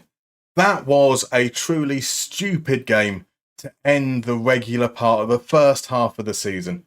Now, what do the other results mean? So HJK are held to a draw. We've got a 9-point lead going into the league split, which is also quite crazy. We only need 6 more points to win. 2 wins will do it. Let's just run through that. Our final games. We have a home game against Lahti, a home game against Interturku. Win both of those, we've virtually done it. Away against Ilves, away against KTP, home against HJK at the end. That looks pretty damn tasty. We are the top scorers, joint top scorers with KTP, 44 goals. We have the best defence, two better than HJK. That's all right. We're not doing too bad. Oni Satari's the top goal scorer. The Finger and Timo Stavitsky are joint third for assists. Satari, the highest average rating. Oscar Snore, the most clean sheets. That is a pretty good season so far. Right. So let's head off now. Let's see. So Crudmo had his phone plugged in and charging for about the last hour. Just realised the plug wasn't switched on. Classic. Matt cheered with 10 bits. You absolute gentleman. Thank you very much. Opar, thank you very much for the follow as well. I do apologise if I missed that in the drama a little bit earlier. Right. I am so exhausted. The amount of times I fist pumped the air. Fisting is tiring after all. We're going to head off for YouTube first. So thank you very much, everyone who came along on YouTube. If you've enjoyed the stream, please consider leaving a like. If you're not subscribed already, please consider subscribing as well. We have more chaos in store over the course of the next few weeks. We're going to end the stream there first, and then over